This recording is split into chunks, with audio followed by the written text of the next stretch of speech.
Tantor Audio, a division of Recorded Books, presents Air Today, Pawn Tomorrow, a LitRPG GameLit novel by Eric Ugland, narrated by Neil Helligers. Chapter 1. I think I'm missing something, I said. Always are, Nikolai snapped.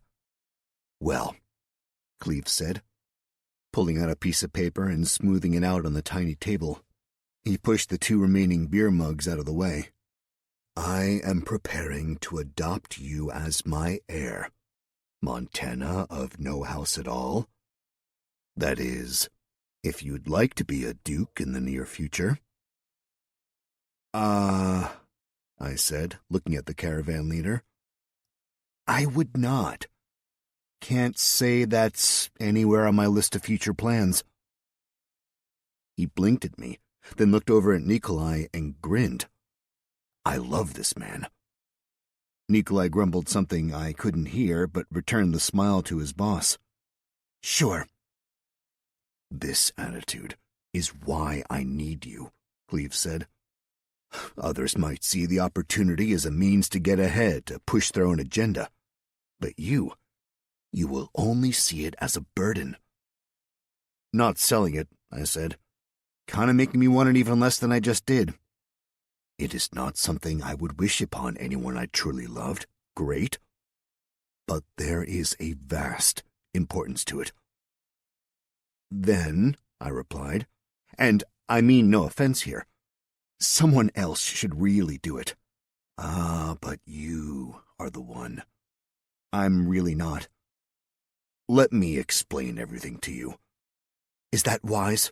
Nikolai interrupted. You will need to know at some point, Cleve said. Do you think a back room in this shithole tavern in the middle of a backwater town is the place to reveal your secret? Yes, Cleve replied with a slight smile. The man who runs this tavern is an old friend, and this room is built for purposes such as this. So, I interrupted, this is starting to feel a lot like you want me in, a position of power and leadership, and those aren't even among my weaker skills. They're in the giant list of skills I haven't even looked at yet. They are skills you will develop. The best leaders are those who do not desire power, but instead understand the sacrifices we must make when power is thrust upon us. This was going to be a giant mess, but it certainly appeared as if I had no say in the matter. I grabbed one of the mugs on the tiny table and took a great big pull. It was warm, and that made me sad. What I am about to tell you, Cleve said, apparently deciding I'd accepted his offer, is only known by 4 individuals in the Empire. You will become the 5th. Guys, I said. Shut your mouth and listen, whelp, Nikolai barked, his face impassive. Cleve just grinned. There are a few things the whelp should answer before you speak, Nikolai said. Nikolai, we don't have time for this, Cleve said. We are running short as is. He is not human. I'm not what now? I asked. Cleve frowned. He is fallen. What is that? Cleve asked. I have yet to encounter any such as him. A moment passed, and Nikolai looked at Cleve. Cleve looked at me. I looked at Cleve.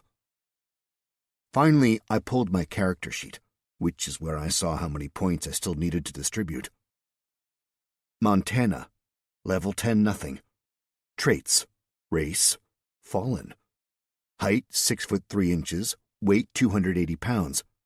Eye color, hazel, hair color, blonde. Renown, 0, no one even knows you exist. Statistics, HP 236, Stam not applicable, MP 182. Armor plus 23, chainmail.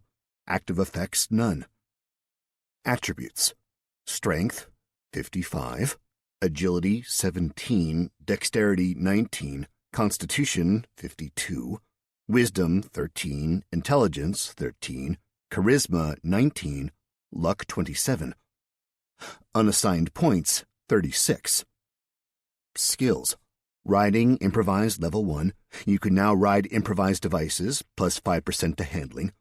Falling level 1. You can flail through the air with the best of them. Watch for the sudden stop at the end. Animal handling level 5. You can calm down a domesticated animal, keep a mount from getting spooked, intuit an animal's intentions, or if you're really lucky, tame a wild beast. Harvesting level 5. You can pick plants, you can grab fruit, you can cut neat things out of creatures you slaughter. That'll save the world, right? At level 5, you are able to harvest common elements with no penalties, plus 10% successful gathering chance. Swords, level 5. You can swing sharp objects and likely not hurt yourself, plus 7% damage, plus 7% skill. Spears, level 4. Remember, the pointy end goes towards the enemy, plus 8% damage, plus 8% skill. Unarmed combat level 9, you can strike with the fist or the foot and must register your hands as lethal weapons. Minus 13% stamina drain, plus 13% damage. Axes level 9, you can chop down limbs of trees or men or monsters.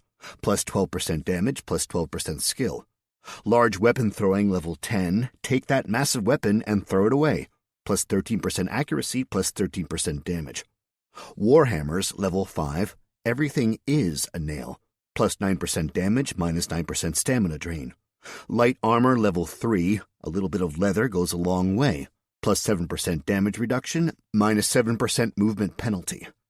Heavy armor level 1, metal protects better but gets in the way a bit, plus 5% damage reduction, minus 5% movement penalty.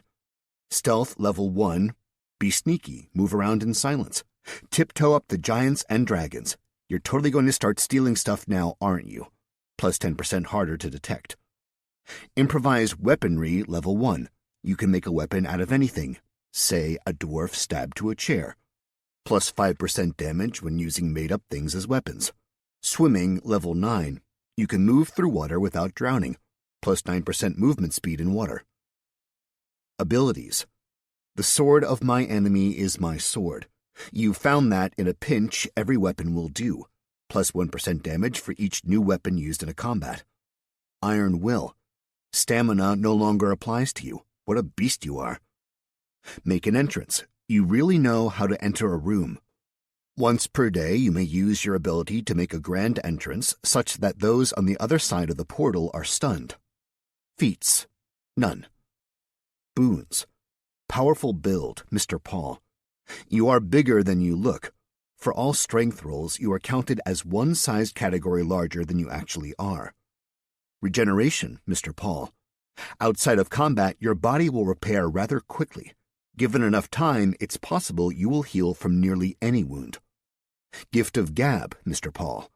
Should you encounter a language you do not understand, as long as you hear at least 3 words of it, you will understand it and speak it perfectly. Indicium. None. Relationships. Rumid Pass. Destroyed. Liked. Languages. Goblin, Imperial Common, Mardermese. Spells. Lifeform Identification Level 1, cost 1 mana. Identify uncommon or lower lifeforms. Basic Object Identification Level 1, cost 1 mana. Identify any non-magical common or lower item. Heal Other Level 1, cost 100 mana. Through the use of magic, you are able to heal another through touch. Heal 50 HP. Humus Level 1. Cost 10 mana. This spell gathers dirt and organic materials, moisture, and bacterial ingredients within 1 mile per level of the caster, and places the mixture anywhere the caster wishes within range. This is humus, the black and rich soil excellent for growing plants in pots or gardening. Of course, the mage may use it however he wishes, but it is usually for growing things in pots and window boxes. If no such materials are within 1 mile per level, the spell has no effect. Yep, there it was, right under my stupid name. Fallen.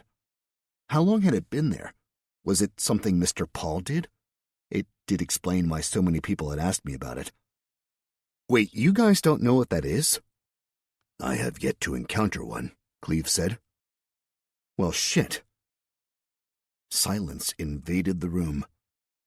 Yeah, so, that's me, Fallen. A side effect of coming here? I guess, yeah. I had a choice of races, and I guess you chose Fallen. It was chosen for me, more or less. Such a strange thing. Yeah, I said, having serious reservations about saying anything about the real process. Were there rules about that? And you want me to mentor this idiot? Nikolai piped up. I do, Cleve said, and to do it well. Much depends on you, because you saddled me with a fool. Love the attitude there, Neek, I said. He glared daggers at me.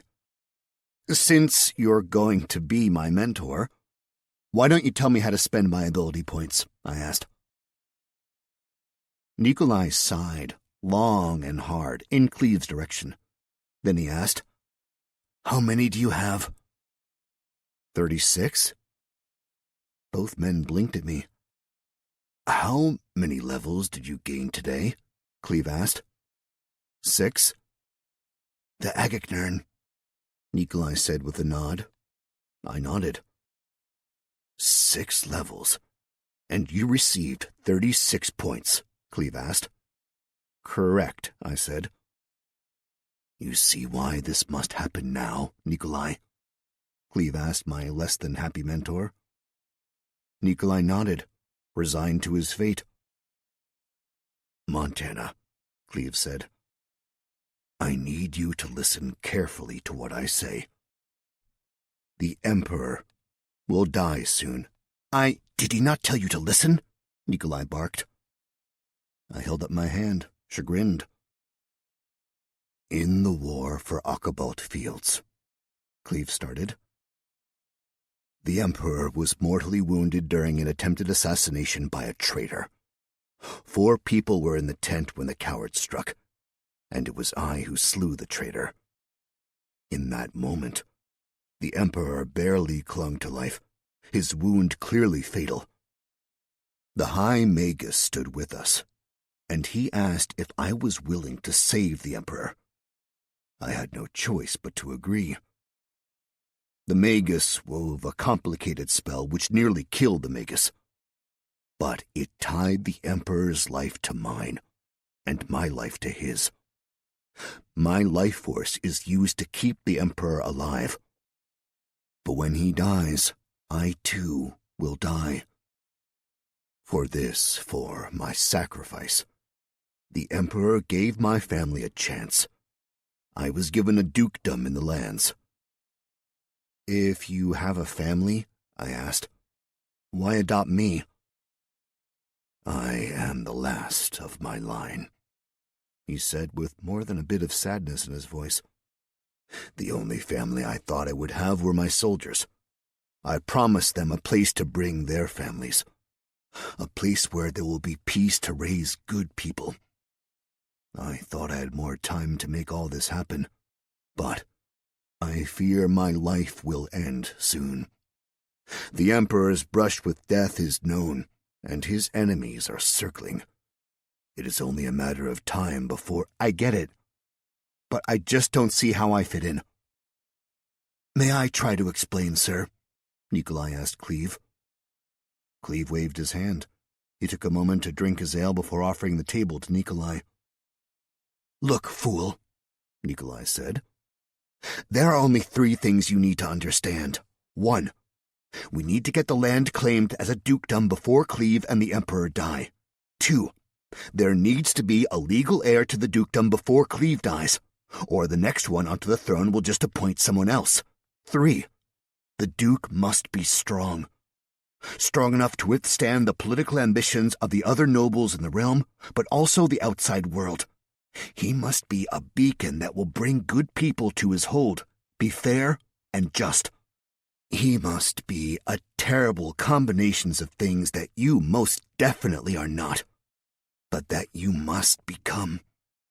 For this to be a place worth having, we must have a leader who is stronger than anyone else in the Empire. I frowned, tapping the table with my fingers. This didn't feel right. Why would Cleve and Nikolai want to do this? What would they gain? And for that matter, what was I going to gain? A title? Land? A ridiculous amount of responsibility? Guys, I said, I've always been more of a follower. And how has that worked out for you? Cleve asked. I must have looked shocked, because the man seemed to know he'd struck a nerve. I take it there was a reason you left your world for ours. But I feel there is a strength in you. You have already shown, more than once, that you will put others before yourself. Ultimately, I will not force you into this. It must be a choice you make. But I know you will excel and make our world a better place. As I mulled over everything, I took my time with a long drink, enjoying the bubbly beer. Even if it was warm, it had been a rarity in the Empire of Glatton. I opened my mouth to say something, but there was a knock at the door. Owen stuck his head in the door. The mayor is here for you two. He nodded, then ducked back out. The time for a decision has come, my friend. What say you? I'll do it, I said. But Meek has to agree to be my advisor. Cleve smiled. And be nice about it, I said, also smiling. Nikolai did not smile. Chapter 2. Cleve went off to do whatever it was he needed in order to formally adopt me and make me his heir. Nikolai took me back out into the tavern to talk to the mayor, a gnome named Naut Duzeman. He was busy holding court, standing on a stool, talking about the danger the town had faced and overcome. His hair fell in golden ringlets around his jolly round face, and he wore a velvet suit in the medieval style, with frilly sleeves and plenty of accent lace. He looked like a drunk Cupid, minus the wings. "And these are our heroes of the day?" Naut asked, sweeping his slightly watery eyes over to us. "I hope so. They are delicious." I gave a half-hearted smile and wave. Nikolai shuffled slightly so he was hidden behind my bulk and then shoved me forward. "The town of Sommiers is so appreciative for the bravery shown. We have been under the heel of those bandits for months now. They have ruined our trade and violated our homes." Naut reached a hand out, and someone who seemed like his lackey put a heavy pouch into it. "In honor of your great deeds for the town," Naut said. "And because a reward was promised," Owen interrupted. Naut shot the barkeep a dirty look but kept going. "A reward. 40 crowns. He proffered the bag towards me. As soon as I took it, he grabbed my wrist and raised our arms up together. "The heroes!" The crowd cheered half-heartedly. Apparently, Naut didn't exactly have the townsfolk behind him. He held my hand up for what felt like a full minute. It was remarkably awkward. Finally, Naut dropped my arm, hopped off the stool, and stomped out. I opened the bag and peeked inside. Gold coins, as promised. I leaned against the bar. How much to buy around? Chapter 3. Apparently just a single gold. Not too bad. I was happy to share the wealth, so I bought 2 rounds for everyone. Before I could even take a sip, I was led back to Cleve. So much for being a leader. He had a piece of parchment on the table held down by coins at each corner. On the edge of the table, a strongly scented candle with a blue and red ribbon tied around it burned brightly. I said. "This looks an awful lot like some weird ceremony." "It is a ritual," Cleve said. "And I cannot say how bizarre it might seem to you. 'Tis quite ordinary for us." Cleve had me strip down to my underwear and sit. Then he did the same, sitting opposite me. The two of us sat there, mostly nude, fully awkward. For an older dude, Cleve had some serious muscle, and more than a few scars. He'd lived his life in the jaws of danger and only barely survived to tell the tales. He put his right hand on the parchment. He nodded at me, so I did the same. It felt warm. Like it was, I don't know, alive somehow. Ew, or maybe it was skin. Discomforting, either way. Nikolai, who stood just out of view off to the side, did something with his hands. A deep indigo light pushed out from the parchment for a heartbeat before it was sucked back in. Instinctively, I tried to pull my hand back, but it was held tight, stuck or something. "What the—" "Hush," Nikolai said sharply. I felt a prick on my palm, and I knew I was bleeding. I could feel the wetness, but it got pulled away quickly. The parchment was absorbing it. A prompt in red letters appeared in my vision. Recognize. The elf lord, Benedict Cogshall, a.k.a. Cleaved Eye, has offered to formally bring you into his family and recognize you as his heir. Do you accept? Yes or no? I selected yes. A noise rang out, something like a gong. But given the manner in which it sounded, I'm guessing it was only in my head. Or maybe my head plus Cleave's. The parchment began to fill with red lines, intricate filigree spreading out from our hands. Letters formed as the lines met, almost like someone had pre-written everything and we were merely providing the ink. Faster and faster, the lines spread across the document until there was a bright purple flash. It was done. Then Cleave's upper body seemed to fill with tattoos. Marks popped up everywhere. I was about to ask if they were indicium, but then I recognized the Legion mark on his shoulder, what he had shown when I'd asked. So I kind of assumed they were all different indicium. A burning, itching pain spread across my right pec. I looked down, peering through my beard, and saw black lines spreading across me, connecting to form a symbol on my chest. It was very much like a creature, but one I wasn't particularly familiar with. A bit like a wolverine, but with more teeth and a longer neck. Let's just say it looked bad-ass, fierce. The lines were dark and clear and perfect, more so than any tattoo I'd ever seen. Boom. You've been granted the incomplete indicium, Cogshall Heraldic Achievement. This indicium is only available to the direct line descendants of the Cogshall dynasty. You are granted permission to enter family buildings, granted permission to access family funds, and are granted permission to use the family name. Note: the other bonuses of this indicium are locked until the heraldic achievement is complete. Recognize. The Elf Lord Benedict Cogshall has formally designated Montana as his heir and a member of the Cogshall dynasty. Know this. You are formally known as Montana Cogshall. Know this. You are the final link in the Cogshall dynasty chain. If you perish before you designate an heir, the Cogshall line and dynasty will end with you.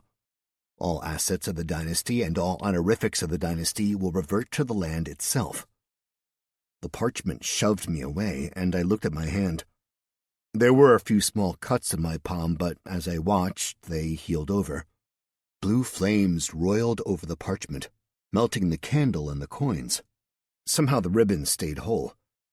The way the blood spread over the entire parchment and seemed to soak into it was both amazing and disturbing. The ribbons and coins disappeared into the document for a moment before popping out the bottom, hanging on as if the parchment was a papal bull.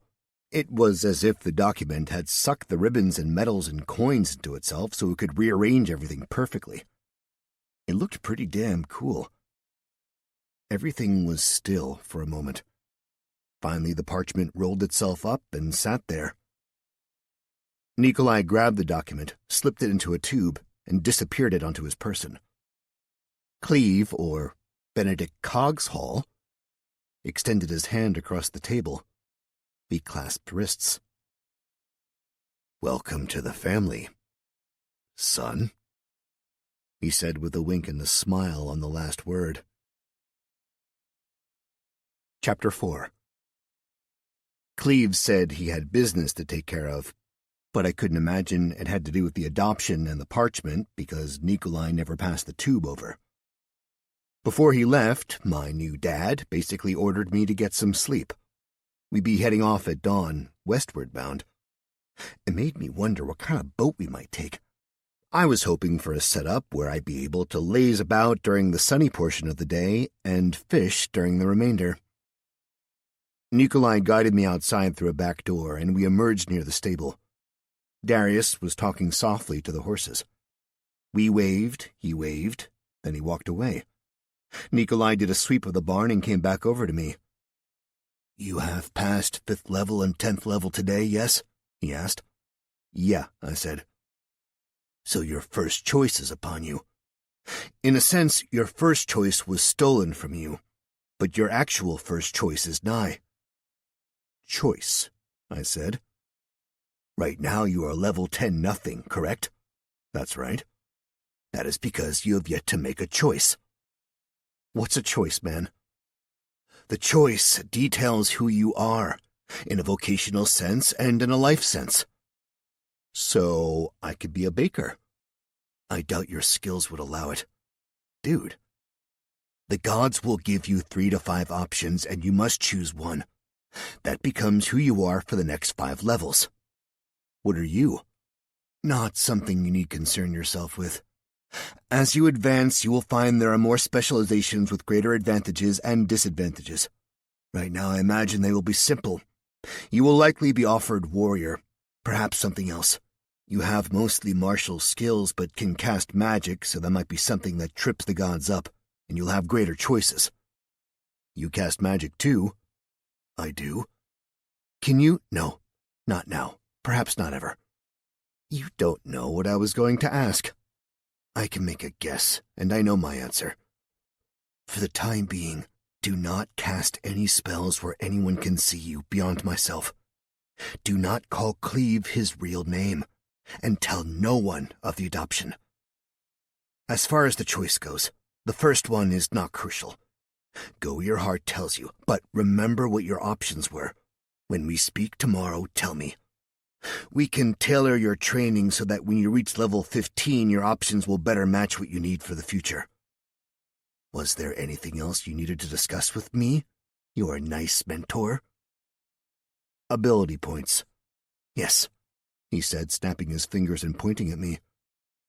"It is odd. Your ability scores are through the roof, and your skills are not. You are going up very quickly, which could be very good, but I fear could wind up badly. We must tread lightly. And speaking of light treads, you move like a drunk ox. Put those points into agility." "All of them?"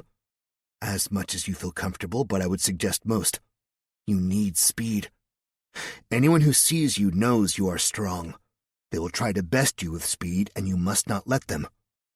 "Okay." "Good," he replied. "I must get this to where it needs to go." He held up the document tube and twirled it around once for good measure. I opened my mouth and raised my hand halfway. Nikolai stopped moving and sighed. "What?" he asked. "Spit it out." "The indicia I got." "The family heraldic achievement, I gather. What of it?" "It says it's incomplete." "Of course it does." "Okay, but why is it incomplete?" "The heraldic achievement must be individual to every family member. You must do something worthy of being included in the lineage, whether good or bad, before the indicia will complete itself." "I thought I was included just by being, his heir." "You are included in the family, but not yet in the lineage. To fully belong, you must do something of note for the Cogshall dynasty. What that is, I do not know. I doubt Cleve can tell you exactly what you need to do. But perhaps if you ask nicely, he will tell you his tale." Nikolai tapped the tube on his head in a mock salute, then walked off into town. I stood there a moment, and then pulled up my ability scores. Nearby, a horse farted. Ah, the rural life. Attributes. Strength 55, Agility 17, Dexterity 19, Constitution 52, Wisdom 13, Intelligence 13, Charisma 19, Luck 27, unassigned points 36. Agility. I wondered what the difference between agility and dexterity might be, and as I pondered that, a little window popped up and gave me the definitions. Agility. Agility is the measure of one's ability to move the limbs and body quickly.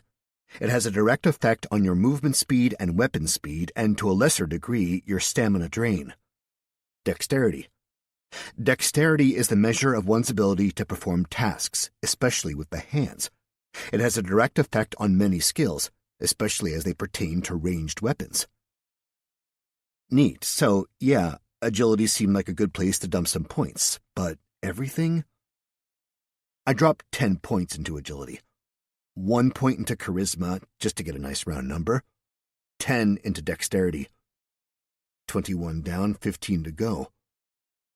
I was a bit stumped. Luck seemed like something I should try to up as much as I could, almost nothing better than being lucky. But intelligence was definitely lacking, and if I was supposed to be a leader, I'd need to be smart. Or did I need to be wise?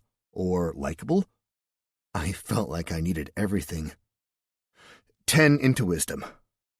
I needed to do better, be better, and maybe wisdom would help me lead better. Finally, I put 5 into intelligence. A confirmation prompt popped up, and I thought, yes. All of a sudden, I felt different. Poof. It was always a bit weird. I felt lighter on my feet, that I could move better. My feet seemed to know where to go. It was nice. Attributes. Strength 55, Agility 27, Dexterity 29, Constitution 52, Wisdom 23, Intelligence 18, Charisma 20, Luck 27, unassigned points 0. I felt exhausted. It had been a long day. I hadn't slept, and even though it wasn't dark out yet, all I wanted to do was pass out. Clearly, despite the fact that stamina no longer applied to me, fatigue still did. Sure, I couldn't see a numerical value anywhere, but I noticed a small symbol off to the side denoting a fatigue debuff. I peeked into the tavern. It was still packed.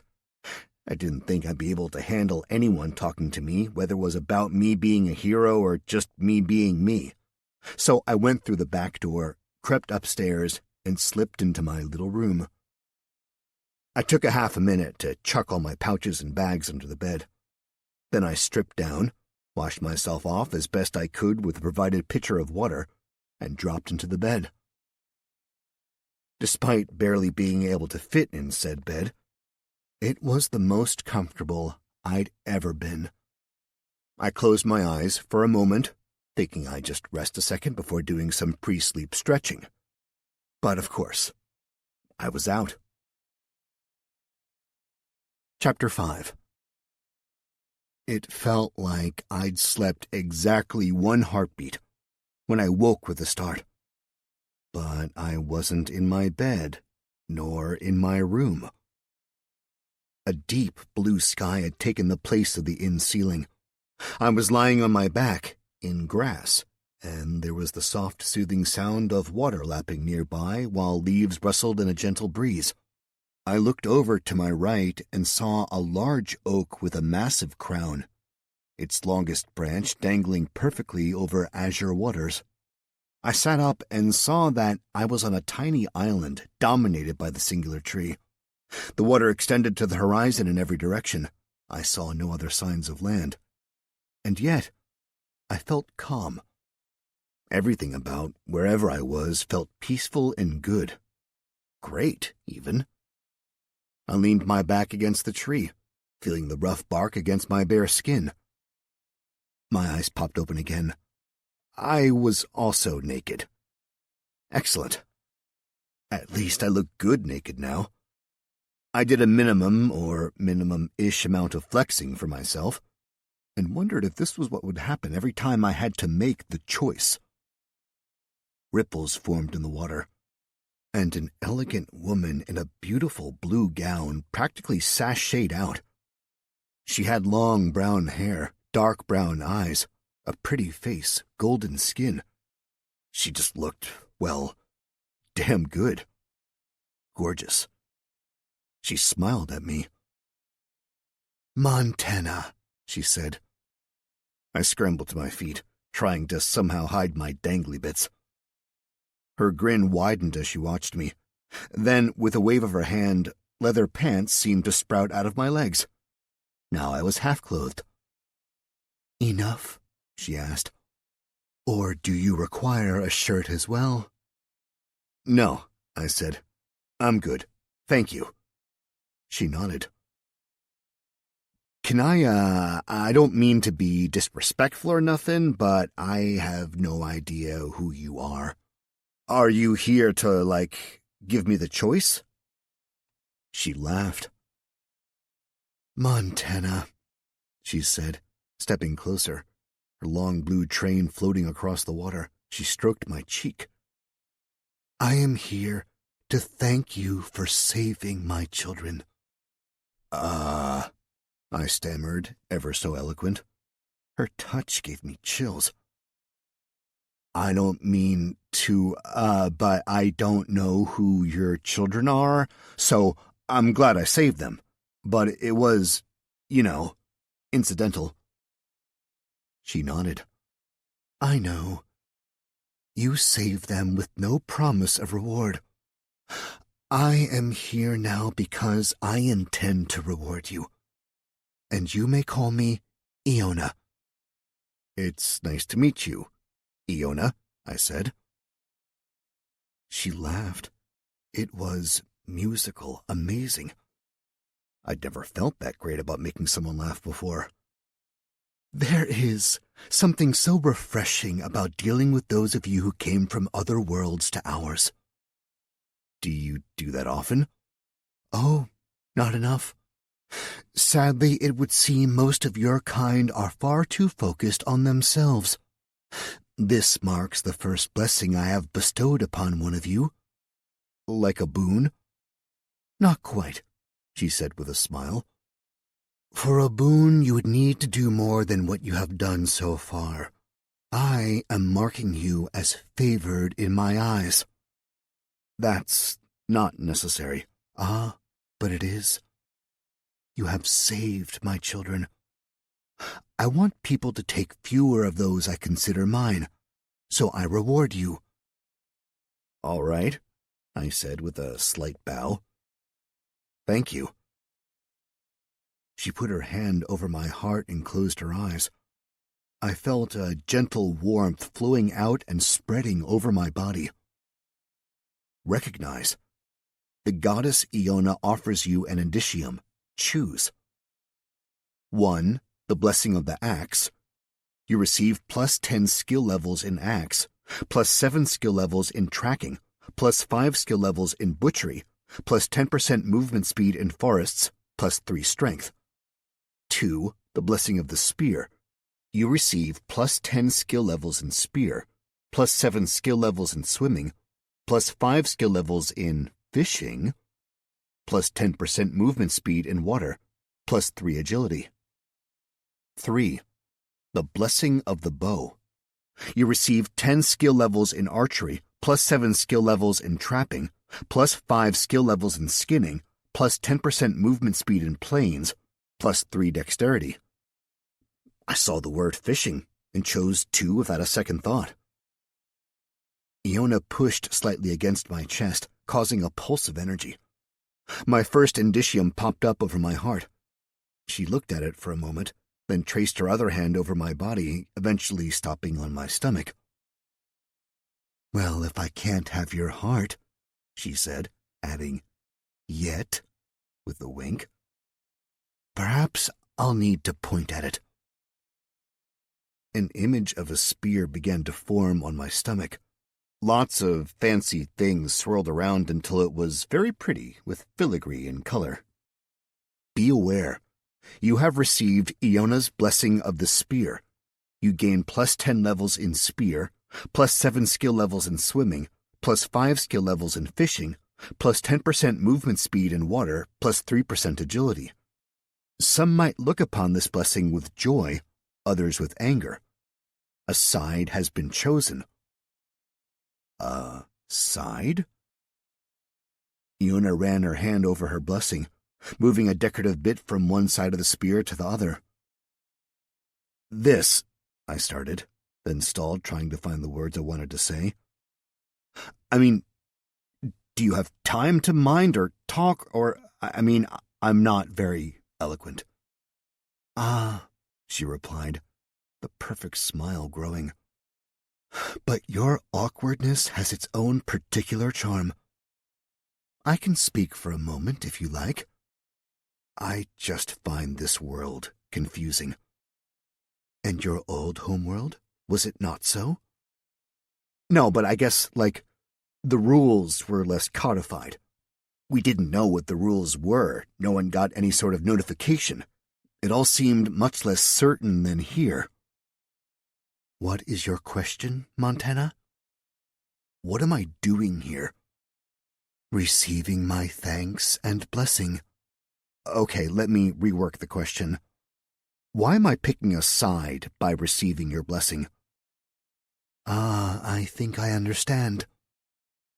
She walked over to the tree and touched it, then looked into its crown. The tree seemed to shiver in pleasure, but that could have been my imagination. Not like it would have been that weird. There were all sorts of bizarre things going on in this new world. Montana, were there gods in your old world?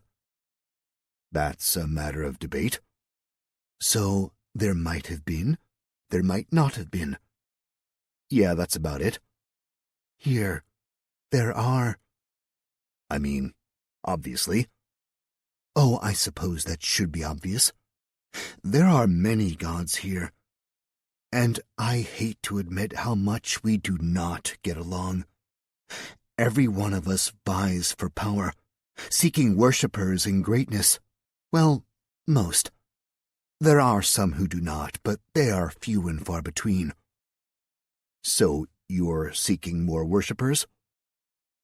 I am more seeking to preserve those I already have. In the time before now, there were always alliances forming and failing, fights and threats and treachery and war. Constant conflict meant destruction became more common than creation, and our universe began to fracture. To save ourselves, here was a great gathering of all the powers, and an agreement was reached. Rules were codified, and a game began. A game? Is that what I'm playing? No, not exactly, she replied, shaking her head. You are a plaything, Montana. Well, shit. What the fuck am I supposed to do then? That I cannot tell you. There are rules. Hence why I could not bestow a boon upon you merely because I wish to. You must earn it. And I may not disclose any more about the game than I have. And even what I have told you might be construed as a violation. But we are in relative privacy here, so I felt I might bend things ever so much. I looked out at the water, the tiny waves lapping against the green grass. The stillness that had calmed me minutes ago now felt stagnant. Nothing changed here, nor could it. So, your blessing means very little in terms of the larger game. I suppose, if anyone cared to look, it would mean I was supporting whomever brought you here. Mr. Paul? She tilted her head to the side. Her eyes seemed to glaze over like she was reading something. Then she came back. I see you have received boons from him already. Interesting. Is he one of the good guys? Regretfully, I have no knowledge of this Mr. Paul.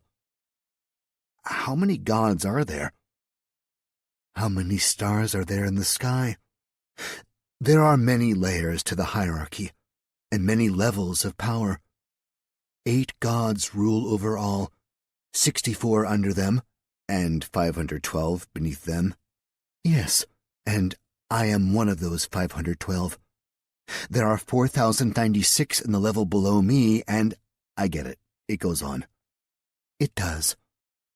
And Mr. Paul? If I must hazard a guess, he could be one of the 512, or even the 4,096. While it takes immense power to bring a hero over, I'm no hero. Oh, but you are, Montana. You may fight against it, but you have been brought here to be a hero. You will find the world has ways of making you what it wants you to be. She walked over to me and rested her arms around my neck in a delightful hug, cutely having to stand on her tiptoes to do so. Montana, she said, leaning her head against my chest. Thank you. I have enjoyed our time together. Thank you again for helping me and mine. She turned her face to mine. I wondered if she was about to kiss me. Instead, she smiled, and everything whisked out of existence. Chapter 6. I popped upright in my bed, tangled in the scratchy wool blankets. Interestingly, I still had the leather pants on. Outside it was still dark. Inside the inn was quiet. The moons were high in the sky. Once again, I wished for a watch. I just needed to know the fucking time. I wanted to curse the skies and scream to the high heavens, but one, given everything that happened to me, I wasn't sure there were high heavens or even heavens to scream at. And two, screaming would probably just wake everyone up. Then they'd all be pissed at me, and somebody would probably push me off the boat tomorrow and ruin my fishing attempts. Instead, I sulked. I tried to figure out what to do, wondering if I'd be able to get back to sleep. A notification blared up, something even I couldn't manage to ignore. In appreciation of achieving both level 5 and level 10 in the same day, you are hereby awarded a bonus of 10 levels in any one skill of your choice. It is time. You must choose. For reaching level 5 and level 10 in the same day, you are offered but one choice. You must make a choice. This prompt may not be minimized nor ignored. First choice. 1. Nothing. Nothing is as it sounds. You receive no benefits, no penalties, nothing. You receive nothing. You will be nothing. Not the bravest of choices. 2. Warrior. A warrior makes war, not love. What they war is up to them. Why they war is up to them. How they war is up to them. All martial skills advance double. 3. Raider. A raider takes, often kills. They are focused on the self above others. All martial skills, appraise, intimidation, and stealth advance double. Bonuses to interactions with evil-aligned entities. Penalties to interactions with good-aligned entities. 4. Guard. A guard protects, fights for a cause, be it money or orders or something righteous, and places themselves between danger and innocence. All martial skills advance double, plus 10% HP.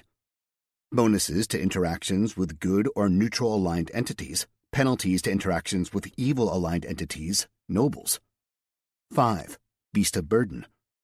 A beast of burden carries things, hauls things, basically helps move things from one place to another. Minus 10 intelligence, plus 10 strength. Bonuses to interactions dealing with beasts, penalties to dealing with sentience. You have 1 minute to decide.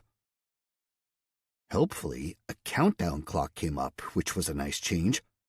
How nice to finally keep track of time. Otherwise, I was somewhat underwhelmed with my choices. Obviously, choosing nothing would be a bit funny, but Nikolai would have kittens if I did that, and I needed the guy to be on my team at some point. Similarly, Beast of Burden. Losing 10 points of intelligence wouldn't help anyone. Though I guess after I made that choice, I wouldn't care. Raider was out, since I didn't want to be a bad guy. So I was really left picking between warrior and guard.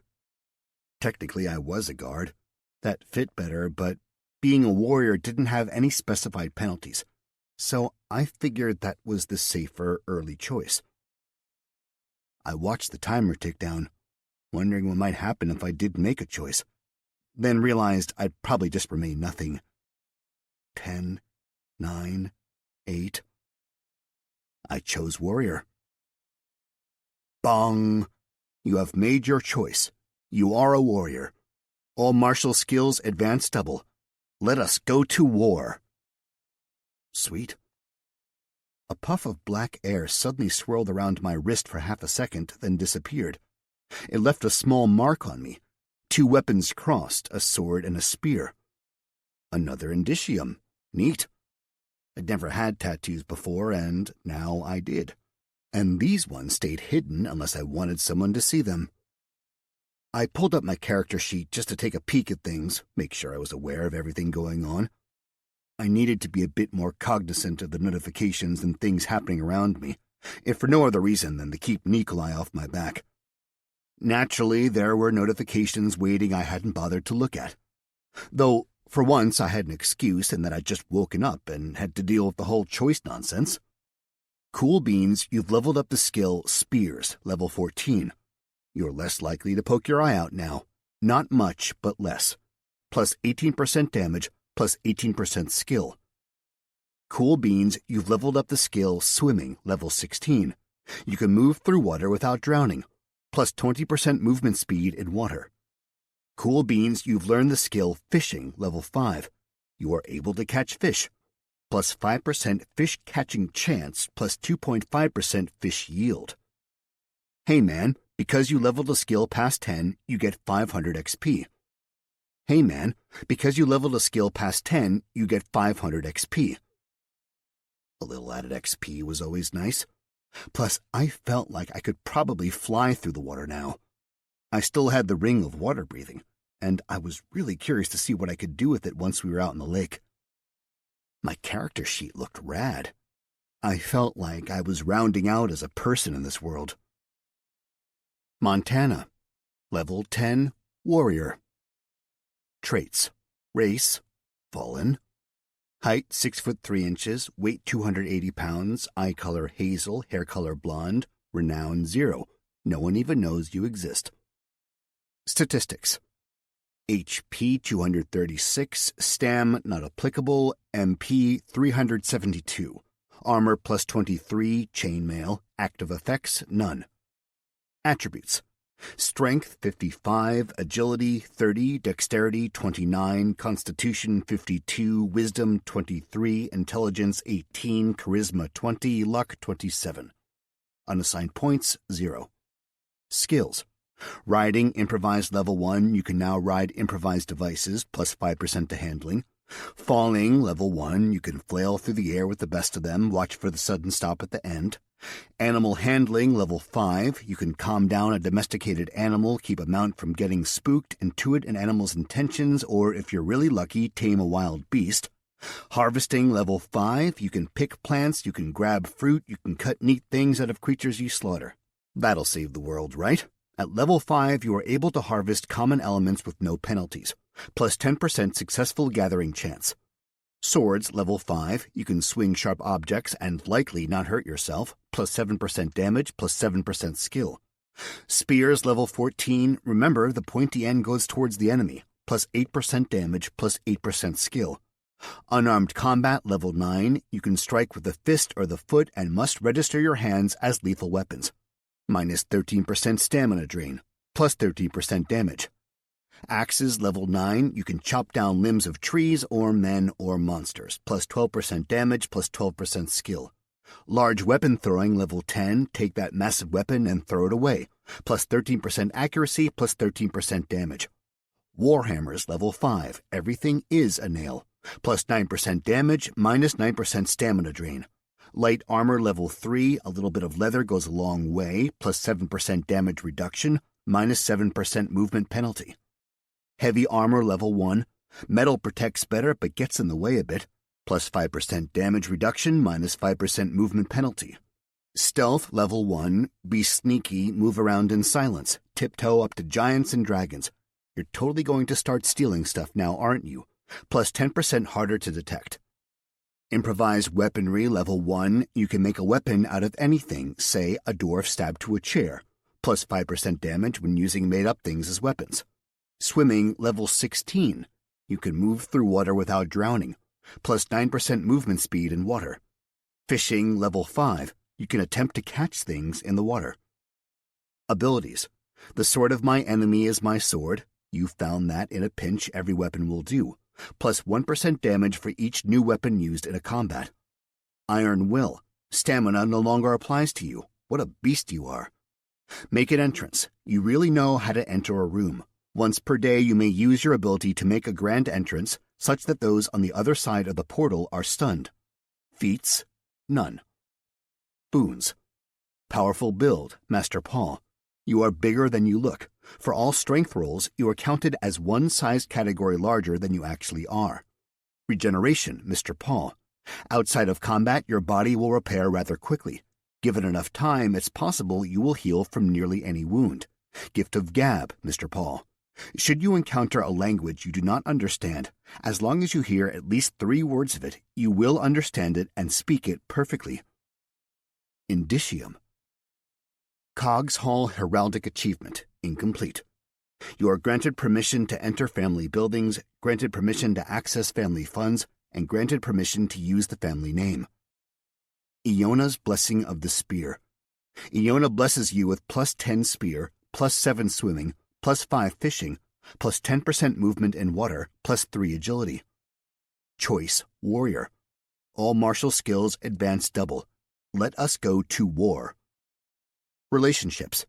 Rumid Pass, destroyed. Liked. Languages. Goblin, Imperial Common, Mardermese. Spells. Lifeform Identification, level 1, costs 1 mana, identify uncommon or lower life forms. Basic Object Identification, level 1, costs 1 mana, identify any non-magical common or lower item. Heal Other, level 1, costs 100 mana. Through the use of magic, you are able to heal another through touch, heal 50 HP. Humus, level 1, costs 10 mana. This spell gathers dirt and organic materials, moisture, and bacterial ingredients within 1 mile/level of the caster, and places the mixture anywhere the caster wishes within range. This is humus, the black and rich soil excellent for growing plants in pots or gardening. Of course, the mage may use it however he wishes, but it is usually for growing things in pots and window boxes. If no such materials are within 1 mile/level, the spell has no effect. Looking good, Montana, I said. Chapter 7. Morning came along far too quickly. I was still deep asleep when someone pounded on my door and yelled for me to get my lazy idiot ass moving. Good money it was Nikolai. Cleve gathered everyone in the stables and then broke us into 2 groups. Group 1 would take 2 of the wagons and all of the horses and use the Imperial roads to go down to the capital and then up and over to Overstadt. Their trip would take them most of the fall and some of the winter, having to go all the way south to the capital city, then turn west and go through another city before heading north on roads which had yet to be completed leading to Osterstadt. Cleve had some time-sensitive deliveries to take care of, and the long way around simply wouldn't make that possible. So Group 2 would traverse the lake, hike through the wilderness, and hopefully reach Osterstadt on schedule. We only had 3 weeks to reach the city, or something bad would happen. I started to ask why, but realized the meeting was not the time for questions. Cleve wasn't exactly a fan of interruptions. Group 2 was the smaller of the 2, made up of myself, Cleve, Nikolai, Lee, the elf who was also from Earth like me, and the burly guard, Tila. 5 people. I figured it'd take some time to get the goods sorted out, but apparently all of that had been taken care of while Nikolai and I were gallivanting about rescuing villagers. We lucky 5, the hikers, were each given the medieval equivalent of a hiking backpack. a wood and leather frame with leather-wrapped bundles tied to it. Naturally, mine was the largest and heaviest. It didn't sit particularly well on my back or hips, but once I got it on, it really didn't feel like much at all. I suppose because it wasn't, 1,000 pounds, it wasn't too heavy for me. "Don't unpack this," Hadamar, one of the drivers, said. Apparently he'd been the one who did the packing, and so it made sense he was the one who didn't want me to unpack what he'd done. "There's nothing I'll need in here?" I asked. "No, don't touch it. Just wear it and leave it alone." I just shook my head. Whatever. As soon as we got to the lake, I'd drop the pack onto the boat, kick my feet up on the side, and drop a line over. It was time to fish. It took a bit of work, but I got my other pouches tied to my main pack, and tied the unfillable knapsack to the very top. The bag of holding by another name was definitely my most valuable possession, and I didn't want to risk it falling in the water and disappearing. The wagons rumbled away. The 5 of us stood in the stable yard, watching them go for a moment longer. There was a noticeable tension in the air, which confused the heck out of me. Was there something I didn't know? About the lake, maybe? Cleve nodded. "Time to move," Nikolai barked. Ominous clouds filled the dark sky, looming over the city. We walked all along the roads by ourselves, and either no one was awake this early or they were all busy somewhere else. The lake was calm and dark, the water almost glass-like. A small building stood at the edge of the lake, and a single thin dock stretched out into the water. 2 things were a bit odd. 1, no boats. Anywhere. Not tied to the dock, not out in the water. 2, a group of Lutra stood between us and the water. Cleve came to a stop as the otter stepped forward. They looked very serious, and walked right up to me, ignoring all the others. There were about 20 of them, and they ran the gamut in terms of dress and manner. But the one in front definitely looked in charge of the group. A dark metal circlet ringed her forehead, and she wore the equivalent of a Lutra gown. "You are Montana?" the leader asked. "I am," I said. "You were the one who saved my clan?" "I guess so, yeah." "Then, as a means of gratitude, I, Thorv Armodottir, clan mother of the Zubaydah clan, give you 2 of our best warriors as herdsmen." 2 of the largest Lutra stepped forward. They were somewhere in the neighborhood of 3 or 4 feet tall, and heavily muscled under their sleek fur. They each had supple leather armor and roguish smiles. With packs on their backs and spears in their hands, they were ready for travel. "I'm not exactly sure how this works," I started. Cleve grabbed my shoulder and pulled me behind him. "I beg but a moment, clan mother," he said. She nodded.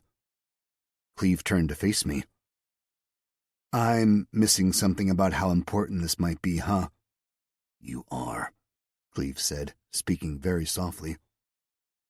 "This is something I imagine you would deal with in the future, but not yet. Rulers, nobles, leaders, those types. They will have what is known as a hearth. Those in the hearth are hearthmen. They are individuals who tie their fate to you. In a sense, they function as an extension of you. Like a party? Like a party, but different. A party must be formed up, and a party can be dissolved at any time. Hearthmen are with you for life and beyond. They swear to protect you and yours until they are no longer able to do so. I don't think this is a wise idea. It only lacks wisdom if you do not treat them well and do not understand the full effects of hearthmen. Yeah, I don't. Do you have hearthmen?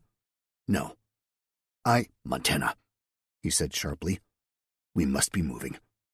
Perhaps this can be a topic more fully explained on the road, or, if we are lucky, after we are in our new home. Face Clan Mother Thorv. Be very polite, as they are 2 sentient beings giving their lives to you. Accept the Lutra into your hearth and let us get moving. Is there a, special thing I am supposed to say? You will know what to say when the time comes, Cleve said, stepping back to make it clear he expected me to stop stalling. I turned, saw all the Lucha looking at me, and nodded. Didn't exactly know how to feel about this. Frankly, I was really over the perpetual confusion in this new world of mine. I gratefully accept the honor you are bestowing upon me this morning, I said. I do not— Too much, Nikolai hissed. Thorv seemed to smile just a bit, then bowed slightly at me. Montana, she said, on behalf of the Zubaydah clan, I offer you Skeld Woodingson, the larger of the two knelt, and Ragnar Helfdane, the other knelt, as hearthman for your hearth. Words rose to my throat unbidden. Do you, Skeld Woodingson, enter my hearth freely? I do, Skeld replied. Do you, Ragnar Helfdane, enter my hearth freely? I asked. I do, Ragnar replied. Do you want to form a hearth, yes or no? I chose yes. Notice, you have formed a hearth. A hearth is a fundamental group and will not be counted against any parties you may join.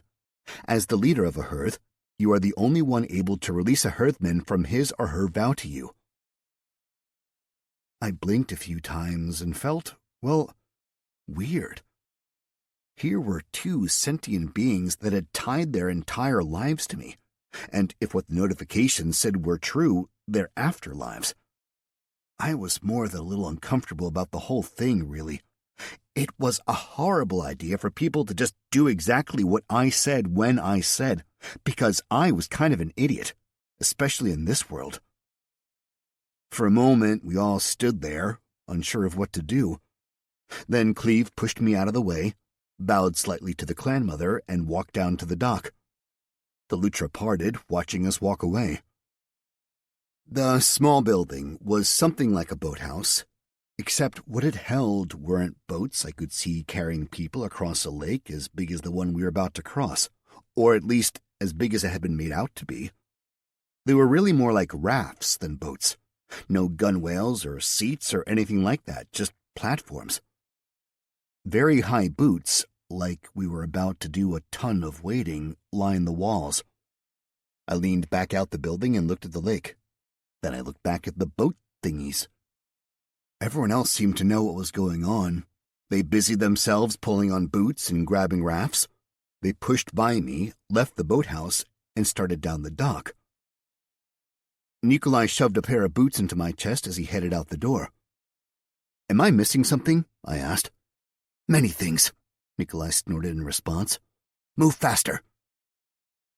The two hearthmen already had a raft for me, and were trotting down the dock after the rest of the group. Boots on, sir, Skeld called back over his furry shoulder. No, sir, necessary, I said, but I was just talking to myself. I was alone in the boathouse. I sat down, pulled on the massive wading boots, and then followed everyone else down the dock. The lake was foreboding as fuck. The water looked dark and cold. Above, the clouds were about to burst with rain.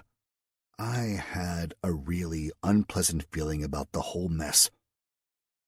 The dock ended in stairs that disappeared down into the water. Everyone stood around Cleve, watching me glumph down the dock in my stupid huge boots.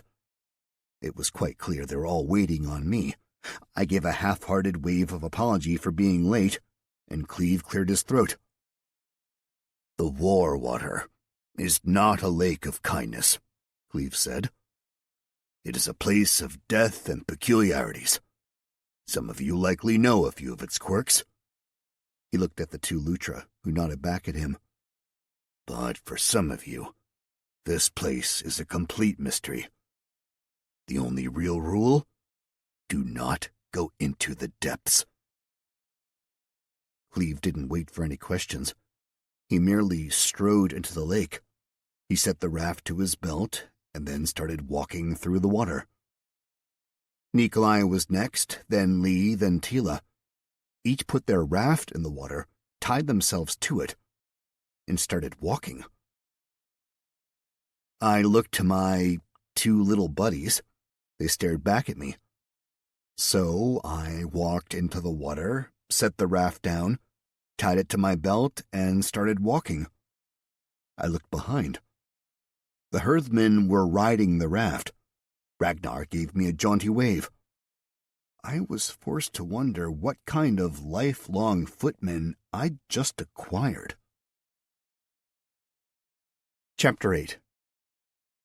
I expected it to be a short hike through the shallow area before we'd have to start using the rafts. But that didn't happen. We just kept walking and waiting. When the sun finally burned through the clouds in the mid-morning, I got to see what an odd place Warwaters was. Most of the lake around us was shallow, like 2 feet, but there were deep blue holes everywhere, so deep in fact that I couldn't see the bottoms. Very quickly, the land around the lake went from the hills and forests about Sawmers to steep rocky cliffs with little vegetation. There were a few beaches, all essentially impossible to visit. You'd have to approach the beaches from the lake, as the landside was completely blocked by sheer cliffs. It was like we were in a giant canyon, a canyon with a weird, holy lake taking up the entire bottom, all of it spread out immensely, such that I couldn't see any end to it. It just disappeared to the horizon. "This is a strange lake," I said over my shoulder. "Yes," Ragnar said. Skeld, for his part, was sleeping. Ragnar looked like sleep might claim him at any moment. Seemed like they were enjoying the ride. I tried to swallow the bitterness that they were getting the boat trip I'd been hoping for. "You know why it's called Warwater?" I asked over my shoulder. "The lake?" Ragnar called back. "I believe there was a war fought over the lake. Legend says these pits and holes are from the war. Great magic's unleashed upon the world." The rest of the group tromped on ahead, moving in silence. There was little sediment on the base of the lake. We were basically walking on solid rock, sometimes slick, sometimes not. Once Lee slipped and started sliding toward one of the holes, but as soon as Lee started to fall, Nikolai was there. He grabbed him and got him back on the path safely. We paused there just to let everyone reset. Lee needed to catch his breath and calm down. "Have you guys ever done this?" I asked. "Walk the lake?" Ragnar asked. "Yeah." "No." I waited to see if he'd expound, but it wasn't to be. We resumed the hike. I saw fish in the holes and occasionally darting through the shallows, brown trout and rainbow trout. I saw movement down there from time to time. Bigger things were definitely down in the holes. The day went along, well, I'd say swimmingly, but that seems a bit much. Morning passed, and finally we stopped to eat. That's when I finally understood the rafts. There were small legs tucked into the edges, and they could be screwed into the bottom of the raft, transforming into small platforms that gave us a spot to rest and be out of the water. The others were already sitting on them, catching a little bit of sun. I realized we'd most likely be sleeping on these platforms come nightfall. The cliff walls soared to well over 100 feet, and with both walls in close proximity, there was a fair amount of wind whipping along the lake. It was colder than it had been around Sawmers, and everyone just sort of wrapped themselves up in their cloaks. Lee broke out some rations, hardtack and dried fruits. It was filling in a disappointing sort of way, making me miss real food, especially the potatoes from Owen's wife. Cleve and Nikolai whispered for a moment, then looked around. Nikolai shrugged. Cleve nodded, then closed his eyes. A notification popped up. "You have been invited to join Cleve Dye's party. Do you accept, yes or no?" I accepted. Notice, there is a party quest. You have automatically accepted the quest. "Really grinds my gears I can't see the party quests," I said. "You cannot look at your quest list?" Tila asked. "There's a quest list?" I asked. "You see what I am forced to put up with?" Nikolai snapped, pointing to me but looking at Cleve. "We all put up with him," Tila said. "What makes you special?" "I must be the baby's mentor," Nikolai replied. "Come on, it's not that bad," I said. Tila just looked at me and shook her head. She didn't need to say anything. I could imagine it all just fine. "Why do you know nothing about quests?" Ragnar asked. I opened my mouth, then closed it again, unsure how to answer the Lutra. "Might as well tell him," Cleve said. "They are with you for life." I gave the man a smile, but really wanted to tell my adopted father to go fuck himself. I kind of wanted to find a time to talk to the herdsmen on their own so I could explain things. But I guess I was going to be forced to go into the details in front of everyone. "I'm kind of new here," I said. "From a different world. We didn't have quests and sheets and stuff there." "Oh," Ragnar said, nodding as if this were something he heard all the time. He went back to eating his hardtack, drinking copious amounts of water as he tried to combat the dry mouth that came with the incredibly nutritious yet horribly disgusting biscuit-type things. Good thing there was plenty of water around. Skeld didn't seem to care either. He just let his feet dangle in the water and kicked a little, splashing a bit while keeping his face turned to the sun, eyes closed. He had a wry little smile on his furry little face. I wished I could relax the way he did. I did some thinking, focusing on finding a quest menu. I was given the choice of seeing active or completed quests. I figured there might be a reason to look through completed quests at some point, but for the time being, it was better just to look at the quests I needed to complete. You've accepted a quest. Delivery date. Get Cleve Dye in a secret shipment to Osterstadt within 3 weeks, or else. Reward for success, gold, renown, and land. Note, quest already accepted by party leader, cannot refuse. Penalty for failure or refusal, loss of title, loss of family, loss of everything except your worthless behind. Perfect. No pressure. Again, I wanted to talk to Cleve or even Nikolai about the quest, and about this walk across the freaking lake. But it just didn't seem like they'd warm to that at the moment. Our break over, we resumed our hike, going deeper into the canyon. Chapter 9. The hours passed, and the sky darkened. Nikolai called a halt, and we transformed the rafts into platforms. Everyone was quiet, and exhaustion permeated the group. Cleve, in particular, didn't look so great. It took a little bit of scrounging along the cliff edges, but we managed to find some wood and a wide flat rock to get a small fire burning on Tila's raft. Cleve waved me over, and so I waded through the water to go sit on his converted raft/platform. I thought he wanted to talk to me, but it seemed he was content to just sit with me. Small waves lapped at the platform. If I closed my eyes, I could almost imagine being back with Iona. It was much more pleasant to think of the beautiful goddess flirting with me than to focus on reality. The walls of the cliff were somewhere in the realm of 100 to 200 yards away, and I could no longer see the shores of Salmirs. Nor could I see anything on the other end of the lake. I feared we'd be completely out of sight of land soon, because the walls surrounding the lake were shooting off in opposite directions.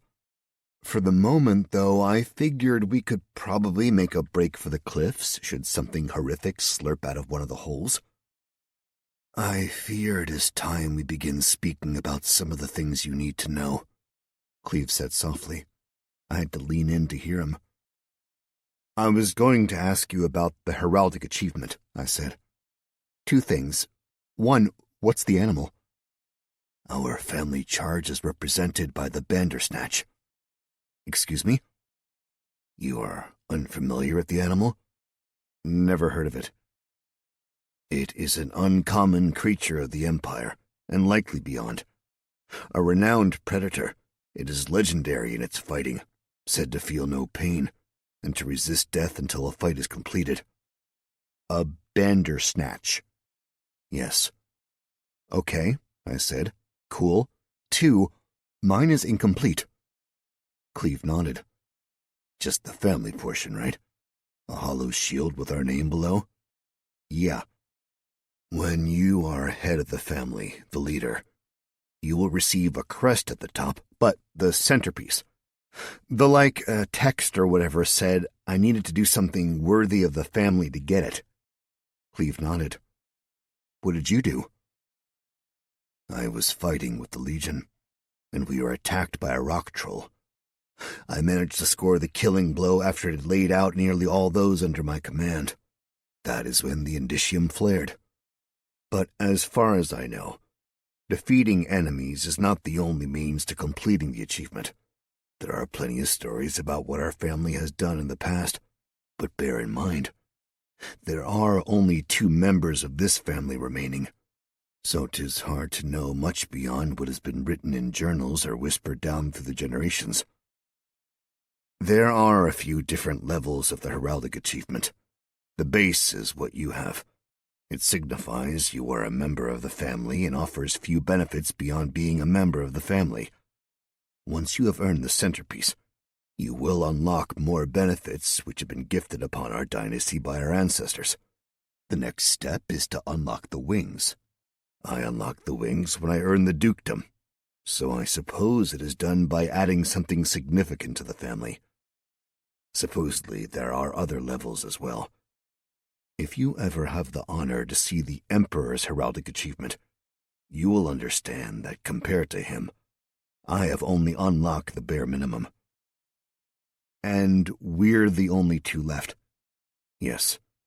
If you die childless, my family dies with you.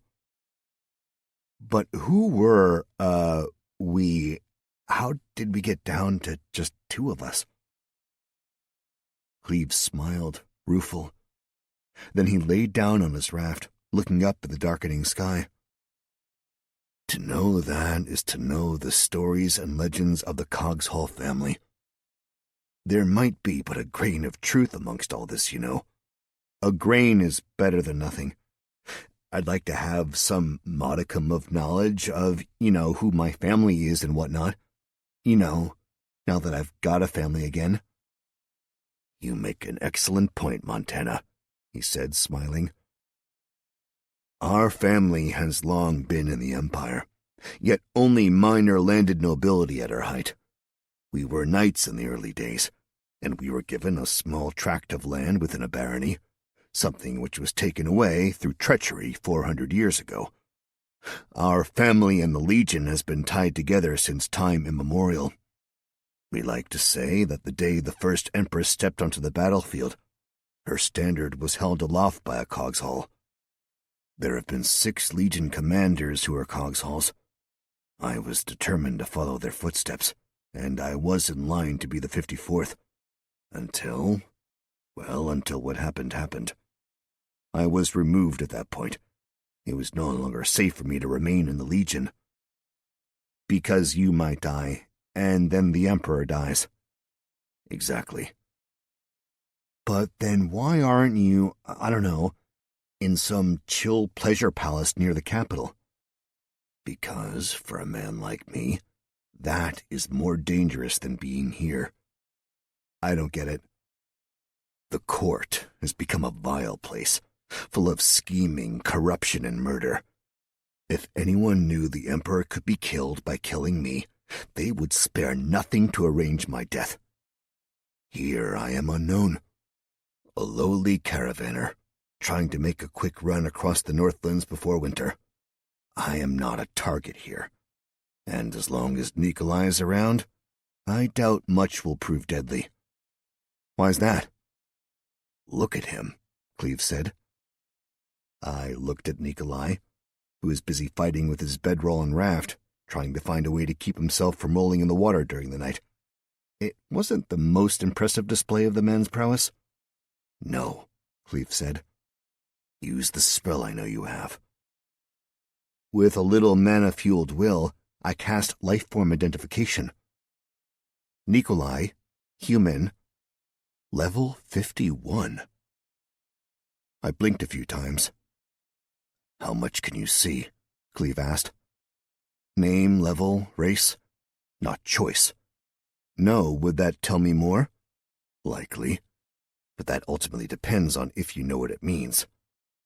What is it? Elite Thingman. Thingmen? The Thingmen are soldiers sworn to the Emperor. I thought the Legion— Please do not interrupt, Montana. Apologies, I said, and I couldn't help but add, Father. He smiled. The Legion swears to the Empire. The Thingmen swear only to the Emperor.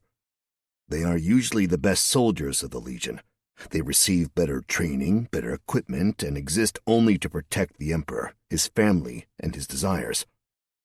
So they're bodyguards? They are a small army. They accompany the Emperor when he accompanies the legions into battle, and they fight on the front line. They are occasionally sent into battles between lords when the Emperor decides to take sides. The Legion is only to be used against enemies of the Empire, which can include things within the Empire, but is never to be used against Imperial citizens. The Thingmen have no such rule. In fact, they have very few rules. Thingmen are regarded as heroes or monsters across the Empire, depending, I suppose, on your interactions with them. Legions are almost universally seen as heroes of the Empire. The Emperor also has bodyguards, but these are trained differently. They are not soldiers. And naturally, there is always an Imperial Hearth, usually quite substantial in size. And Nikolai was a Thingman? Yes. He was a legionary first, then a Thingman. The Emperor assigned him to protect me when I was forced to retire from the Legion. And you have no hearth, right? Not many do, Cleve said with a grin. You are special in that regard. Cleve, Tila called out. Dinner. Cleve patted my leg, then reached out for my arm. I helped him to his feet, and we went and ate a dinner of stewed something or other. The Lutra bickered back and forth quietly, but when I asked what was going on, they just smiled at me and ate their stew. I had a feeling they weren't happy with the food they got. They did offer to take watch, seeing as they'd spent most of the day snoozing while I pulled them along. Nikolai had them take 2 of the 3 watches, and Tila was given the 3rd. The sky turned black, the stars came out, and the lake reflected the gorgeous sky above. It was a moment of supreme beauty. I fell asleep feeling pretty damn good about my new life. Chapter 10. Sleeping in the middle of a lake is odd. Not bad, per se, but odd. While there weren't tons of waves, certainly not large ones, there was just enough movement to make sleep a real challenge. I'd be drifting off, and then a small set of waves would crash lap against the supports. Somewhere in the middle of the night, I sat up, no longer tired enough to fight for sleep, and no longer willing to just stare up at the sky. Skeld stood on the edge of my platform, leaning a bit on his spear. "Morning," he said, not taking his eyes off the water. "Is it?" I asked. He pointed up. "Largo is past mid-sky, so technically morning." I looked up to see at least one of the moons was past the midpoint of the sky. Another set of waves lapped against the platforms. "There," Skeld whispered, pointing into the darkness. A little mental push, and I got my dark vision going. The colors of the world disappeared into a sharp, high-contrast black and white. Water rippled from one of the deep holes nearby. "What is it?" I asked. "No idea, but we are watched." "I don't want to presume too much." "You cannot offend me," Skeld said. "I am part of you. That is a burden the Hearthmen accepts." "Yeah, still, you guys are water creatures, right?" "As you are people of the plains." "Have you explored this lake?" "No, never." "My clan was of the rivers to the north and east of Somers. One winter we went hungry. The famine continued, and we were forced to retreat towards the city and more formally join the Empire. This was when the clan was taken. Some managed to escape, but our clan was severely depleted by the slavery of the Agaknern. We did not have the chance to explore this lake before. So, I apologize. I cannot say what is here. Curious about it? A little, but I cannot imagine this is the time for exploration. Bit of truth in that. I was going to argue that there is always time for exploration, but that's the moment something breached the surface in the nearest deep hole. It was gentle, just a massive shape coming out of the water. A gargantuan eye opened up and stared over at us. Something huge and curious. Any thoughts on that? I asked Skeld. Skeld shook his head. I noticed his fingers were gripping much tighter around his spear. I couldn't help myself, though. I pulled the giant boots on and stepped into the water. I moved as quietly as possible, more focused on not waking my comrades up as opposed to not scaring away the giant creature. It seemed content to watch me approach, the giant eye focused on me. I stopped a fair distance away and just looked at the thing. I tossed a little identification magic towards the creature. Unknown. Level unknown unknown. Well, I thought, thanks a pant load, Chet. I decided it'd be a good idea to use the spell some more, see if I might be able to add a little oomph to it.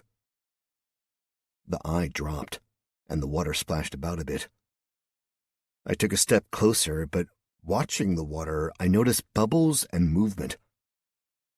Then a tentacle shot straight out of the water, arching up and aiming straight for me. With no eye to see me, I easily dodged the blow. The massive tentacle hit the water and then the stone ground hard enough that the world seemed to shake. Waves rippled out across the water. I hopped to my feet, soaking wet, then looked at the slimy bit of mucus-covered muscle. It pulsated, and I could tell it was just about to start reaching out to find me. Sure enough, it swung lower along the surface, sweeping just above the water. I leapt over the tentacle, and as soon as I hit the ground, I sprinted away. "Left!" Skeld shouted. I dove to the left, watching as the tentacle went underneath me. I got to my feet as fast as possible, rushing to get out of the creature's range. I chanced to look over my shoulder and saw the tentacle high in the sky. It came crashing down, and I swear the tip sliced right down my back. I ran until I hurdled the raft, sliding to a stop on the other side. The tentacle felt around for a while longer before giving up, sliding back down into the depths below. A moment later, the eye popped back up and looked around. I flipped it off. It seemed not to care, but it definitely realized we were out of reach. Finally, it too disappeared below. I stepped on my platform, pulled off my boots, and my chainmail hauberk fell off. There was a rip all the way down the back. The tentacle had been just as close as I'd imagined.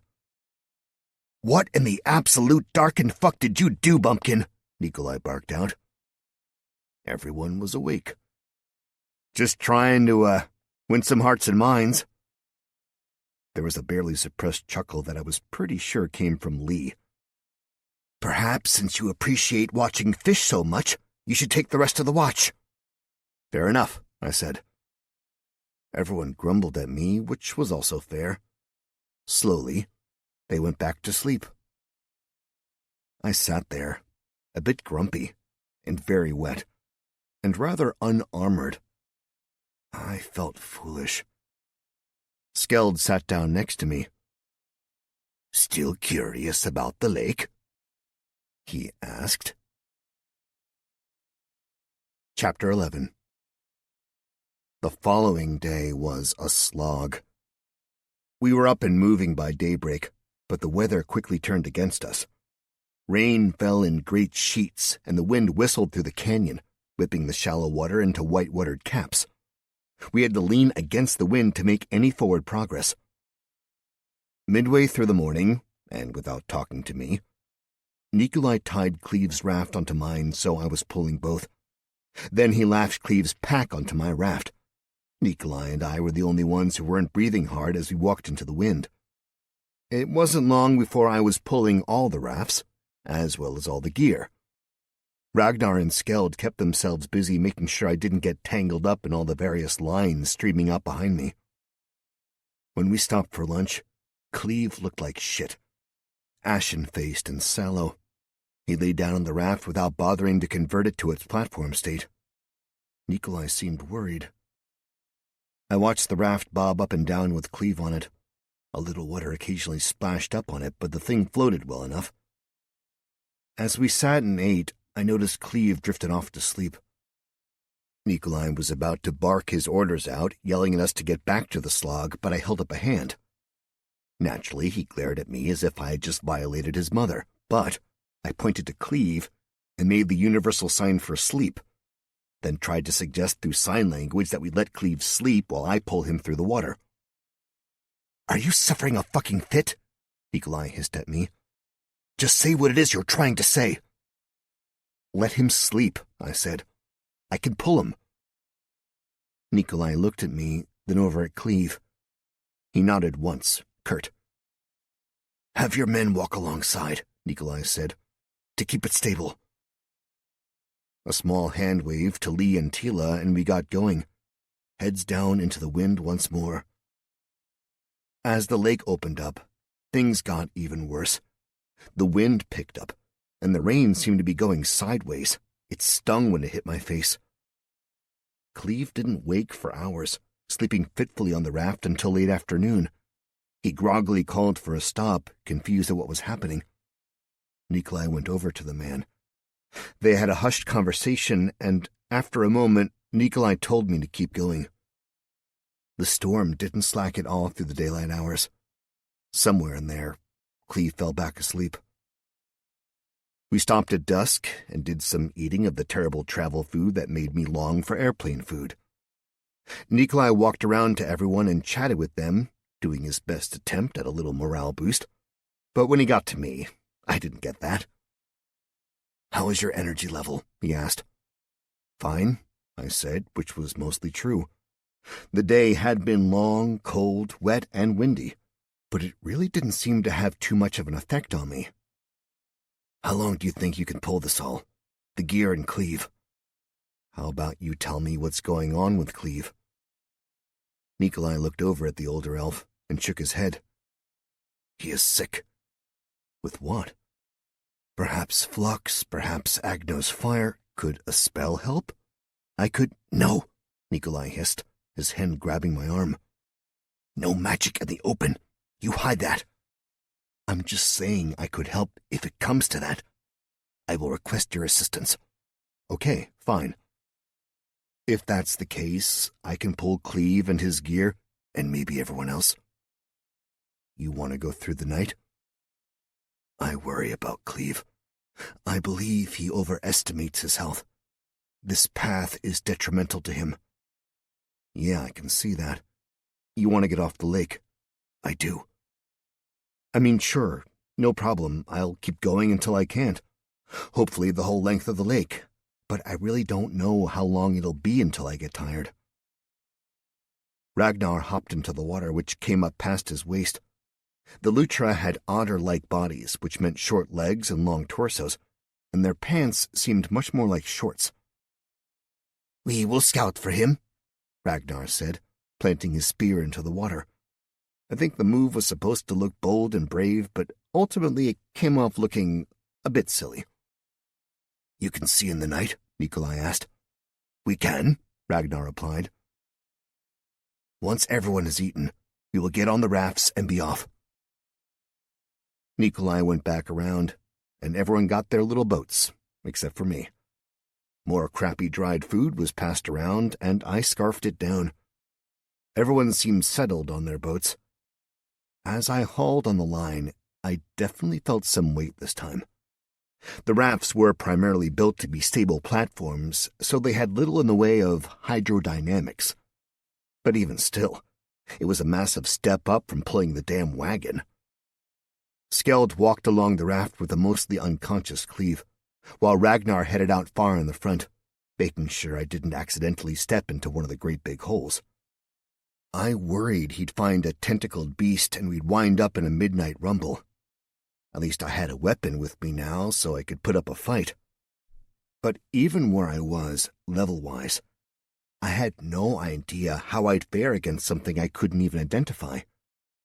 I made a mental note to talk to Nikolai about level limits and identification and all that.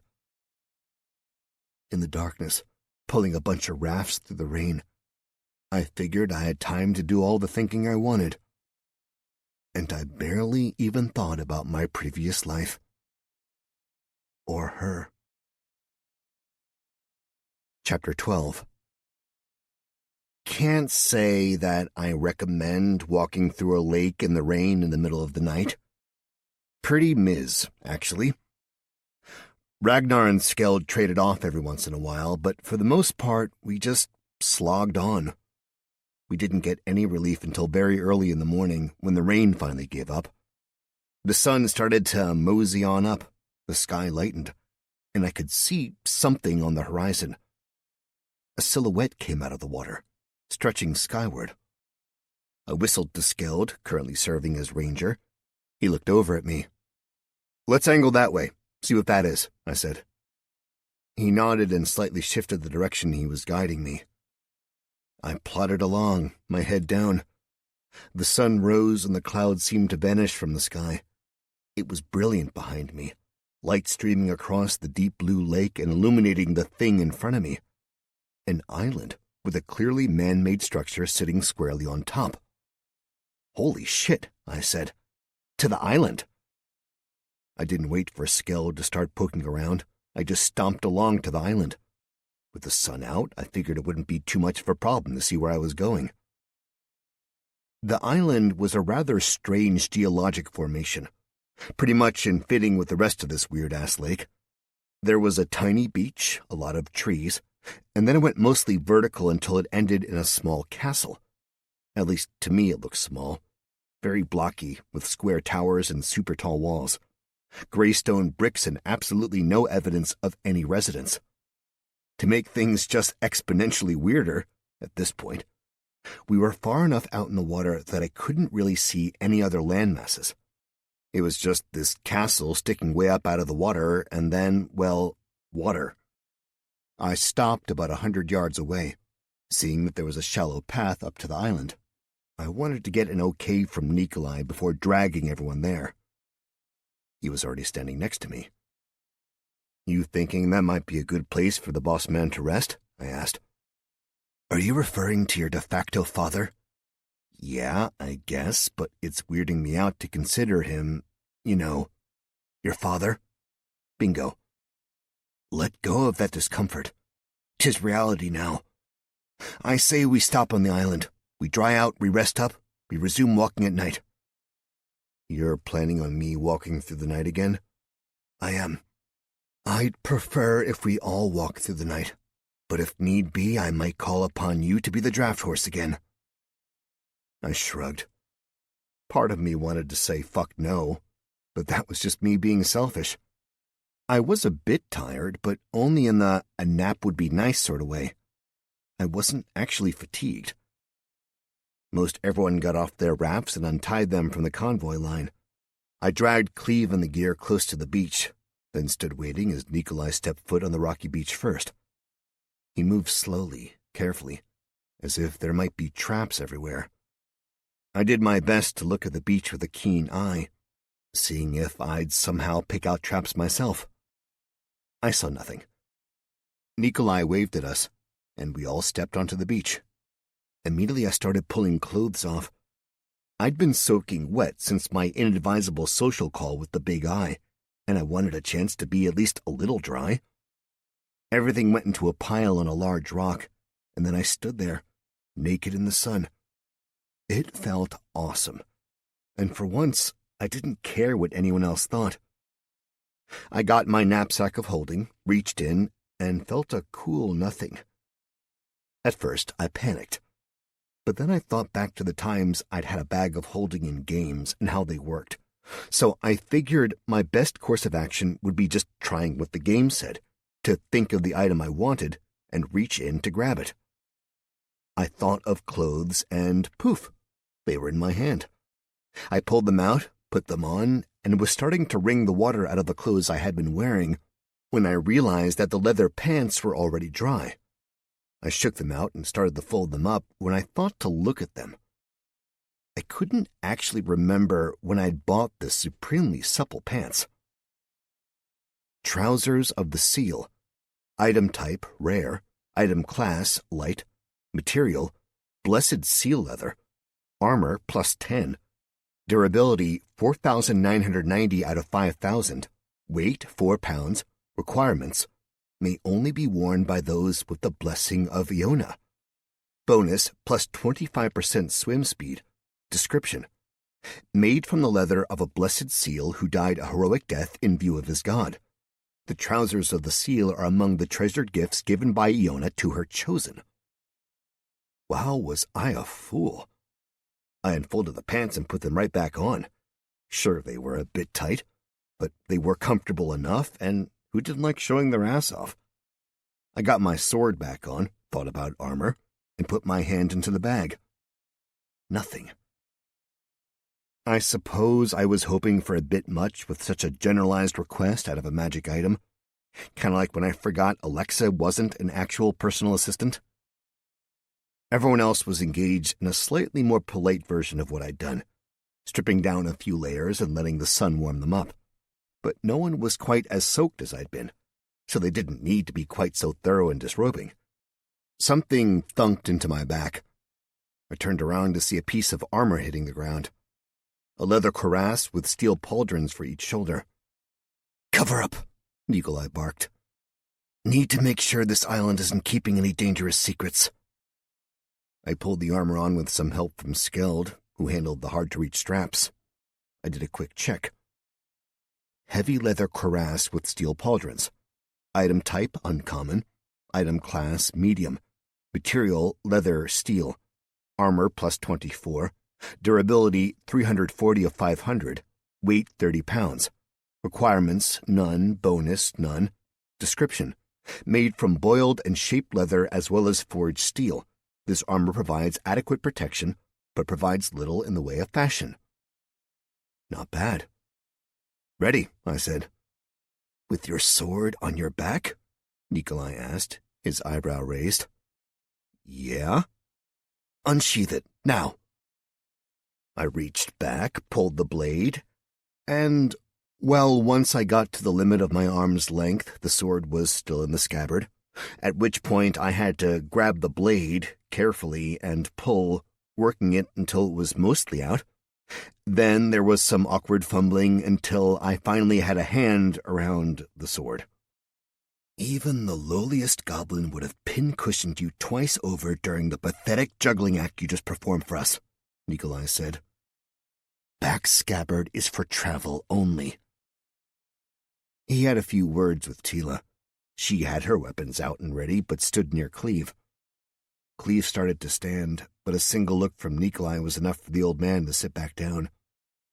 Nikolai paused for a minute, then walked over to me.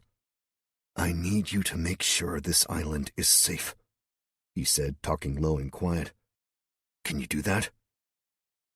"You have been offered a quest by Nikolai. Safe is Secret 1.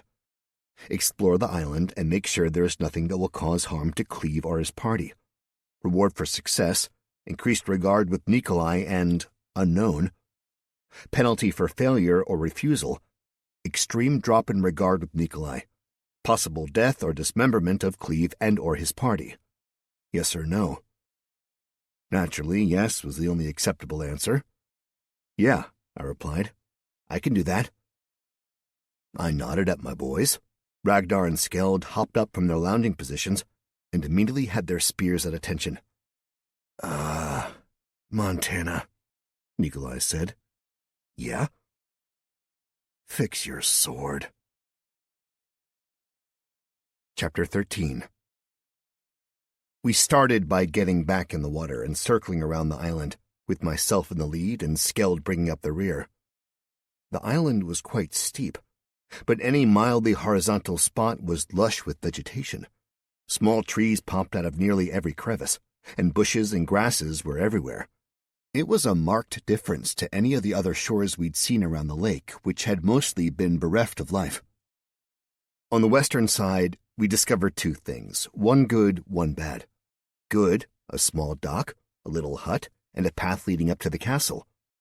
Bad, Most everything to the west was really deep. The shallows seemed to pretty much disappear. "How do we walk across this?" I asked, looking to Ragnar. He didn't answer, too busy staring. "Let me check this," I said, pointing to the hut. "I don't want anything to pop out from behind us." I walked over to the hut to check things out. Calling it a hut was a bit unfair, though. It was built better than that and was on the larger side. Maybe 30 by 30, made out of rough-hewn wood. A single window faced the water, with glass that was clearly hand-blown, since it was slightly bulging at the bottom with a bit of bubble in one pane. Peeking inside showed basically nothing. There were a lot of wood crates, but little else. I walked around, getting to a side with double doors that ran nearly the entire length of the building. I gave the doors a pull. They creaked but didn't open. I peered through the crack between two doors and saw that they were chained together, with thick metal links. I pulled harder. The wood creaked and cracked a bit, but there was no real movement. The smart move would have been to go get Nikolai and seek his advice on the matter. But I was afraid that in doing so, I might fail the quest he'd given me. Knowing Nikolai, this could very well be another one of his tests to see if I was capable of handling myself. I couldn't just run to him at the first sign of trouble. I figured he'd tell me not to rip the doors apart. But then I wouldn't get to see what was inside. And what if what was inside was the secret danger on the island that would get us killed? Clearly, I had no choice but to break in. It took some real strength. I felt my muscles really pull. But the wood splintered apart, and the chain fell to the ground. Both doors came open, one a bit faster than the other, hitting the wall with a thud. Dust swirled out and settled around my legs while the sun shed light on the inside. Crates were stacked along all the walls and blocked the entrance.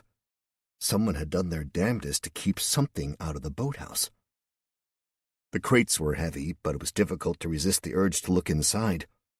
I figured there'd be more time to dig in and look later. Pulling the crates aside revealed a boat.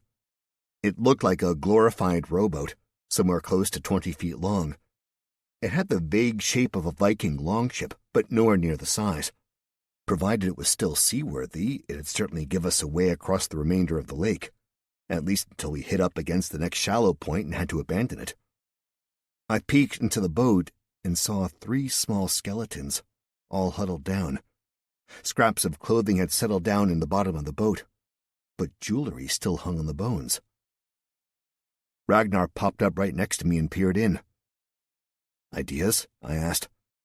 "They are dead," he replied. "Yeah, got that bit. How do you think they died?" "Death?" "Dead by death. Interesting theory." I reached in carefully and touched one of the bones. It didn't move. "Are skeletons a thing here?" I asked. Ragnar gave me an "are you really asking me that" look. "Yes," he said, pointing to the skeletons. "No, I mean, I stammered. Like skeletons that are, animated." "Undead?" "There are as many undead as there are living." "So these might be undead?" "No, these are dead." "How do you tell the difference?" "Undead are moving." I got the snarky Hearthman. Lucky me. "Okay," I said. "Good safety tip, Egon." "Egon?" "Never mind. These aren't moving, so they're dead." "Probably." "I appreciate your confidence." He gave me a jaunty little salute and then wandered out of the boathouse. I made a mental note to crack open the crates later and followed the little guy. Outside, Skeld stood at the end of the dock, looking westward over the water. "Storm's coming," he said. I followed his gaze and saw an ominous bank of black clouds hanging over the far horizon, speeding towards the island. "Fuck," I said. "We need to be quick about this." "At some point," Ragnar said, following quickly as I ran up the path towards the castle, "you need to tell us what is going on with these quests of ours." "Are you on the same quest we are?" "Everything you take, we take. As your Hearthman, we are an extension of you. Should there be a time we are offered a quest before you, You will get those as we do. How does experience work? What you receive, we receive. Same. That's dope, I said. Next time we have downtime, we need to talk. There's a bit too much about our world I don't know. The castle loomed above. Now that I was closer, it looked more robust and much taller than it had seemed from down below. It looked to be purpose-built for war. I'd loved reading about castles as a kid, studied the hell out of them. I memorized the names for all the parts and built a massive diorama in 4th grade for Mrs. Sperry, something that remained the highlight of my academic career. I knew almost everything there was to know about castles as they related to medieval European history. And despite all that, I had no idea why there was a big old castle in the middle of a lake. Heavy doors hung off their hinges, as if they'd been blown off from something coming out of the castle. Oddly, I felt a sense of relief. Something leaving meant there was less of a chance of something left in the castle. We passed through the barbican. I noticed the portcullis was still up. Inside, the bailey was wrecked. Broken weathered wood was everywhere, and decayed bits of straw cluttered the corners. We saw more skeletons here, not a single one complete. They'd been torn apart, and bones littered the area. I noticed some rusting armor and, always one to look for loot, knelt down to take a closer look. A thick metal cuirass covered the remains of a torso, but a hole had been punched in the lower quadrant by something with either really big claws or really big teeth. The metal was thick, but it didn't look like anything I'd seen contemporary soldiers wear. When I tried to get an idea of the stuff, it just came back as broken armor. There were some weapons scattered about, swords and axes mostly, few spears. I chucked everything that wasn't completely rusted out into my bag, very curious if I could find a limit to what it could hold. Currently, it seemed a little OP, but then again, why would I complain about something like that? It was one of the ultimate cheats for every RPG I'd ever played. It wasn't totally overpowered, notably because I couldn't see what I had with me. At some point, I'd probably get around to making a list, provided, I could figure out how to get everything out of the bag. Instead of heading straight to the keep, I decided to first go up a set of stairs onto the battlements. There was little to see there, mostly detritus from the nearby trees. There wasn't any vegetation inside the castle, but everything on the outside had grown up and over. It gave me a vague notion of how long ago everything had happened. Enough for some tree growth, but not enough for nature to begin her reclamation. Onto the keep. I hoped we'd find nothing but an empty structure. Sure, there'd be a bit of mystery as to why the place was empty, but we could certainly get over the mystery in favor of moving along to Osterstadt, and not missing our deadline for arrival. The boys were not eager to go further into the castle. They both lingered close to the portcullis. "Who wants to come with?" I began, "and who wants to stay here?" They turned to each other and did a thing with their fists. One of them stuck a thumb out. Ragnar punched Skell lightly in the chest and then ran after me. "What was that?" I asked, stepping through the busted door to the keep. Thumbs? "How's it work?" Person closest to north is thumb. Person closest to south is fist. You put out either a thumb or a fist. If they match, that's a fist. If they don't match, that's a thumb." Sounds like rock, paper, scissors. I prefer thumbs. Had we been somewhere safer, I might have taken a moment to educate my hearthmen on the finer points of the great game of Rochambeau. But the interior of the keep gave me chills.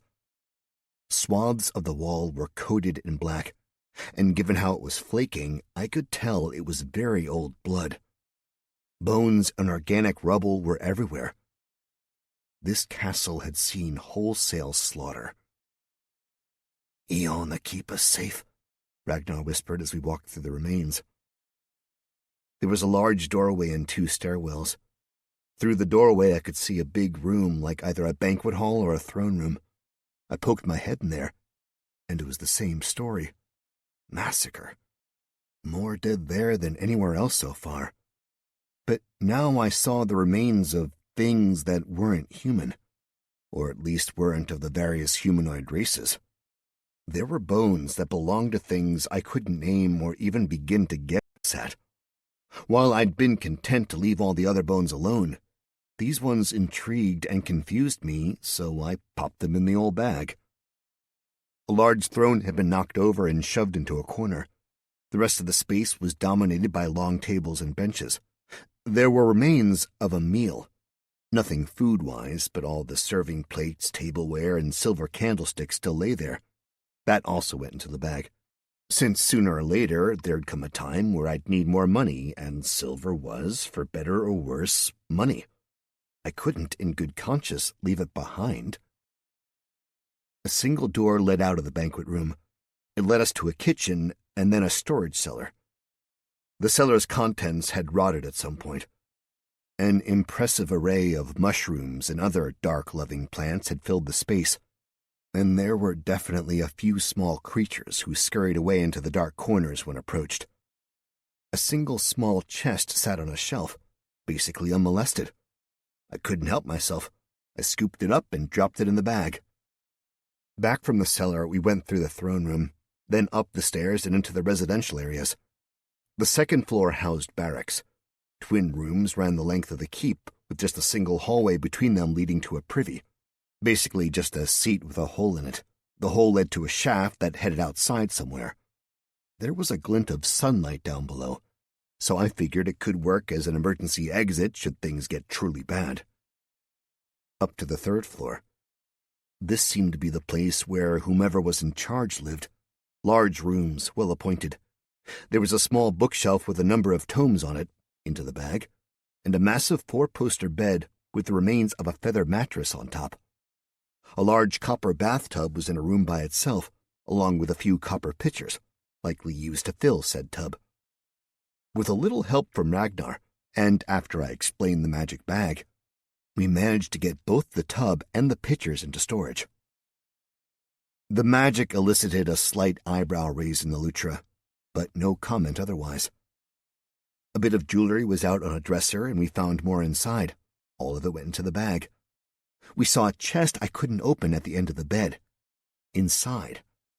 At that point, Ragnar got a little overexcited, and basically anything that wasn't nailed down in the master bedroom went into the bag. I had to draw the line at chamber pots. The fourth floor had small rooms, each with a rough-hewn bed, a small dresser, and a chamber pot. Nothing particularly interesting. There were some coins, which we took, and some personal effects, which we took. But there was nothing of real note or value. The last staircase led to a door that was blocked. Nothing a little banging and shoving couldn't solve. I broke the door, and we got out onto the roof. Some bits of furniture had been made into a barricade, but it hadn't seemed to have done much good. We found more skeletons up top, ones that had been torn apart. This must have been the last stand of the posh owners. There was a ton of jewelry, including something that was definitely a crown, as well as a big fat signet ring. Weapons, however, seemed to be in short supply. I guess the soldierly types had their own stand somewhere else. As soon as I grabbed the crown, a ghostly apparition swirled up. A slightly green and lightly translucent woman stood in front of me. She had a very noble bearing. She bowed her head to me and spread her hands. You have been offered a quest. Justice for a duchess. The Duchess McDermott and her kin were killed by unknown, and she seeks vengeance on that which slaughtered her family. Reward for success, XP and access to the royal treasury. Penalty for failure or refusal, none. Yes or no? It didn't seem right to refuse, and if the unknown thing that had done the slaughtering was still around the castle, completing one quest would mean completing the other. Bogo was always my favorite. Yes, I said to the ghost. I will bring you justice. The woman smiled, nodded, and disappeared. I don't think I need to say it, but I will. All the goods on the roof went into the bag, as did the few weapons that were there, most of which were more ornamental than useful. A fortune in jewels tacked on to already gaudy sheaths. Ridiculous. I leaned over the edge and looked down. Skeld was standing at the edge of the bailey, glancing about. "Everything okay?" I yelled. It took him a moment to locate us, and then he proffered a thumbs up, which was a little hard to see because otters have tiny thumbs. The walls of the castle were built right up to the cliff edges. The keep was situated on the southern edge, and the entrance to the bailey was on the west. A tall tower rose on the east, right above where Cleve and company were resting. Ragnar scratched his nose. "You want to look through the tower?" he asked. "I do. I think it's pretty damn necessary." I eyed the storm for a moment, trying to gauge how far it had come in the time we'd taken to clear the keep. My best bet, we had somewhere in the neighborhood of an hour before the storm hit. I couldn't even see the slightest bit of sunshine coming through. It was another monster storm. "Do you have some way to communicate with Skeld?" I asked. "Sure," Ragnar replied with a nod. "Can you tell him to bring the group around, at least to the boathouse? There might be some—" Ragnar leaned over the roof and shouted, "Bring them to the boathouse!" Skeld gave another thumbs up and darted off. "I could have yelled at him, man," I said. Ragnar shrugged. "The tower?" "The tower." Chapter 14. You could only get to the tower from the battlements. It didn't have a courtyard entrance. Weapon stands filled the entryway, still stacked full of spears. Looking up, the tower was pretty open, just a spiraling staircase up to the roof, which led to a broken door. I wasn't super into the idea of climbing all those stairs. Not so much because of exertion, I had that pretty well under control. I just wasn't particularly keen on finding a monster up on the roof with our one exit a tight staircase down. Opposite the entryway we'd come through, there was another door, one that was open just a hint. Getting closer, I heard noise. Scratching, moaning, low growls. A peek inside, and I saw stairs going down. Down or up? Time to choose. Really, the best possible option was closing the door to the tower and forgetting about it. So I stalled the decision by loading all the weaponry into the bag, then the weapon stands, and the side table, and everything else not nailed down in the room. That done, I had to man up.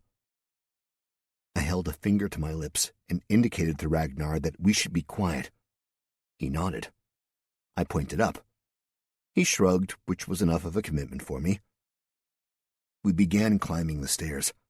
At the top, a door hung off a single hinge and moved ever so slightly in the breeze. Outside, there was a pointy bit of roof, as well as a small walkway all the way around the tower. There were high crenellations along the walkway, as well as murder holes in the floor. We stepped over some bones, ruined armor, and a few busted crossbows. Nothing worth putting in the old loot bag, even by our admittedly low standards. I looked over the edge and saw our group had already moved from the initial beachhead. Over to the west, a curtain of rain came down, streaming from completely black clouds. It was one of the most ominous things I'd seen. "What do you think of that storm?" Ragnar asked. "It's gonna be a motherfucker." "Are we going through the door and down the stairs, where the noise is?" "Yes." He nodded once. It was clear the Lutra didn't want to do it, and I understood his hesitation. But we had a quest. Technically 2 quests. Back down the stairs and to the door. I had my sword out and ready, and Ragnar had a spear. "Quiet and slow," I said, edging the door open.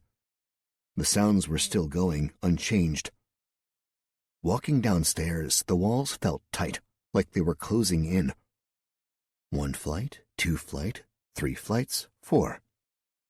Finally, we hit another door, also shut. I edged it open. A strange, pulsating light streamed out of the room, almost ethereal. I peeked around the door and sighed.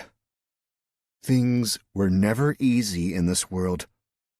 A bunch of creepy-looking monster things were inside, gallivanting about, almost equally split between fucking and feasting on each other. They looked like they'd crawled out of a pit of hell and spent a few generations inbreeding.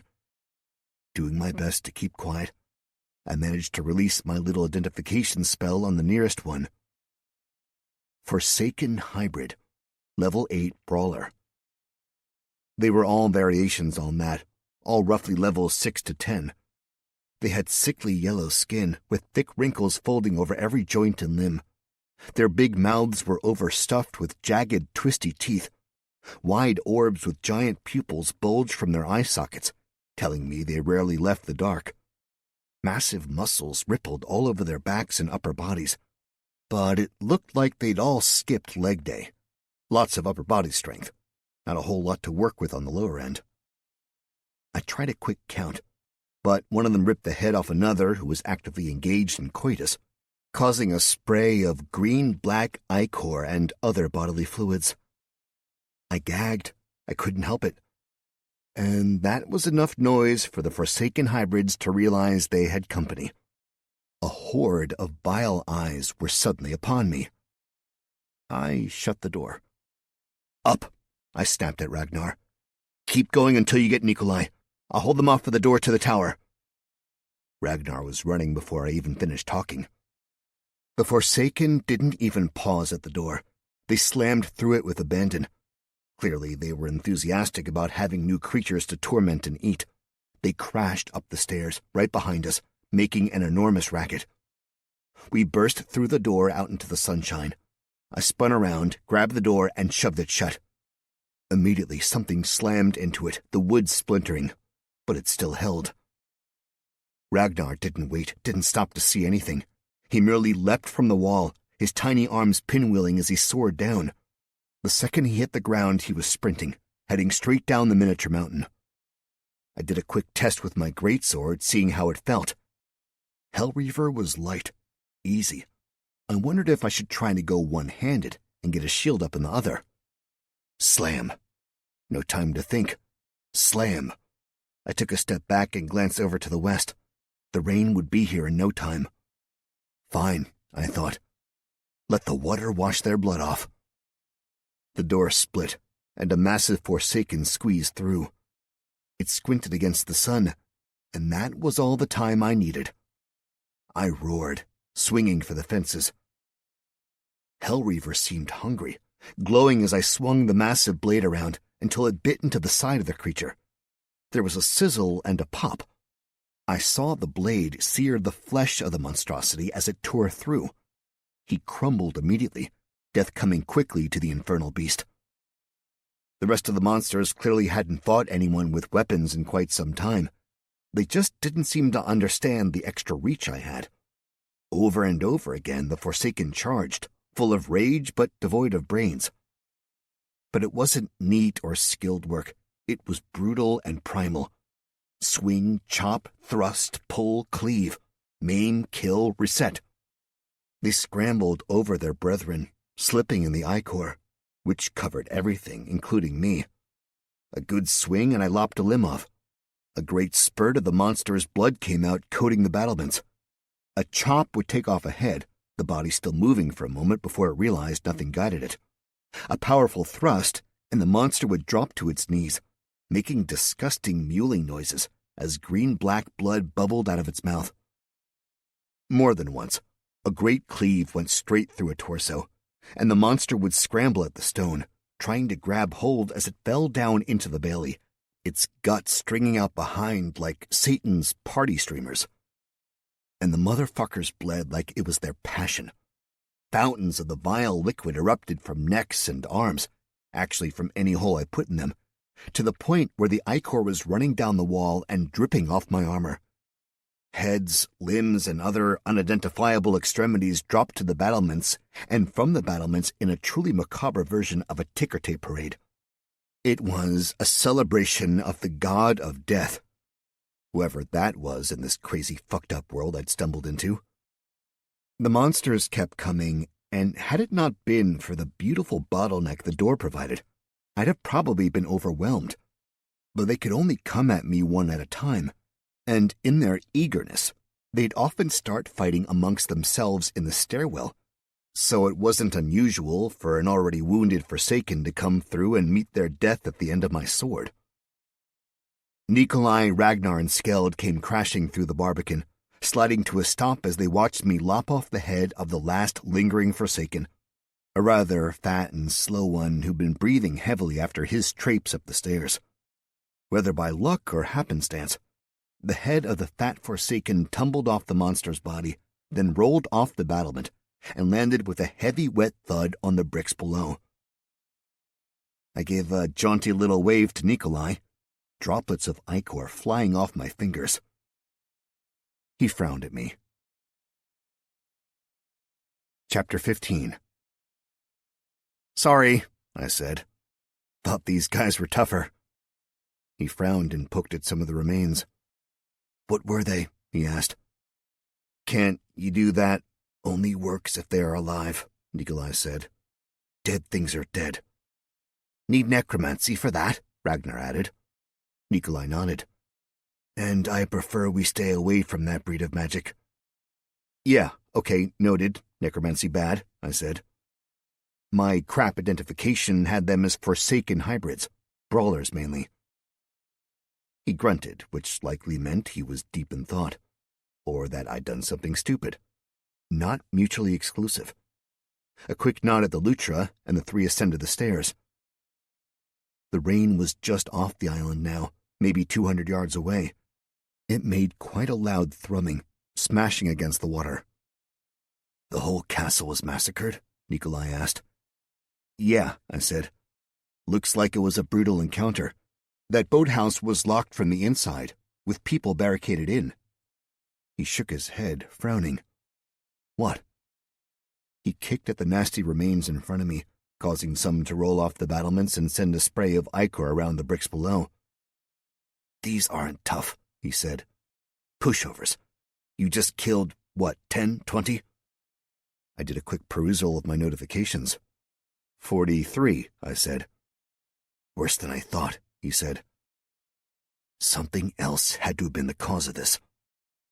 Easy to check, I replied.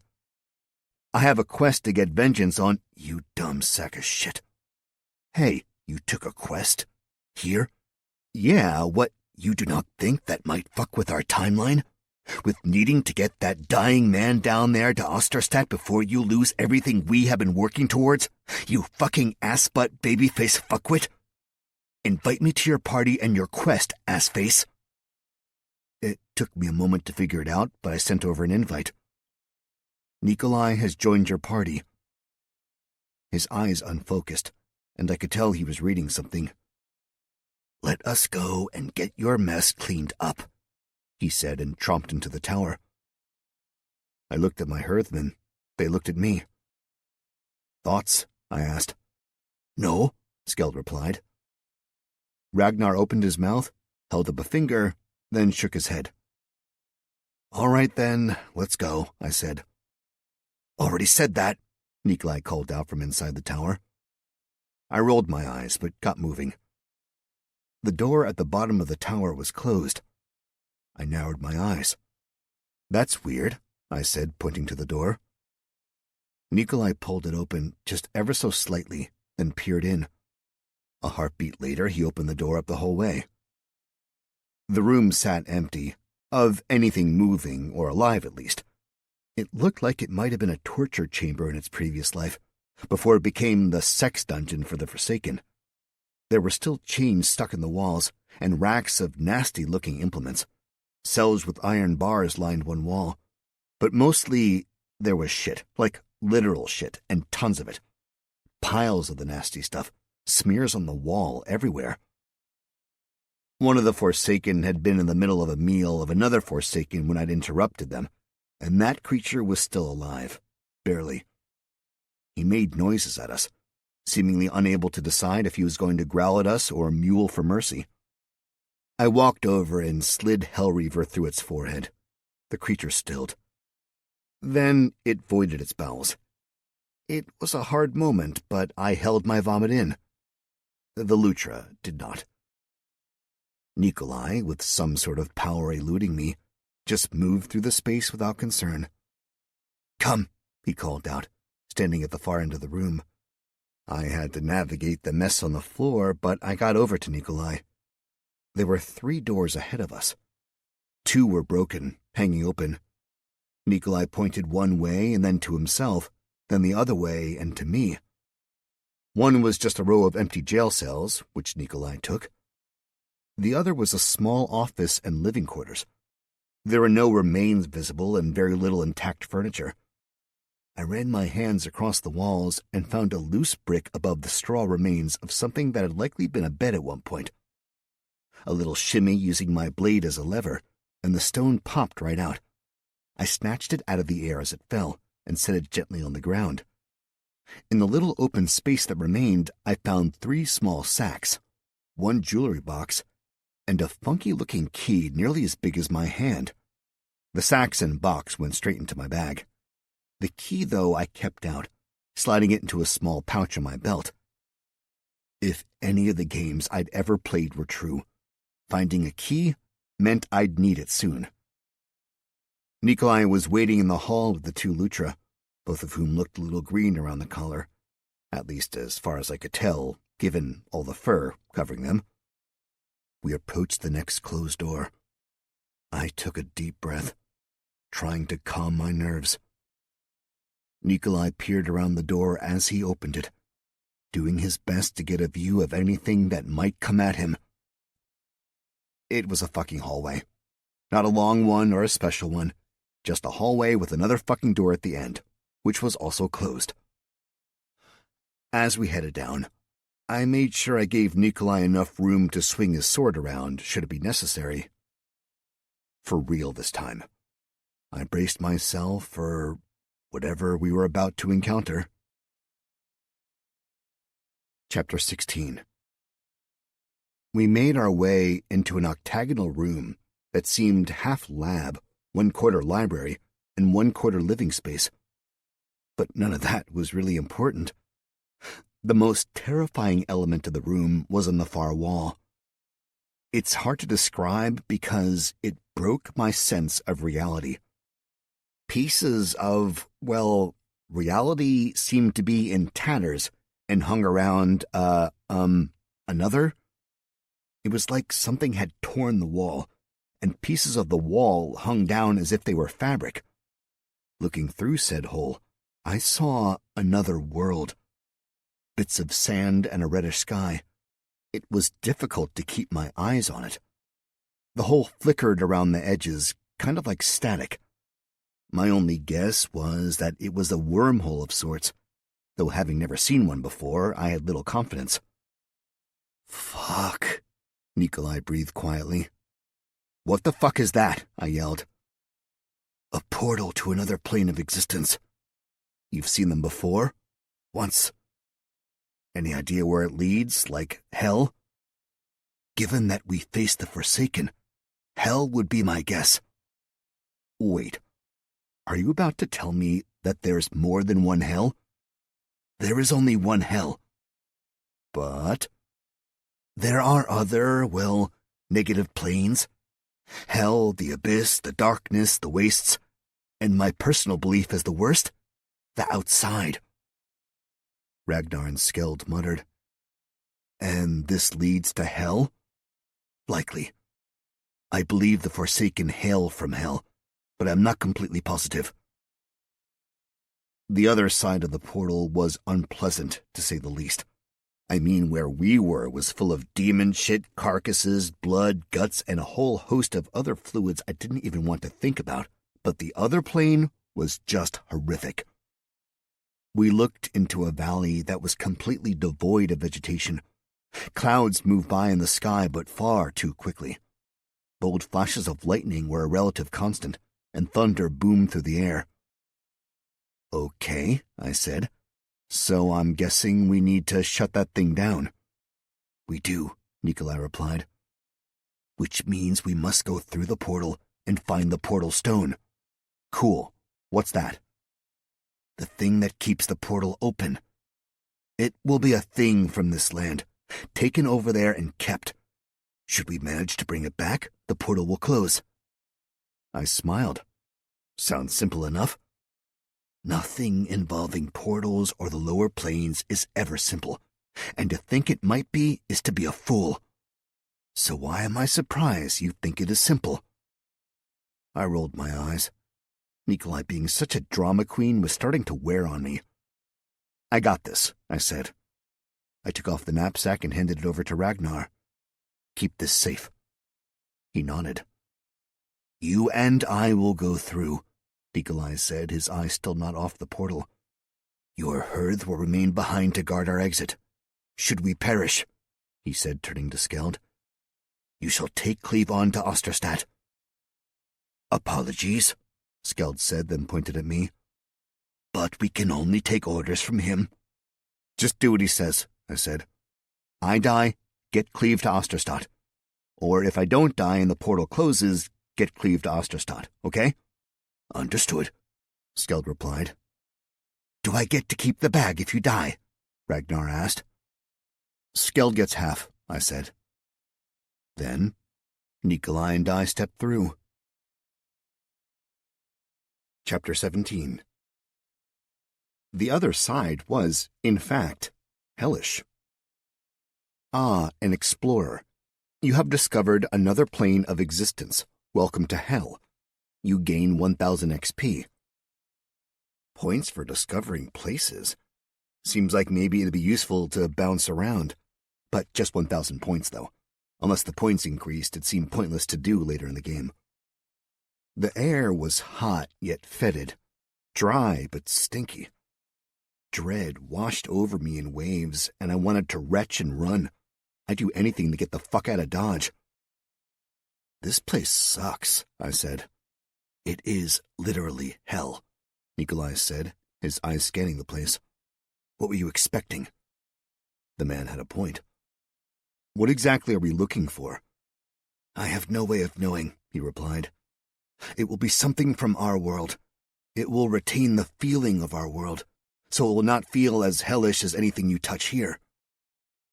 Nikolai started searching in front of the portal, kneeling on the ground and looking in the various cracks. I walked around to the edge of the portal, trying to get a look at what was on the other side. It was confusing because on one side, I saw the room in the castle and Ragnar and Skeld standing there looking worried. On the other side, there was no sign whatsoever that the portal existed. So I just saw Nikolai fumbling around the cracks for a stone. Given other circumstances, it might have been hilarious, but at the moment it was rather terrifying. The Forsaken had been pretty easy to dispatch, but I had no desire to go up against anything bigger or badder. Then I noticed a man, or something that used to be a man. The figure knelt on the ground. His arms were outstretched, tied at each wrist to poles on either side of him. His head hung down. On his back, his skin had been removed and stretched out to form wings.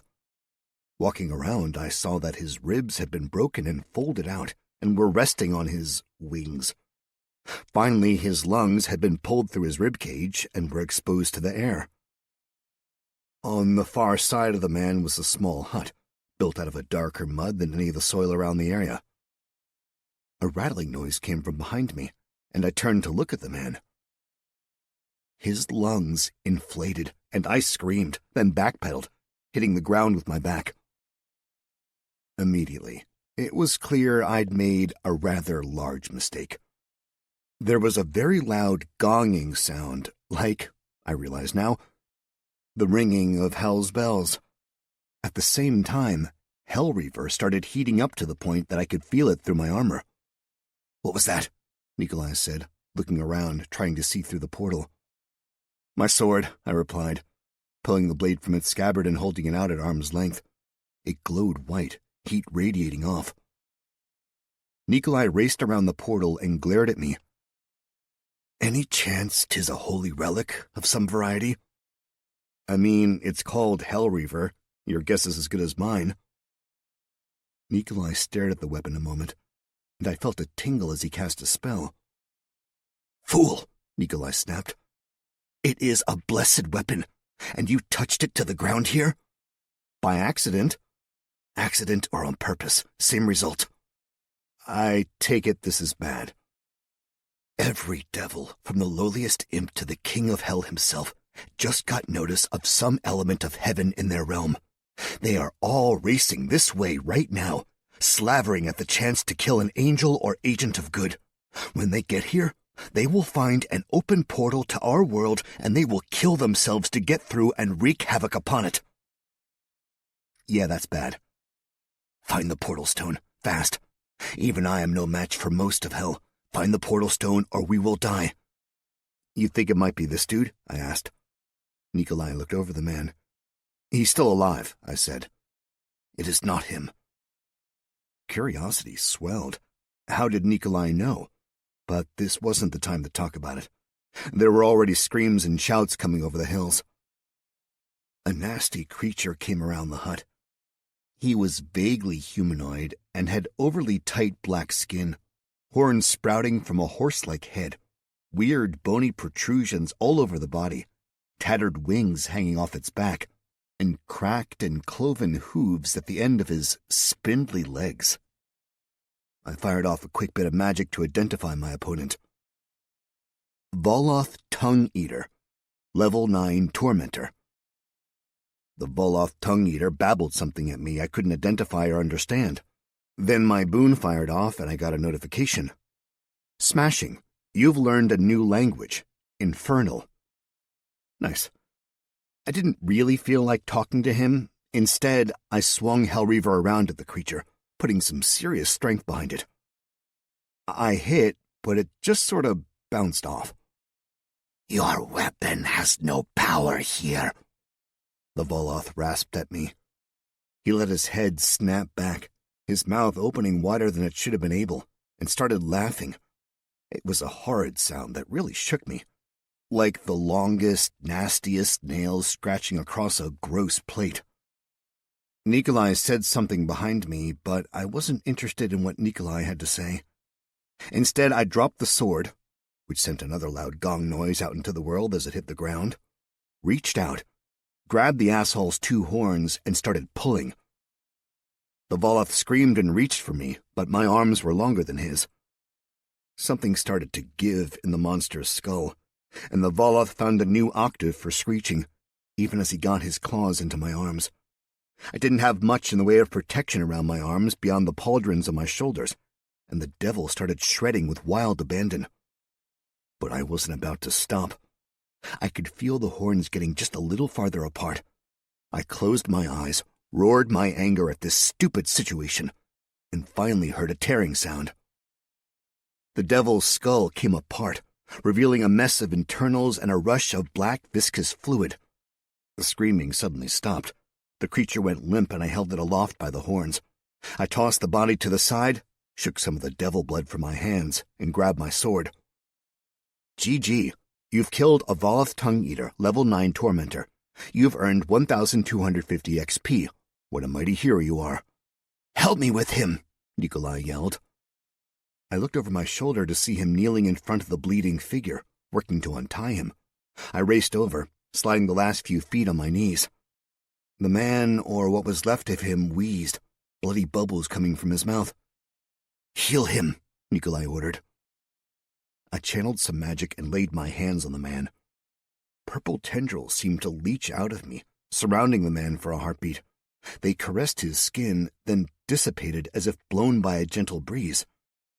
He didn't look a whole hell of a lot better once the spell was done, but he opened his eyes, and the bloody froth stopped coming out of his mouth. The portal stone, Nikolai hissed. Where is it? Hut, the man whispered, barely audible. Go, Nikolai yelled. I ran. On the horizon, I saw dark shapes both in the sky and on the skyline. Knowing a distraction would be super useful right about now, I grabbed the sword and said thank you to Hellreaver, then hauled off and threw it as far as I possibly could. The sword glowed white, searing the sky like a tracer bullet. It went quite the distance, and as soon as it hit, a loud bong sounded out once more. The shapes on the horizon changed directions ever so slightly. I lost traction and slid to the ground. I had to scrabble back to my feet, coming to the backside of the hut on all fours.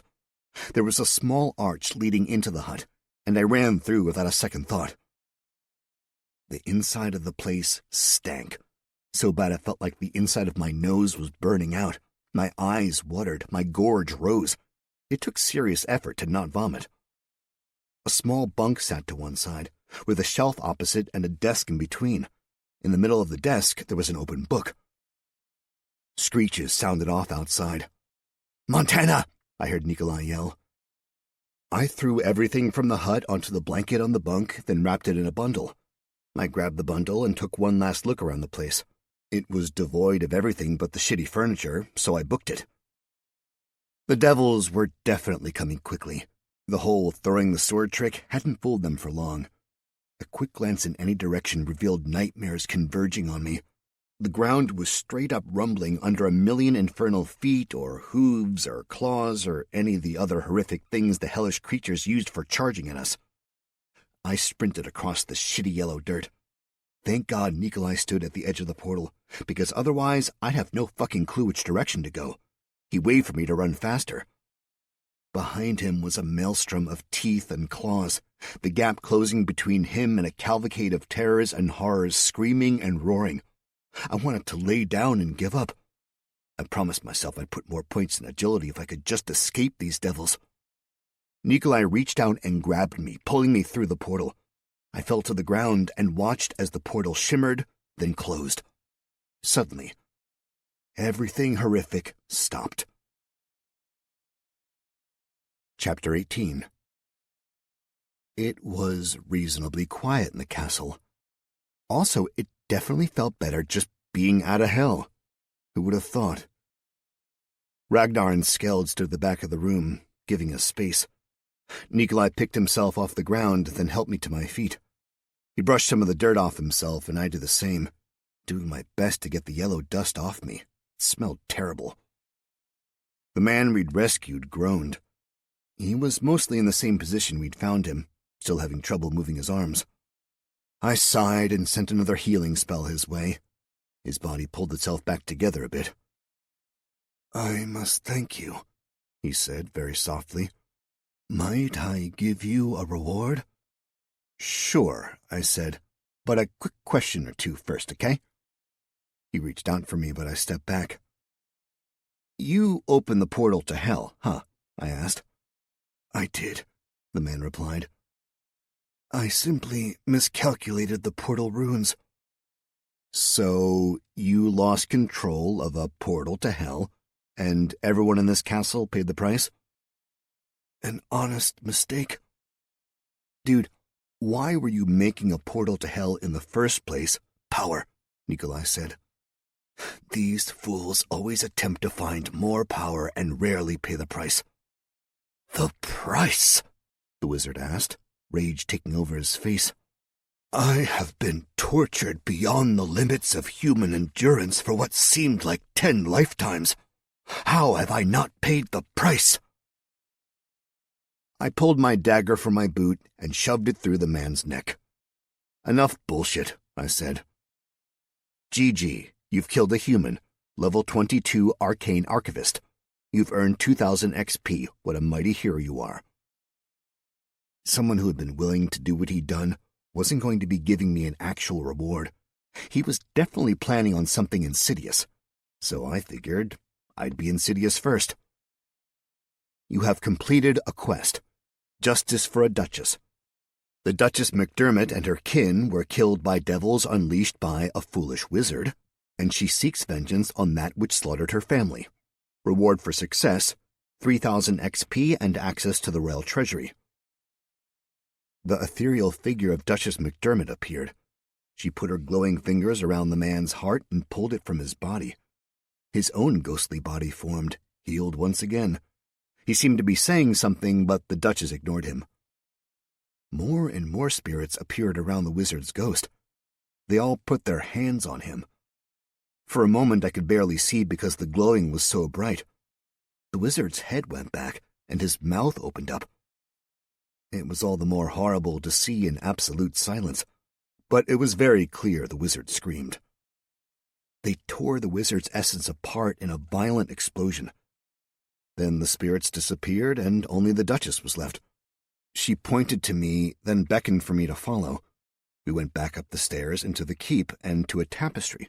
She indicated I should pull it down, so I did. A door.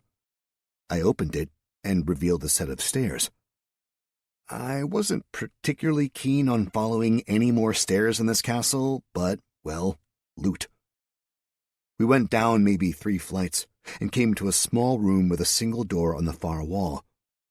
The door was made of metal and looked extremely solid. Its only feature was a singular keyhole smack dab in the middle. The apparition put her finger through my pouch, prompting me to pull out the key I'd found in the hidey hole. She pointed to the key, then to the door, and I resisted the urge to roll my eyes. Obviously, it went to the door. The key fit perfectly, and the door opened with not a single squeak. Inside was a smaller room lined with a variety of items on shelves. Duchess McDermott bowed her head to me, then vanished. Wisps of her ethereal glow remained behind for a heartbeat before dissipating. She'd paid her reward. I stepped inside the vault and looked at her riches, now my riches. Sacks of gold, ingots of metals, a chest of cut gems, jewelry, a stack of scrolls, 3 books. "Salivate later," Nikolai said. "We are short on time." I nodded, knowing the man was right, and motioned to Ragnar. He held out the bag, and we swept everything from the shelves into it. "Impressive bag," Nikolai said. "Sorry for keeping it a secret.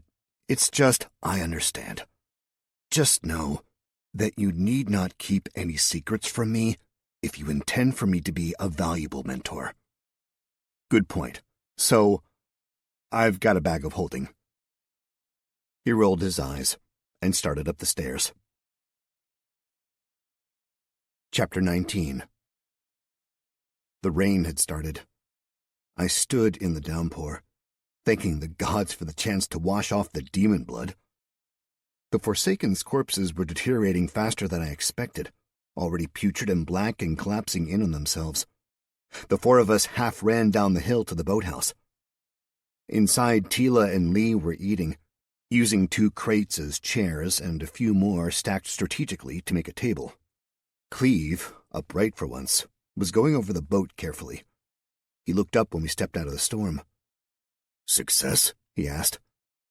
"The island is safe for now," Nikolai replied. "Huzzah, you have completed a quest. Safe is Secret 1. You have explored the island and made it safe for Cleve and his party. Reward for success, 1,000 XP, and increased regard with Nikolai and Unknown." I had a number of unknown rewards I figured should come due in the near future. Or, I realized as I stood there and watched the rain fall, they already had come due, and I just hadn't realized it. Huzzah! Against all odds, you have reached level 11. You receive 6 attribute points to distribute in the next 36 hours or you lose them. Dare to believe you can survive and achieve greatness, or don't. Nice, I thought. I had more points, up a level. Seemed like things were, "We need to move," Nikolai said, breaking me out of my reverie. "We do not have time to remain here."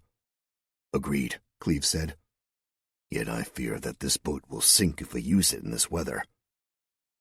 Nikolai sighed, angry, impatient. Still, he realized the boss was right. Lee polished off his last bite, and then joined Cleve at the boat, doing some minor repairs and sealing, trying to get the craft seaworthy once again. "When you got a dagger?"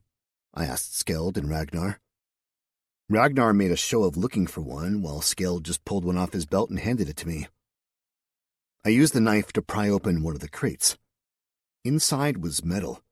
Stacks of ingots. I pulled one out and held it up. "Anyone know what this is?" I asked. "Metal?" Ragnar offered. Helpful as always. "Anyone have something more specific?" Lee came over and took the ingot. He turned it over, scratched it with his nail, hammered it on the stone floor. "Heavy," he said. I would have guessed steel but no rust. Perhaps a bit too heavy.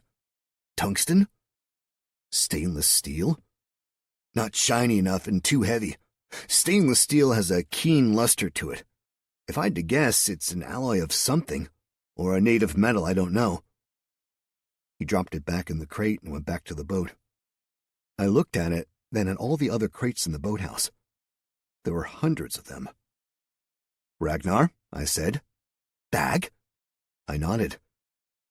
He held the bag open, and I started grabbing crates, opening them and dumping the contents into the bag. I was going to find the limit to the bag's ability to hold, or die trying. Probably die trying when the bag finally exploded. Chapter 20. The rain finally eased up as the sun set, sending a glorious array of colors all across the sky. Nikolai rallied the group and we pulled the boat from the boathouse. With all the crates packed away, there was plenty of room to maneuver, and we got the boat in the water without much trouble. Then it was just a matter of getting our gear, ourselves, and some borrowed oars into the boat. We set sail, or, set row, heading into the sunset. Naturally, I got volunteered for the rowing. I was a little salty about it at first, but a girl likes to be asked, I also appreciated getting the exercise. After 100 yards or so, my shoulders and back felt nice and loose, and I really started to pull on the oars, enough so I really felt like I was working. I won't say I got whitewater going, but we definitely had enough of a wake so you'd be able to flip some pretty good tricks. We were making good time. Both Lutra looked over the edge of the boat into the water, and occasionally shot worried glances towards me or each other. Whatever was in the depths below didn't seem keen to interrupt us, though I'm totally confident we were being shadowed by more than one beastie. I'd like to believe we were left alone because of my badass rowing, but it's also possible we were left alone because all the lake monsters were busy that night, shampooing their hair or something. Everyone but Skeld slept at some point, while I rowed into the night. Skeld stood on the seat right behind me, keeping an eye on the water, while making sure we didn't run into anything. I used the time to peek at my attributes. Attributes: Strength 55, Agility 30, Dexterity 29, Constitution 52, Wisdom 23, Intelligence 18, Charisma 20, Luck 27. Unassigned points 6. I was getting up in the attributes, but I had to wonder. If 20 was an amazing athlete, and 13 was average, what the fuck was I? And where to put the points? Intelligence seemed like a good spot to slip them, just because that was my lowest stat. And yet, I hadn't seen any measurable difference increasing my intelligence. It'd probably be very difficult for me to boost strength through working out or anything else. Maybe I should get my strength up higher. But was there a point of diminishing returns? Would a strength of 60 give me anything 55 wouldn't? This would be an ideal time to talk to someone about it, ask someone to help me make the decision. And yet the only person to ask was the taciturn Skeld, who was busying himself with the actual work of keeping us alive and on path. I dropped 2 points into intelligence, up to 20. Mensa, here I come. 3 points into luck, up to 30, a nice round number, and then a single point into dexterity to bring that up to 30. I didn't feel smarter. Oh well. Attributes: Strength 55, Agility 30, Dexterity 30, Constitution 52, Wisdom 23, Intelligence 20, Charisma 20, Luck 30. Unassigned point 0. Your world, Ragnar said, his voice quiet. Was it quite different from this? I looked around at the boat. Skeld was standing at the bow, keeping watch. Ragnar was stretched across my pack in front of me, keeping low as to stay out of the wind. Yes, I said. Very much so. Do you miss it? That's a harder question to answer, I replied, stalling. I laid into the oars and tried to come up with an answer. I've been working hard not to think about home. It was too linked to thinking about the girl. And thinking about the girl just made me hurt with how much I wanted to be wherever she was. How much I wanted to know what had happened. Why she had died. All I knew was that, for once, I hadn't been involved in the mess. It wasn't me. Sure, I'd been blamed and I'd paid most of the price, but I wasn't the cause. I wasn't ready to go into it. "Do you miss your home?" I asked Ragnar. "Only been gone a day," the Lucha replied. "And I have been waiting to leave my whole life. Why did you come here?" "Why did you?" "Life in Sawmers has been hard for my kind. With most of us as slaves to the Agagnern, it became difficult to survive. We were mostly young pups and a few of the older generation. I was one of the lucky ones. Skeld as well. Our families were intact. Even still, we were lacking good hunters and fishers. Winters were harsh, meals were few and far between, and the community of Sawmers had not been welcoming to us for a number of years. I trained for war in the day and cleaned a tavern at night, and I heard stories from travelers. The wide wonders of the Empire, the lands beyond. I wanted to see more than Sawmers and the War Waters. I wanted to see some of the actual world." "And he wanted adventure," Skeld piped up. "He would spin the yarns he overheard. All day as we trained, I would hear of the shifting sands of the Great Urg. I would hear of dungeons full of danger and treasure. All day, every day. Treasure and wonder, wonder and treasure. All the world awaits us." "So, you're here for treasure?" I asked. "I'm here to keep Ragnar alive." "But you also had to, join the Hearth, so, doesn't that—" "We volunteered," Ragnar said. "It was an honor to join you." Skeld looked over his shoulder at me and nodded. "Whatever other reasons we had to leave Sawmers, we joined you because you are a man of honor. We are proud to be part of you."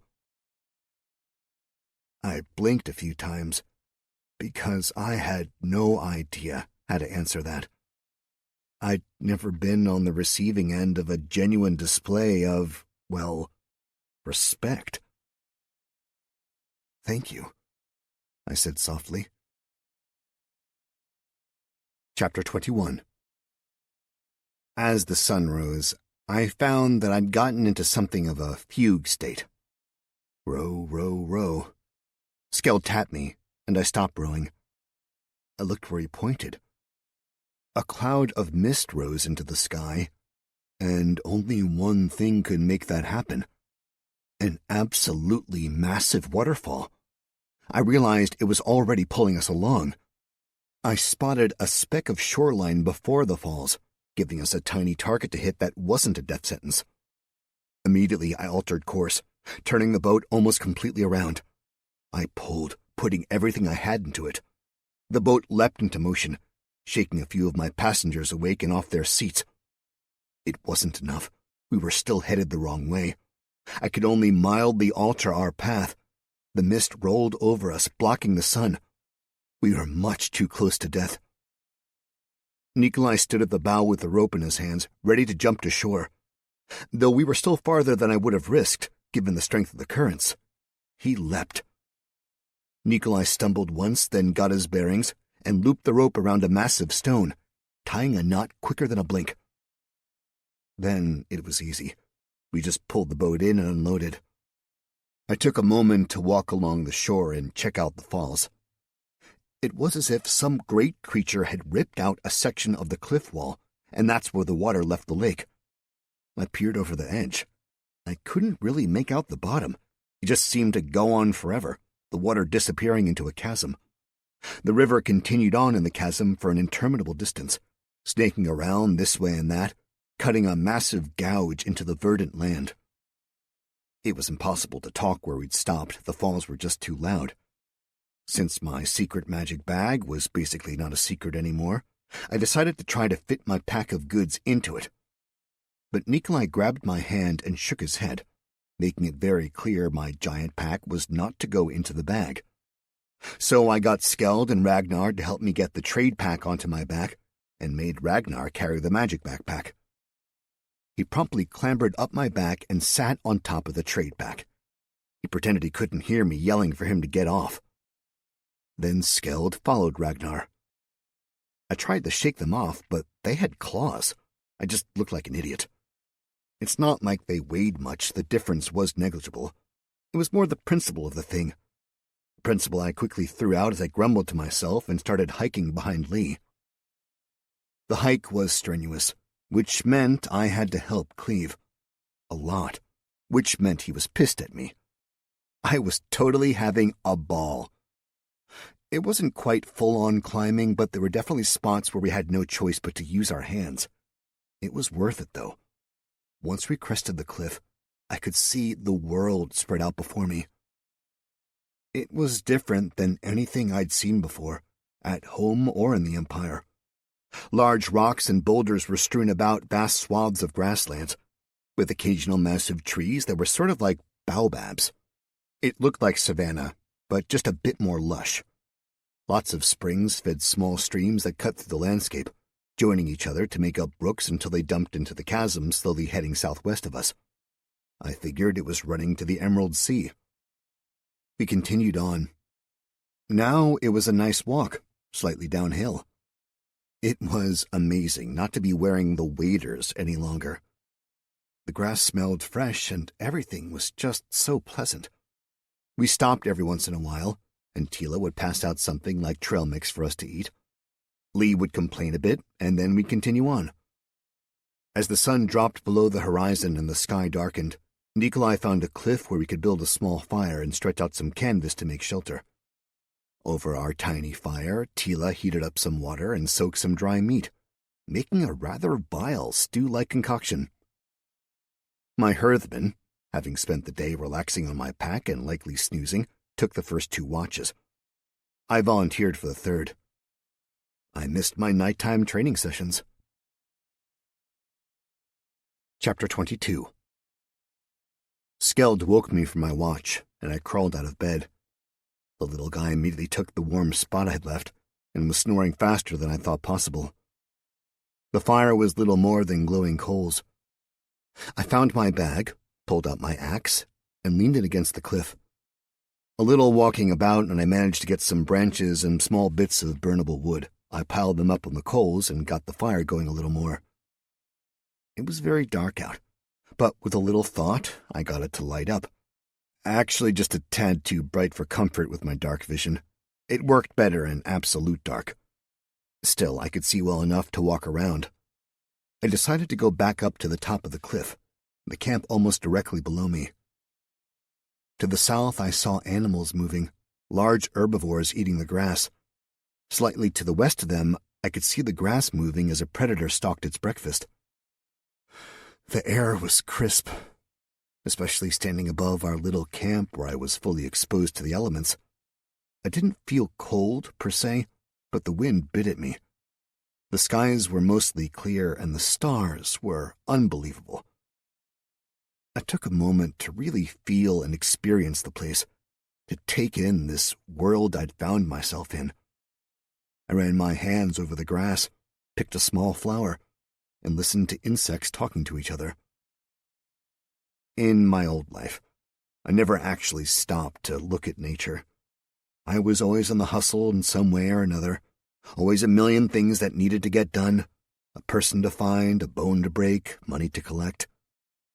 I smiled and shook my head. It was the first time I felt a real warmth and affection for my new life as Montana. I forced myself to return my attention to the world around me. Gotta stay present, can't dwell on the past. Coming up from the southeast, I caught sight of the slightest bit of light. I probably wouldn't even have noticed if I didn't have dark vision. It would have been lost in the distance. But even when starlight was a bit bright, the flash of a lantern looked like a fucking beacon.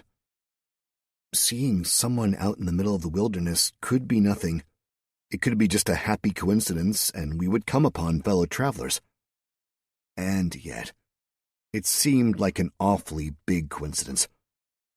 A coincidence made even more unlikely given that they seemed to be headed directly for our camp. I knelt down, realizing I'd been a fool to present such a massive silhouette for anyone to see. Granted, I mostly thought I was on the lookout for beasts and monsters, not anyone intelligent. I scrambled down the cliff, dropping the last few feet, and tiptoed through camp until I came to Nikolai. As soon as my hand touched him, he was awake with a dagger at my throat. "Easy, boss," I said. "We've got company." The dagger disappeared as quickly as it had come out, and Nikolai popped up. "Show me." I crouched, walked him up to the top of the cliff, and pointed in the direction of the movement. "I see nothing," he said. "Do you have dark vision?" "Night vision." "It's pretty far out there," I said. "I'm guessing half a mile or so." "Tell me what you see." A hooded lantern, note 2, plus 5, 10 figures. Humanoid. They're walking single file, heading our direction. "How direct?"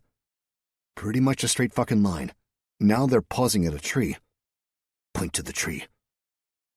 I extended my arm and pointed with a finger, and he laid his head on my arm so he could sight on the tree I meant. He watched like that for a moment until the figures appeared on the other side of the tree, continuing on. There was no lantern with them this time. "Wake your hearth. Leave the others." Chapter 23. Ragnar went with Nikolai, circling way around to the north so they could get behind our pursuers. Skeld and I hurried from the camp, aiming for a small stand of trees about 100 yards south, where we could ambush the enemy if necessary. I knelt down and tried to keep perfectly still. The eastern sky was lightening. There wasn't a whole lot of time before daybreak, a point at which we'd have to get hiking again, when Cleve, Tila, and Lee would be up and ready to go. But nothing happened. I was getting bored. Antsy, even. "It will happen or not," Skeld whispered. "No sense getting anxious." "That obvious?" "You are bouncing the leaves like there are deer rutting here." "Sorry." He shrugged. A moment later, Nikolai and Ragnar came tearing down the rise. Nikolai slid to a stop in camp, and Ragnar ran over to us. "Big mistake," he hissed as he approached the trees. "But we need to go." "What?" I asked. "Act normal," Ragnar said over his shoulder as he pushed past. "Need to go." Nikolai woke the others up, getting everyone to their feet and explaining that it was time to move. It took us maybe 2 minutes to break camp and start westward. I walked up to Nikolai. "Want to explain all this?" I asked. "More than we can handle." "Are you sure they're enemies?" "Definitely. They wear the tabard of Duke Itvar's blouse." "Yeah, dude, not from here. That means nothing to me." Nikolai nodded. "True. Remind me to school you in the court." "No time like the present." "There are many better times than when we are being pursued by those who wish us dead." Cliff Notes version? What does a cliff have to do with notes? Short version. How does cliff mean short? It's a publisher of... fuck it. Just tell me what I need to know. Itvar's blouse is a lazy sack of shit, and a poor excuse for a man whose holding is far to the south, near the border with the Great Urg. He sits on a fortune controlling one of the major ports of the Empire. He is content with his station and lives a life of excess and privilege. Okay, so these are not his men. They wear his tabard because Blouse is unconcerned with the courts. He never plays in those games, and cares little for those who do. He has his gold and his palaces. Whomever is after us, methinks Archduke Valimir Glatten. Wait, kin to the Emperor. His younger fool of a brother. I'm not following. Nikolai chanced to look over his shoulder. I followed his gaze. Men crested the slight hill, and definitely saw us moving along, because they immediately ducked down from the horizon. They didn't want to be seen. Many want the crown. Valimir thinks it should be his, that his brother should step down and anoint Valimir as ruler. But the Emperor has a daughter, and she is next in line. Before she is crowned, Valimir must make his move. He must kill the Emperor, kill or banish the girl, and crown himself. But should he do that, Valimir will likely find his uncle opposing him, and there are others who oppose him. Factions sit ready to rally. It is likely the foundations of the very empire should shake should he succeed with his treachery. Okay, so Valimir bad, destroys the empire, got it. Why is there even a question of succession? Doesn't it just go to the emperor's daughter? She is young and impetuous and has done foolish things. Haven't we all? We are not all crown princesses. She has said she plans to abdicate, that she prefers to live in luxury and not deal with the horrors of being the ruler of the lands. No one thinks she will be a good ruler, so everyone plans for another contingency. But you think otherwise. I do. There is no means of knowing what being the emperor is like until you are in that position. She'll rise to the occasion? That is as I believe. Okay, so all that nonsense as it is, why is Valimir after us? I only guess it is Valimir who sent those men. If he did, it would be because he has found out about what Cleve has done. Many suspect the Emperor had assistance surviving the last war, and they are correct. It would not take much to connect the dots between Cleve and the Emperor. Got that, but why are they out here? How'd they find us? Only one way, Nikolai said, grim. We have been betrayed. I stopped in my tracks. Nikolai kept going. I watched our small party move along past me. Cleve looking marginally better now that we weren't wet and cold all the time. Tila a bit haggard. Lee exhausted but determined. And my two herdsmen at the back keeping an eye on our pursuers. Obviously, it made zero sense for Cleve to be the traitor. Why would he betray himself? Nikolai would just kill us all himself if it were him. My herd only existed for like a week, so it's not like it could be either Ragnar or Skeld. Plus, neither one had any connection to the Empire. I knew it wasn't me. There were the other members of the caravan, the ones who were driving the wagons around the long way. But how could they have known where we were going to get out at the other end of the lake? Possible, but unlikely. So that meant it had to be either Lee or Tila.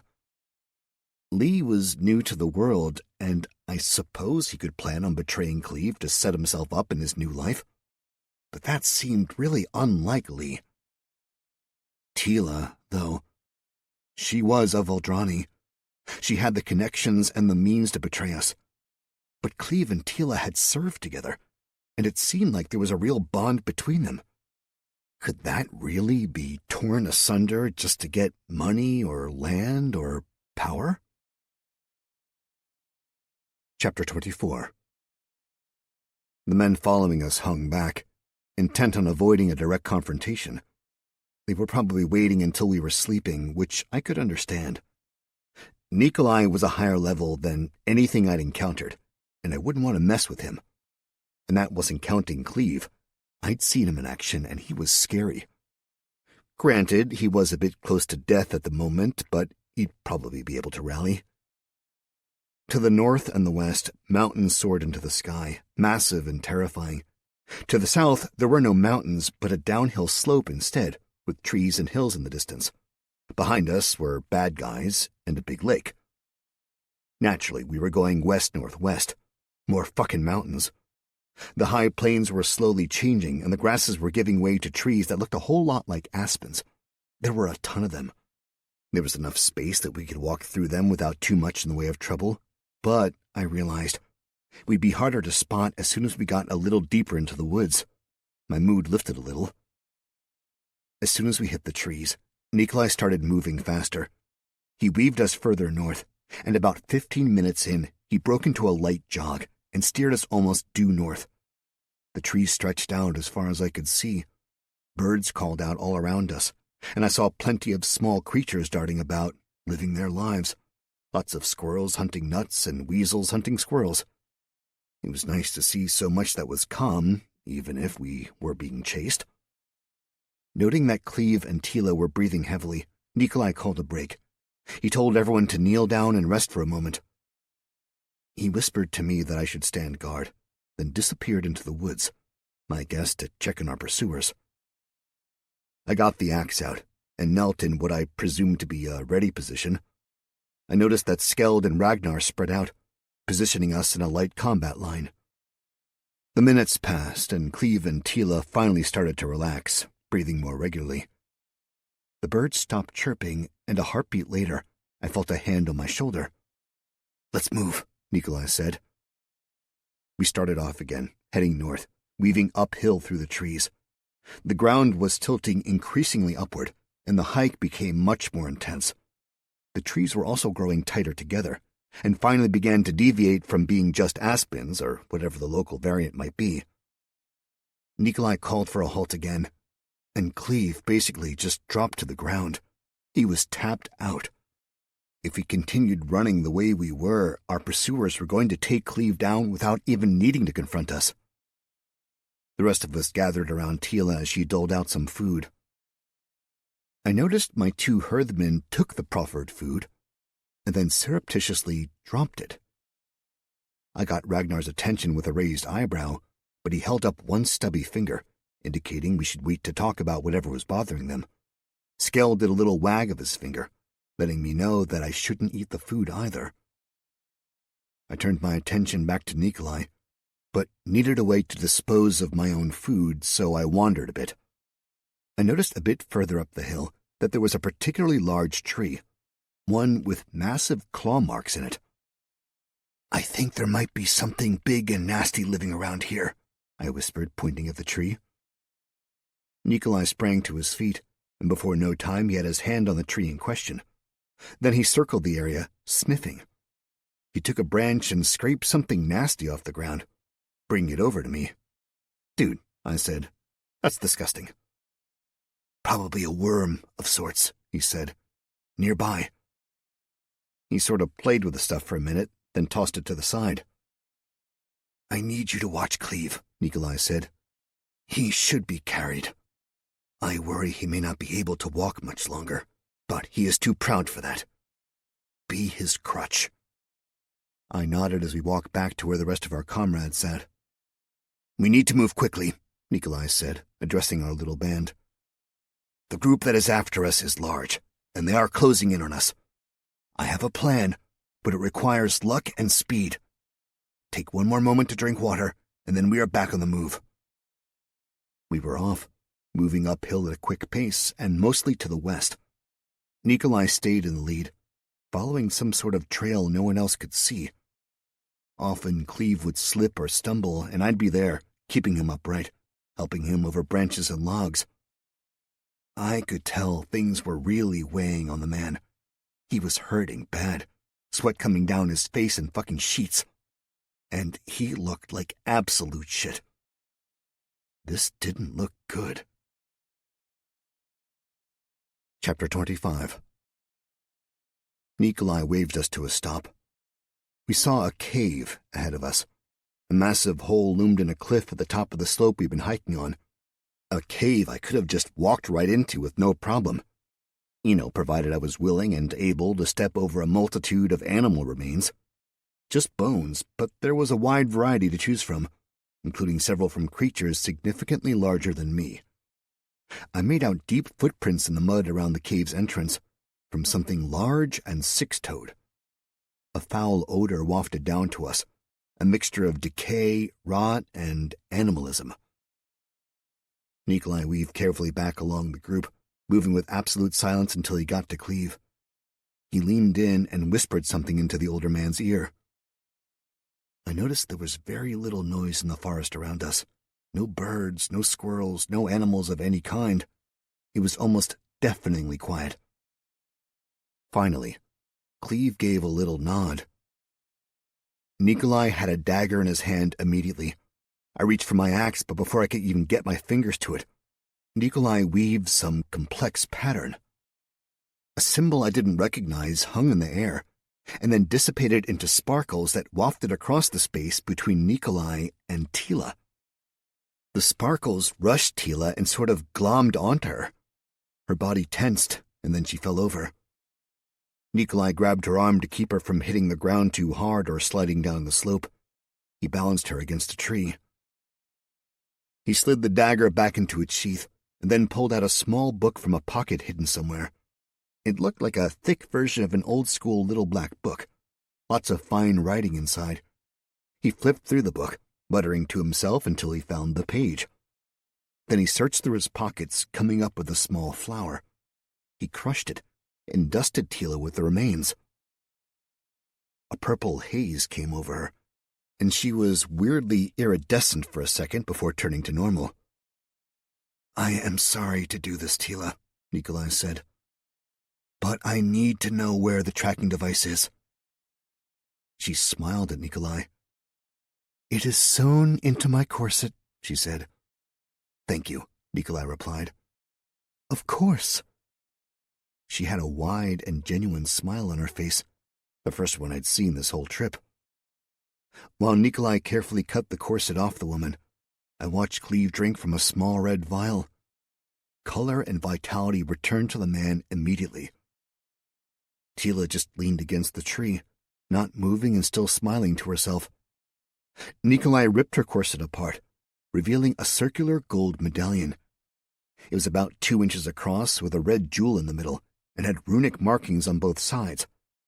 Nikolai only touched the metal with gloved hands, never making contact with the skin. "You want to drop it in the bag?" I asked, thinking back to the theory that bags of holding were just portable portals to pocket dimensions. "Thought about it," Nikolai said. "But I have a better plan.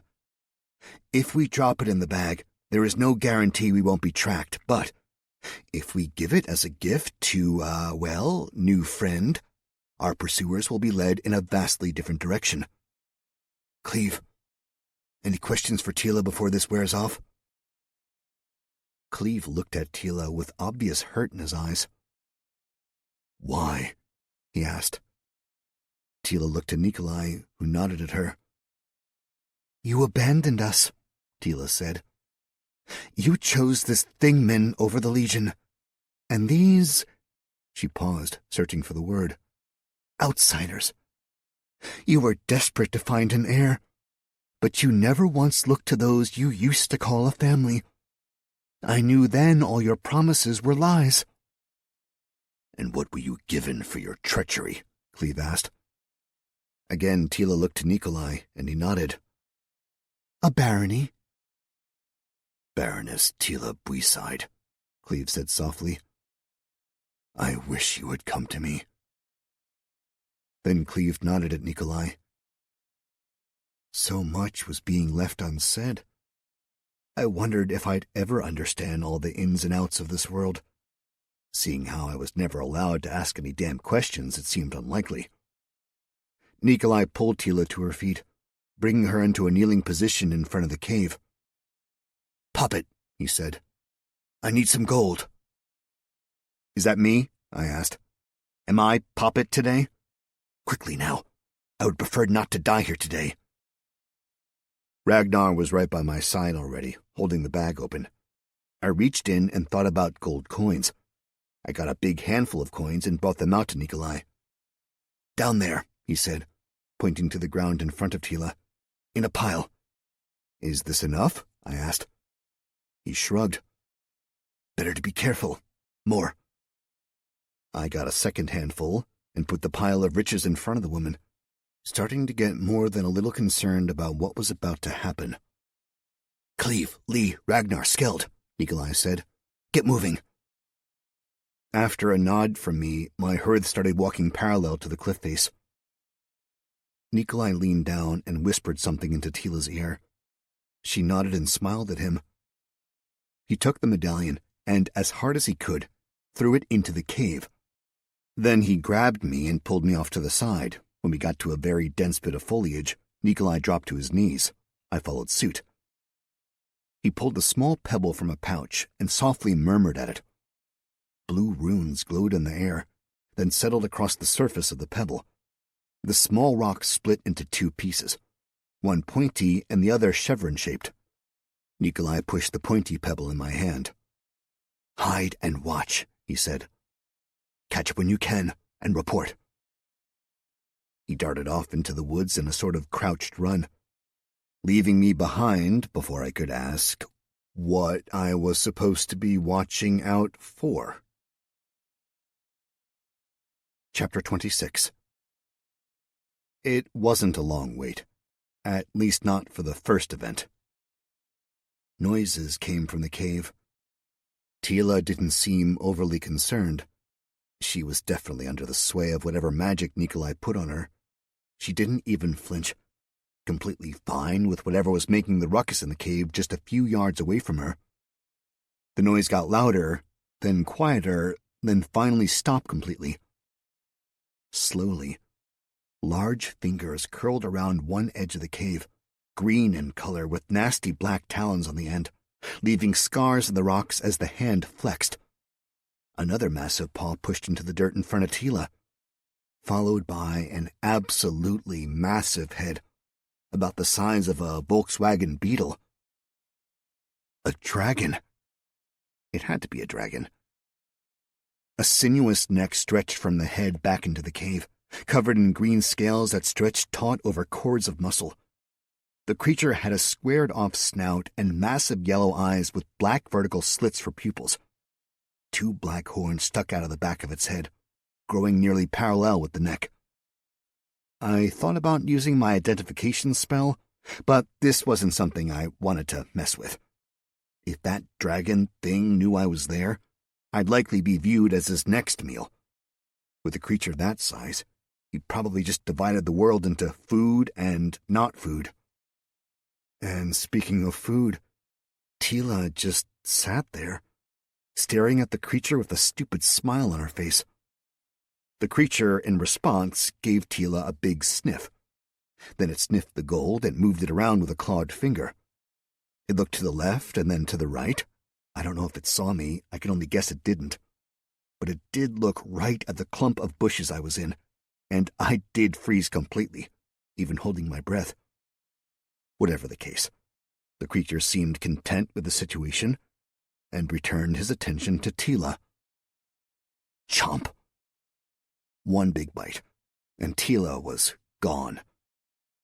The creature chewed a few times, which was horrifying, because I got to hear all the snaps, cracks, and pops of my former comrade in arms going down. Then the big guy, or gal, licked its lips. One massive hand scooped up the gold, and then the monster withdrew into its cave. Not a drop of blood left behind. I finally let my breath out, and sort of sat on my butt in complete shock, not only at what I'd just seen, but fully realizing what Nikolai and Cleve had done. They had killed Tila just as surely as if they'd pulled a blade across her throat. Maybe this was a better way, more humane or something, I don't know. I mean, in a sense, they were providing lunch to a creature of the forest, which, is kind of what would have happened had they killed Tila and dumped her body. Still, the brutality of this world, my home now, was challenging even to a man like me. Death and violence and savagery were just so incredibly commonplace. I hated myself for becoming complacent about violence and savagery back home. It didn't seem like I'd escape it here either. Watching the creature was also a great reminder of where I was on the food chain in Voldrani. Nowhere near the top. This thing was so much bigger than me that it had eaten a human with no real thought and certainly no problem. Like me when I ate a piece of beef jerky or a potato chip. I was still struggling to break free from my Earth worldview. And as I sat in those bushes, trembling a bit, I realized that unless I shifted my thinking, it was going to get me killed. Likely over and over again. I was so caught up in my internal monologue that I just sat there for probably 20 minutes. I cursed myself for not starting after Nikolai and Cleve and started hustling to get in gear. But as soon as I stood up, I slammed back to the ground. Our pursuers had arrived. Slowly at first, they came into view. They stopped a fair distance from the cave and formed a loose semicircle. The men and women all wore the same tabard, but they had unique weapons and armor. It was clear they were hard people who'd seen plenty of action. They moved with a deadly grace and seemed unlikely to be fazed by, well, anything. One, an older man, pointed to the cave and said something softly to a man with a brass sword scabbard at his hip and a pointed lack of anything else. Everyone else had their belongings on their backs, looking like they were outfitted for long-term hiking and camping, but this guy was either important or wealthy enough to have someone else carry his crap for him. The older man and the VIP chatted for a moment. I imagined about whether we had killed whatever was in the cave, or if whatever was in the cave had killed us. The VIP nodded. "Leave excess gear here," the VIP barked.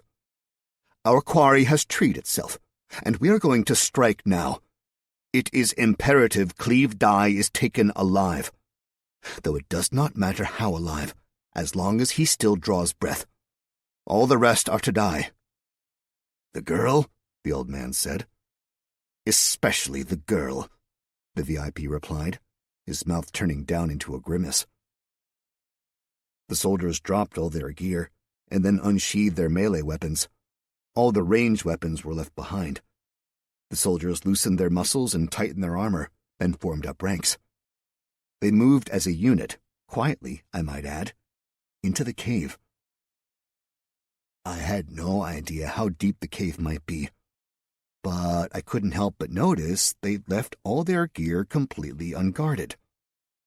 Since Ragnar was one of the lazier creatures I'd come across, he'd left the bag of holding with me, tied to my pack.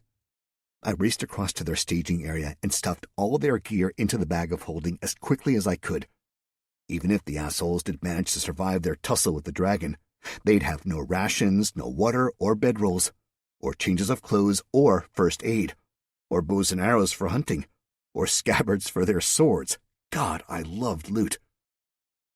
I pulled out the little arrow pebble, hoping Nikolai gave it to me for an actual reason and not just to make me look silly. That's when I noticed the arrow pointed in a set direction. Hopefully it wasn't just a compass.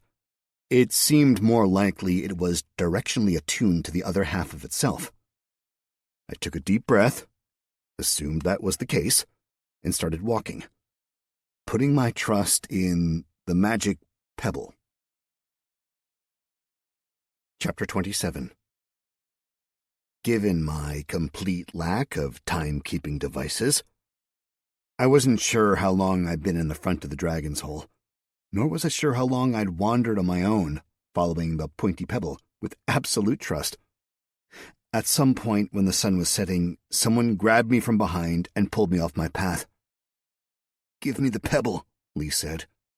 He threw it into the woods, seemingly at random. "Were you followed?" Lee asked. "No," I said. "I don't think so." He nodded and headed back down the slope. I followed. It wasn't a long trip, down and around a few trees that had fallen across each other. Underneath, I saw a dry space with a few bedrolls laid out. Cleve and crew were huddled around a small stone that was glowing white-hot. "Report?" Cleve asked, looking far better than he had at any point I'd known him. Some dragon ate Tila," I said, not exactly sure what it was I was supposed to report on. "That was a worm," Nikolai countered. "Is there a difference?" Laughter came from everyone but Lee. He looked as confused as I was. "Substantial," Cleve said. "Dragons are the pinnacle of this land. They are incredibly intelligent, devastatingly powerful, steeped in magic, and capable of taking over the world if they would just work together for once. Worms, they are rather stupid compared to us, even compared to you. They mostly like eating and collecting shiny things." "And have no wings," Ragnar piped up. "Okay, yeah, I didn't see wings," I mused. "But it didn't come all the way out of the cave, and it was huge, seriously huge." "Worms can grow," Cleve said. "No doubt about it. But did it speak to you, or to Tila?" "No, the thing came out, sniffed her, looked around, then ate her. One bite, no muss, no fuss. And our pursuers? You waited for them to arrive? Did they take the bait? I did, I replied, pretending I'd known that was the reason I was waiting all along. They came, I'd say nearly 40 of them. They did a quick scan around the cave, then got ready for a fight and went in after us. Leader seemed kind of stupid. They left everything but arms and armor outside. Perhaps luck will continue to be on our side, and the worm will feast tonight. No matter what the worm does, I said, feeling like I was about to drop my ace card. They're out there with nothing. What do you mean? I scooped up all the gear they left. It's in my bag. So they've got no food, no water, no healing, nothing. Cleve looked to Nikolai with a raised eyebrow, as if he was saying, "See, not so dumb." Nikolai shook his head. Only half smart, puppet. You taking everything deprives them of their belongings, but they will also know we weren't eaten by the worm. Knowledge they would have had when they did not receive any notice of my untimely demise, Cleve interjected. Nikolai grunted, clearly still wanting to be angry at me. Give me one of their packs. I pulled one from the bag of holding and gave the gear to Nikolai. Then I tossed the bag of holding to Ragnar. I was wondering where that had gone, Ragnar replied. Felt so light and free without it dragging me down. You forgot you tied it onto me before you left? I asked. I suppose I did. I rolled my eyes. Do you need me to carry it for you? Would you? That would be grand. I snatched the bag back from my hearthman and dropped it on my bedroll, figuring it'd make a fine enough pillow. Nikolai started pawing through the gear and scaled past over a small steaming bit of meat. What's this? I asked. Pheasant, Skeld replied. I think. I nodded, looking forward to having actual food for once. It wasn't anything special, but I still counted among the best ever of my meals. Chapter 28. We were moving before the sun was up, and fast.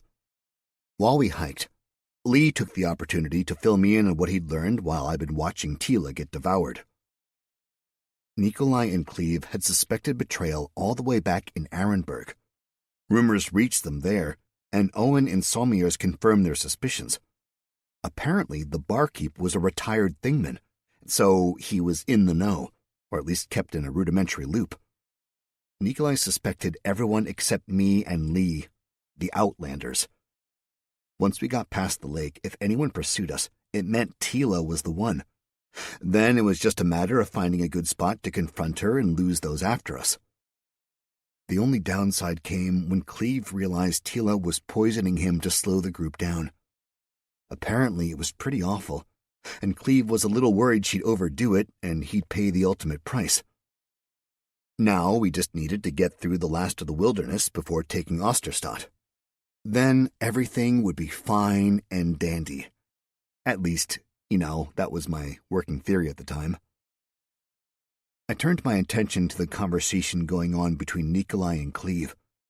There was something in the gear I'd stolen that implicated the Emperor's asshole brother, and that made me worried. I had zero desire to get into politics, and since there was a very good chance I was going to be a duke in the near-ish future, I probably couldn't stay out of it entirely. Also, I was pretty fundamentally enmeshed with the Emperor's life and death struggles. Regardless of whether or not I wanted to, I'd need to learn all the players in the game and the game itself, really. But that didn't make me like it. I preferred the idea of holing up in some new land, growing slowly and building up, playing the long game. It was how I played real-time strategies in the past. Build a massive defensive base, wait for my opponent to make a mistake, then crush them with overwhelming force. But was that a viable strategy in the real world? I had no idea. I suppose if we could find a spot that was easily defensible with plenty of resources, then sure, we could just tell the rest of the Empire to fuck itself. I had a feeling that was Cleve's plan. Just, other people kept getting in the way of that.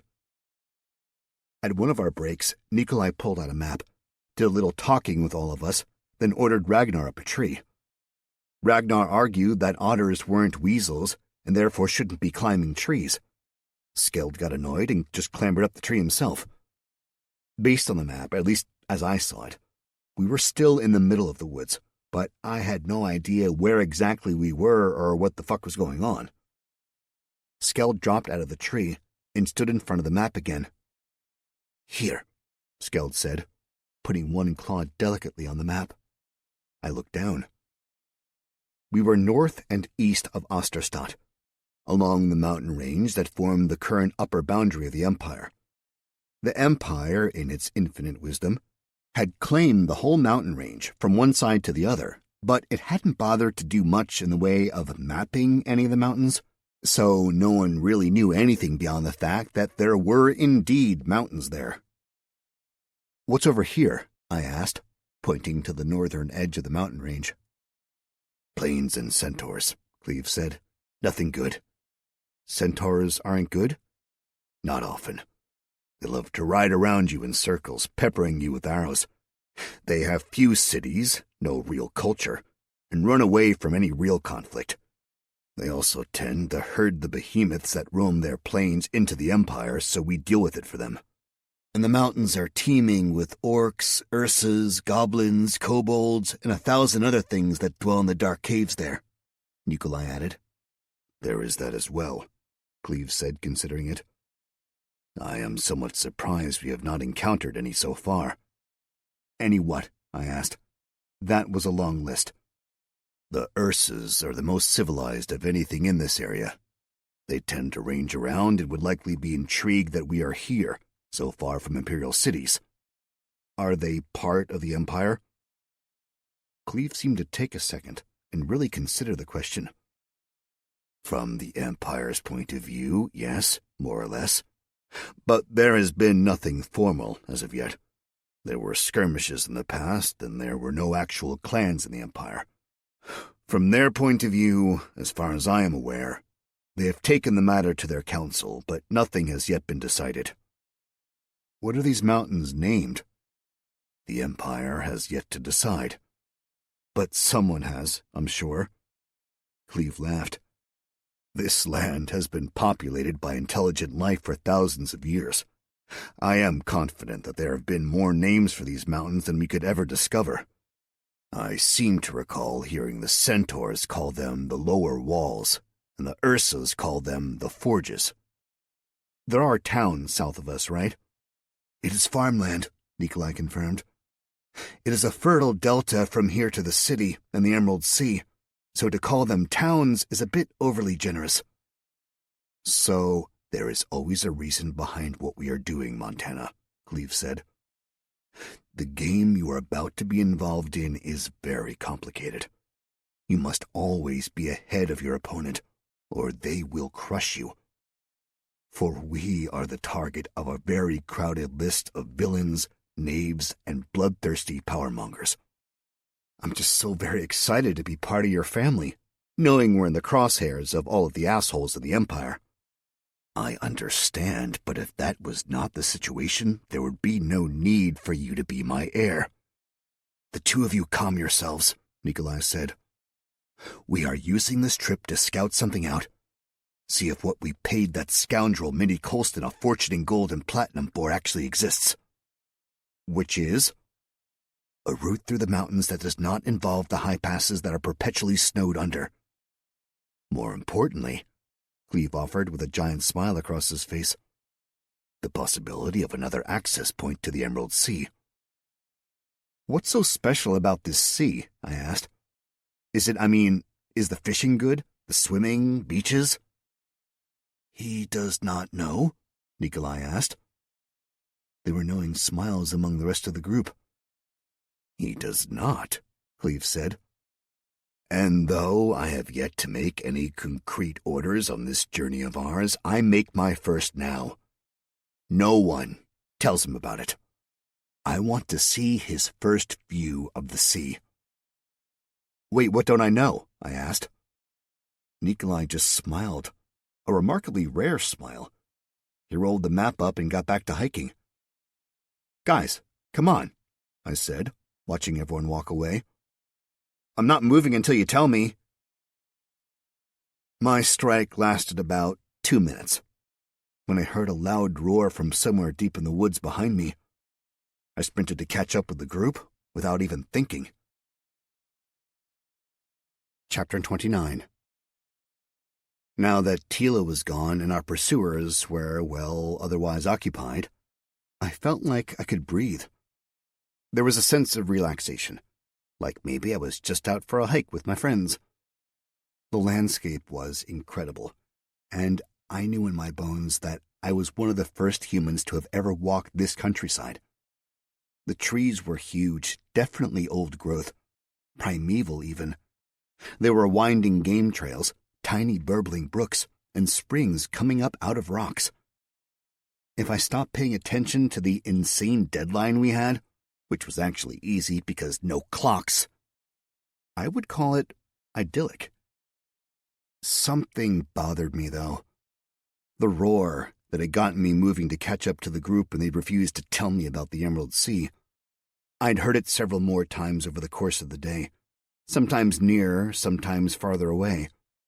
But the way sound traveled was disconcerting, untrustworthy. Besides the trees, there were big mounds of vegetation and piles of rocks for sounds to bounce off of. All I knew was that no one else seemed to care about the noises behind us, or for that matter, around us. Ragnar and Skeld foraged while we hiked, stripping bushes clear of berries and even digging up wild onions, until they had quite the haul. They'd pass out berries here and there for us to eat as a snack on the move, and then took the opportunity to rest up on my pack. Cleve and Nikolai held their own conversations up front, serious talk about their upcoming plans. They weren't being overly secretive, but it seemed like they wanted their space, so Lee and I hung back. I was thrilled to finally have a companion who was actually willing to talk to me, so I spent a lot of time asking him questions. Lee was a smart dude and seemed to have an answer to every question I asked. He knew the names of rocks, trees, everything, or at least he knew the Earth equivalents. Voldrani didn't seem to swerve that far afield. Oaks were still oaks, same for aspens, pines, granite, gneiss, and schist. All of it was there.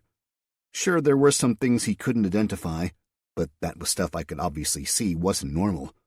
The crazy stuff, like flowers that tracked movement, or rocks that could move, albeit slowly. Moss dotted with tiny eye stalks, furry faces peeking out of perfect little windows in giant trees. As the sun started to dip, Cleve found a spot he liked, an outcropping of dark rocks, kind of like the ones I'd seen in New York and Central Park. They seemed to sprout from the ground, and the forest chose to grow in a wide circle around them. A stream came from the center, trickling out of the rocks. There was enough space in between the bigger rocks that we could put our bedrolls down, and given how high the rocks were, we'd even be able to have a fire without being seen. It was a perfect campsite. The stream was too small for fish, but there were some bugs in the spring, big meaty critters that seemed kind of along the lines of crawdads. Ragnar gave one look at them and told us to be very careful. They were venomous, territorial, and prone to violence. Luckily, though, they were reticent to leave the water, so as long as we stayed out, we'd be fine. How much would it hurt? I asked. If it stung you? Ragnar asked. Yeah. Worst pain I've ever experienced. You got stung? On the butt, Skeld piped up happily. Sat on one, he did. I did not, Ragnar snapped back at Skeld. That is completely false. Hilda was there, she told me. Hilda told you that because she liked you and wanted to feel like I was no competition to you. You were no competition to me. Boys, I said, trying to hide my smile, happy that their personalities were continuing to come out. Let's just agree that this was a good warning, and no one should sit in the spring. We cooked the onions and some greens into a soup of sorts. It was phenomenal to have something hot to eat the second night in a row. Back home, it had been rare for me to miss a meal, certainly not during my last few years. And even more of a luxury, it had always been hot food. More fast food than I cared to admit, but still hot. Salty and delicious in its own disgusting way. And yet here, in this new land, The food was infinitely more scarce and a good deal simpler. But man, it was unbelievably better tasting. I settled down in between a rock and the fire, so I got heat from both sides. During the day it was temperate, very pleasant to walk around, but as soon as the sun went down, the temperature plummeted. I never felt like I was in danger of dying from exposure or anything like that. It was more just a lack of comfort. "Montana," Cleve called out. "First watch." So much for comfort. Chapter 30. I clambered up the rocks until I found a good place to sit, where I could see the camp and its surrounding area. Fireflies blipped on and off for my own private little light show. Bats swooped in and around, eating the bugs before they can get near me. The fire crackled and popped and sparks shot up into the air. With a sigh, I hopped down from the rock and did a loop around the clearing, picking up some wood here and there for the fire. I tossed a log on and continued around, cleaning all the dead wood off the ground until I had enough to make a stack. Snores came from the group. I ran through a few ideas, wondering how best to spend my downtime. I didn't feel like any more large weapon throwing. I decided to find a dagger, and while I searched in my bag, I realized something a little sad. All the fireflies had gone away, which was a bit surprising because I kind of thought the little buggers would go all night long. Then I realized another small detail. The night was quiet. The bugs that had been chirping away were now silent, and I couldn't hear any of the creatures doing their thing out in the trees. Everything was very still. Keeping my eyes on the dark forest, I took a few tentative steps backward until I bumped a boulder. I could feel something watching me. My axe was in my hands instantly. I turned it around a few times until I got a grip I liked, then pushed my eyes into dark vision so I could see. Nothing was there. Well, nothing I could see, but I could definitely feel something. The problem with our perfect camp was that the rocky outcropping blocked more than half the fucking woods. I scrambled up to the top, still gripping the axe. I scanned the woods. Something huge was moving through the trees, big enough that I couldn't place what it was. But it moved with enough grace that not a single branch broke. Then I saw its eyes staring at me. Big, dinner plate-sized eyes. Bright. Its eyeshine was super apparent in the dark vision. It blinked.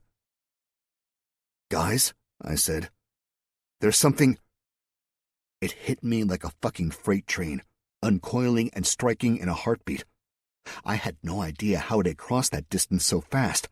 The creature's head slammed into my body, and there were definitely pops and cracks as several somethings inside me snapped. I flew across the clearing, shouting unintelligible curses to the party below me. I landed in a pine tree, its thick boughs doing a great job of slowing me down and keeping me from breaking my back against the trunk.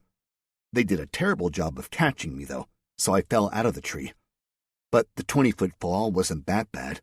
The ground was full of pine needles, so it was almost like landing on a mattress. A prickly, nice-smelling mattress. The creature used two massive claws to grip the rocky outcropping. It loomed up and over so that I was looking down on the camp. The firelight illuminated its absolutely massive head, and the ropes of saliva stretching down towards the lutra. My herdsmen were still waking up. Most everyone was. I shot an identification spell over. Forest worm. Level who knows, beast. The worm. Great. I glanced around for something to distract the worm before it devoured my buddies. My axe was nowhere to be seen, but I spotted a large rock to my right. I scooped it up and threw it as hard as I could. It tumbled through the air and booped off the beast's snout. The worm shook its head in surprise and then glared at me. So I grabbed another rock, and another. I threw rocks as hard and fast as I could, a cavalcade of stones raining down from the heavens, all with some measure of accuracy and hitting the worm's face. With a target that size, it wasn't particularly challenging to hit it. It was the size of a small barn, so I was quite literally hitting the broadside of a barn with my rock barrage. I don't think it did any damage, but it definitely pissed the fuck out of the worm. He reared back and gave a mighty roar in my direction, so powerful I could feel my skin ripple from the sound wave. My beard got plastered to my body in a sickening slime of worm saliva. The distraction was enough for Nikolai to get to his feet. He shouted a challenge at the worm, and his blade seemed to glow for a second before erupting in brilliant flames. He swung the sword, but the worm pushed back, its impossibly long neck arcing way up until it was well out of Nikolai's reach. I ran back to the group, out of rocks and in need of a weapon. The worm held himself back, out of reach, watching us. Cleve had his sword out and stood ready. Both Skeld and Ragnar held their spears and were on either side of me. Lee, for his part, was hiding under his bedroll, tucked up against a rock. I ripped open the bag of holding, then pulled a spear I'd liberated from the castle in the lake out of the bag. The creature let out a snort of excitement, its eyes opening wide. "Give me the spear," Nikolai said, sheathing his sword. I tossed the spear to Nikolai, and he snatched it from the air. Immediately, purple tendrils rushed over the spear, disappearing inside the wood and metal. The weapon seemed to ripple, and then it changed. The wood got darker and longer. The spearhead undulated, elongated, then got thicker in all dimensions. It became a completely different weapon, one that was much meaner looking. Nikolai hauled back, and with perfect form, he launched the spear. The weapon flew true, smashing into the worm's neck. It knocked some scales off, but not much else. It certainly didn't stick into the creature.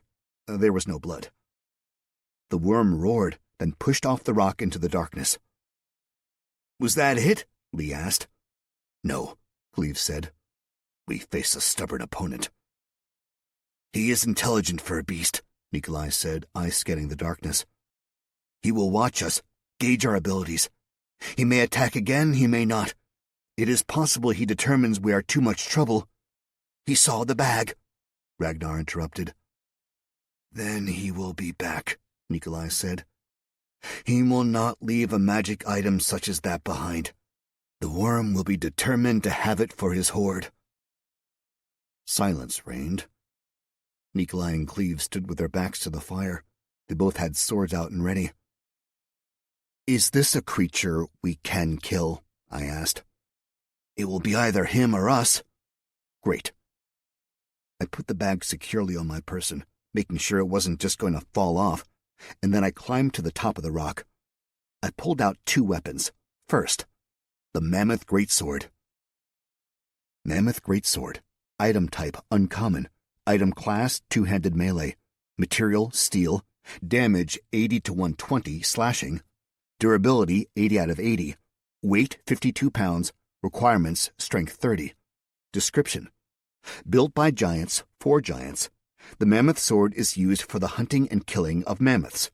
Some fools use them as ostentatious decorations, but none but giants ever wield them in combat.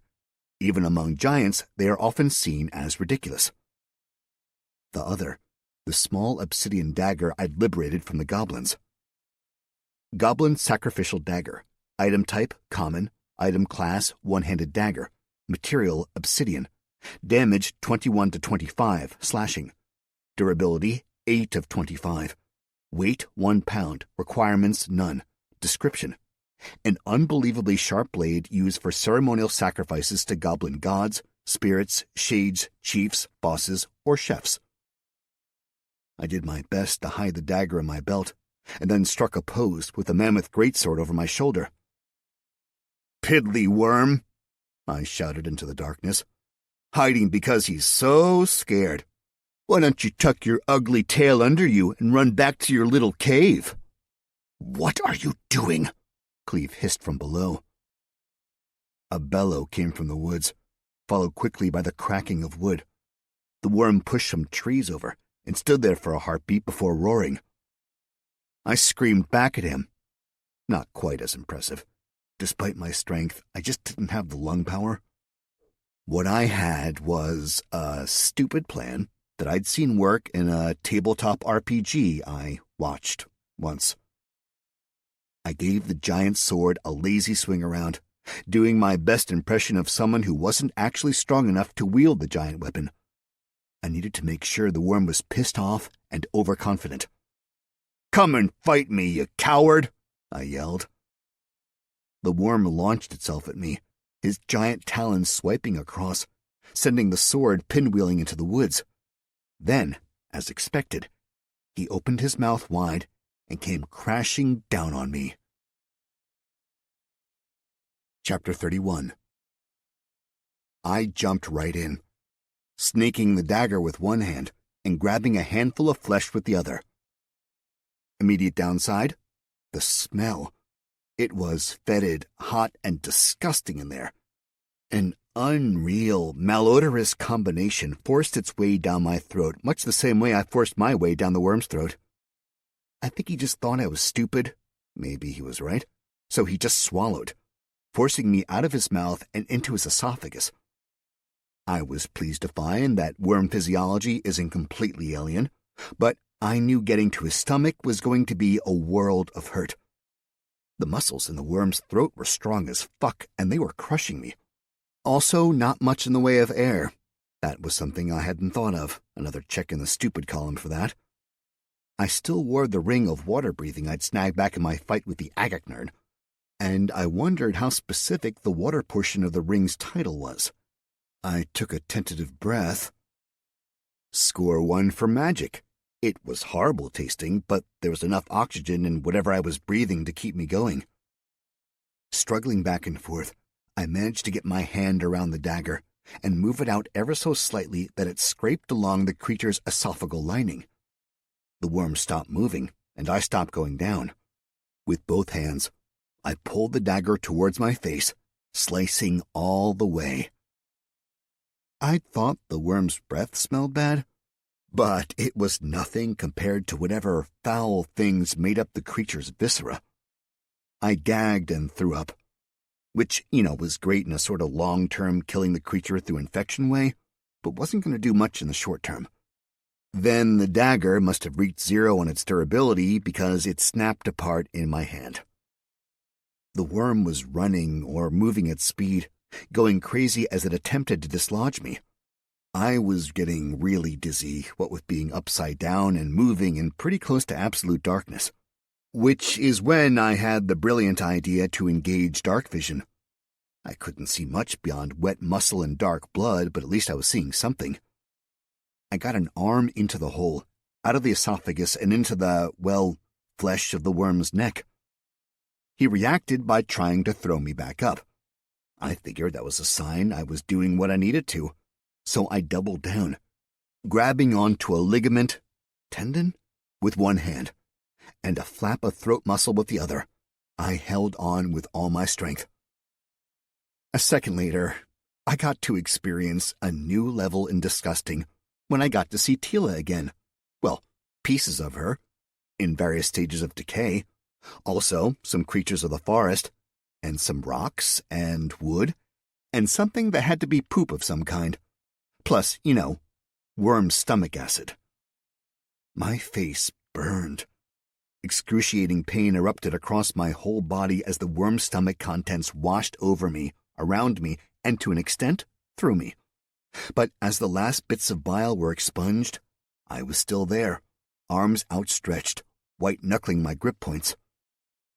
Light came from down near my feet, and I had the sneaking suspicion the worm was reaching down its throat to pull me out. I used the quick pause and throat action to reach a hand into the bag of holding. I sent a thought for a carpet. Boom! It was in my hand. I held it hard against the throat, which was trying to swallow again, or move, or push.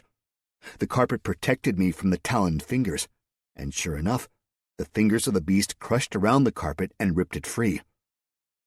Next, he started slamming his neck against something hard. I had a feeling my time inside this new friend was going to be rather limited. Back into the bag, I got another dagger and started cutting. I sawed away at the flesh while the worm flailed around, making the hole bigger and deeper until I found what I was looking for. An artery. Blood thumped along, the vessel as thick around as my leg. In a sense, It was awe-inspiring to see the massive vessel. It made me feel small, insignificant. But little old me had a sharp knife, and the flesh gave way under the steel. As soon as I made a puncture, the intense pressure tore the tiny hole wide open, and blood gushed everywhere. The worm started shaking, making awful noises before finally coming to a stillness after a minute or so. Even a big creature like that can't last too long without blood going to the brain. I tried to crawl back, but the weight of the worm collapsed on me, and I just couldn't get enough leverage to push any of the flesh out of my way. I had to take an alternate route out. I used the dagger to cut and saw until I finally punched through the scales from the inside. My arm felt cold air. With a little work, I slipped my other arm through to the outside, and then I pulled the fucking worm's throat wide open. The scales popped off as I tore through. Finally, I wiggled free. My hands scrambled for purchase on his scales, but I was covered in worm nastiness, and thus had absolutely zero traction. So I slid, unceremoniously, down the creature until I finally came to a stop in a gross pile on top of some pine needles. Blood cascaded down the worm, pouring out of the hole I'd made and leaking out of his mouth. I lay there, taking in gulping lungfuls of breath, my body steaming in the cold air. Pain was everywhere, not only from the acid burns over most of my body, but also from all of my internals getting crushed by the worm's muscles. The great beast's lifeless eyes stared at me, and I felt a hint of sadness. Dude was just doing what he was doing, just living his life. Granted, he'd come after me. I'd never done a damn thing to him until he attacked me. I was totally justified in what I'd done, but I didn't feel good about it. And then there was the notification. GG, you've killed a forest worm, level 32 beast. You've earned 5,000 XP. What a mighty hero you are.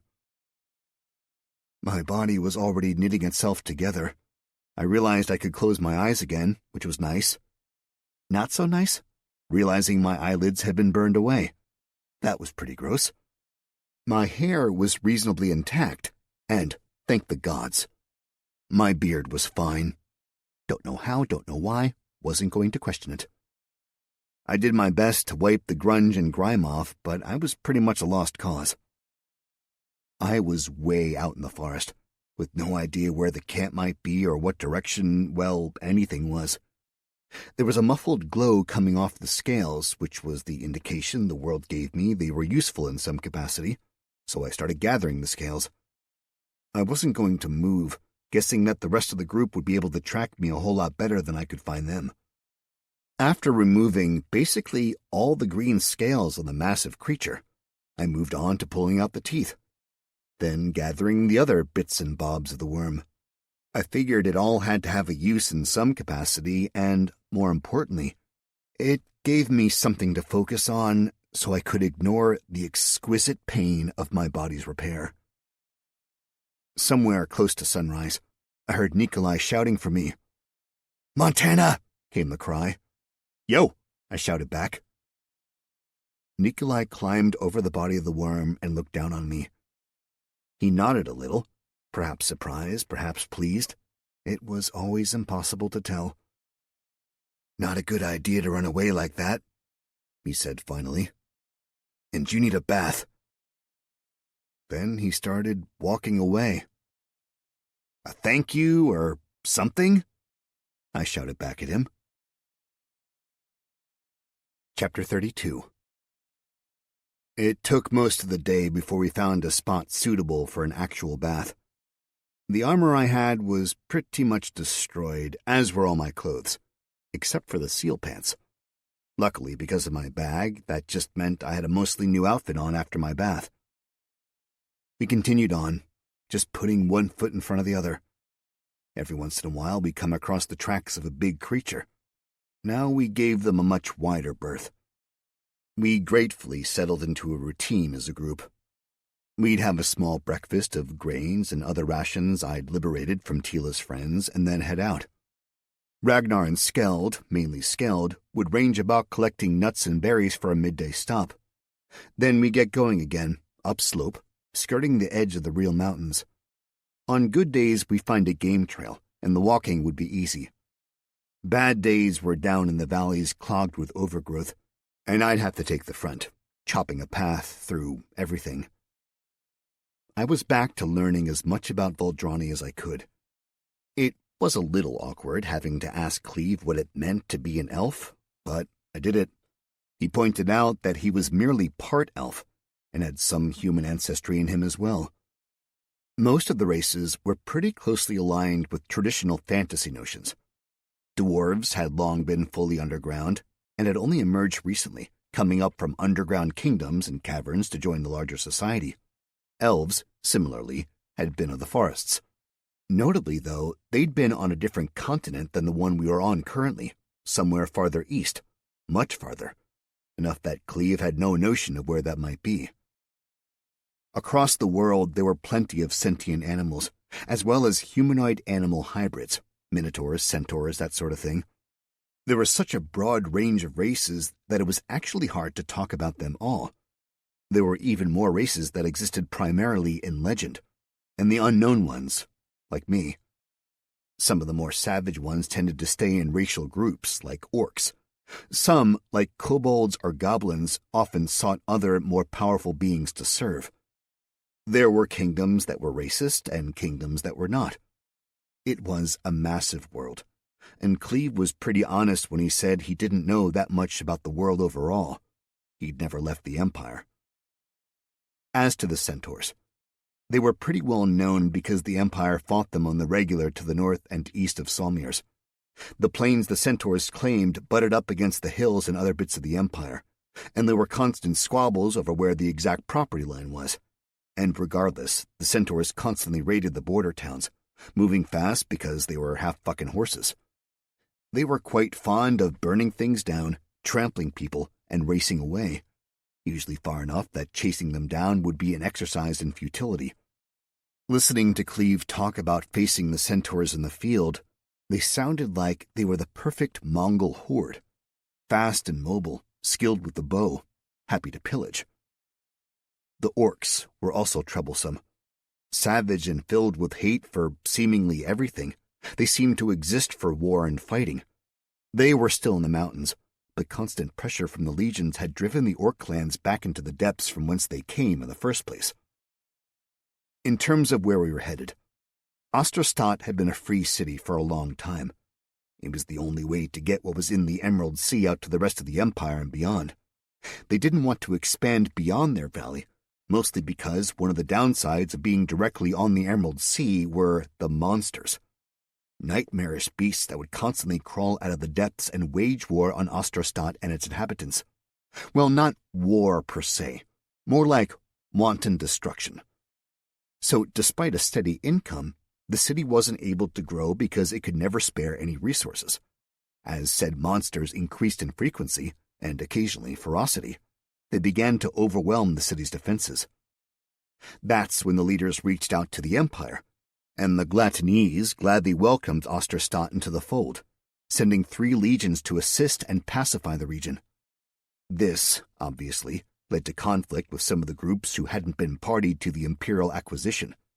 Hence the skirmishes with the Ursas, who, I suppose, were a tribe of people who just preferred to live in the mountains on their own.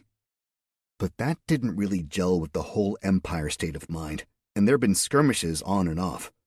Things seem to have settled down in the last few years, and there was even talk of a formal meeting between all the Ursas tribes, and maybe even joining the Empire all out. In the evenings, when we set up camp, I'd spar with Nikolai or Cleve while Lee and the Lutra made dinner. Then I'd spend time after dinner working with Lee. He was helping me develop non-combat skills, since pulling the dukedom out of the wilderness was going to be an all-hands-on-deck sort of thing. First, we did basic crafting, carving wood and bones into shapes, knapping out obsidian blades, tying knots. The skills were coming into my character sheet hot and heavy. Cool beans, you've learned the skill carving. With a bit of work, you can take wood, bone, or stone and make it look like something else. Watch out, flea market, here you come. Plus 5% skill, plus 1% value. Cool beans, you've learned the skill crafting.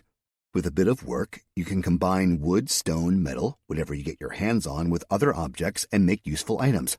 Watch out, flea market, here you come. Plus 5% skill, plus 1% value. And so on.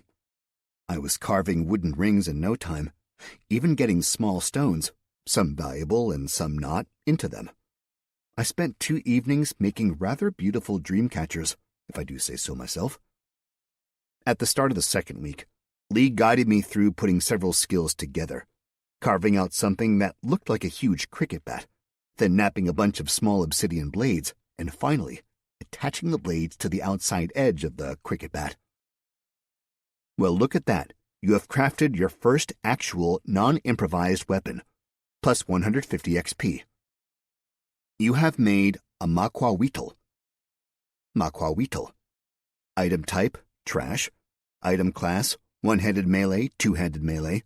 Material, wood, obsidian. Damage, 10 to 20, slashing. 12 to 18, bludgeoning. Durability, 10 out of 10. Weight, 6.8 pounds. Requirements, strength 9. Description: a flat wooden club with obsidian blades around the edge. Cool beans, you've learned the skill wooden weapon making. Now you can make clubs, staffs, staves, and other wooden weapons, providing you've got the blueprint for them or you've been taught how to make them. Plus 3% damage, plus 3% durability. Apparently that meant I was ready for the next set of lessons, which was when we started hiking closer to more rocks. It was geology or botany all day, every day. Granite over to the left, poison ivy to the right, schist all over the place. On the 4th day of the second week past the lake, we came to a river. Nikolai called a halt well before dark. We'd reached our destination. Chapter 33. The river cut through a cliff above us. Maybe something that had been a waterfall at one point in the past, but was now more along the lines of a whitewater tumble down a steep gradient. The mountains otherwise were straight and tall, soaring skyward, very cliff-like. The river had no banks as it went through the mountains, and there was nothing living here, just rocks. Where we were, though, was thick with trees, tall pines and redwoods, with little in the way of undergrowth beyond big ferns. A lot of rock lined the riverbanks, but there were occasional sandy spots as well. In many ways, it was like a miniature version of the river that left the Warwater Lake, cutting into the ground.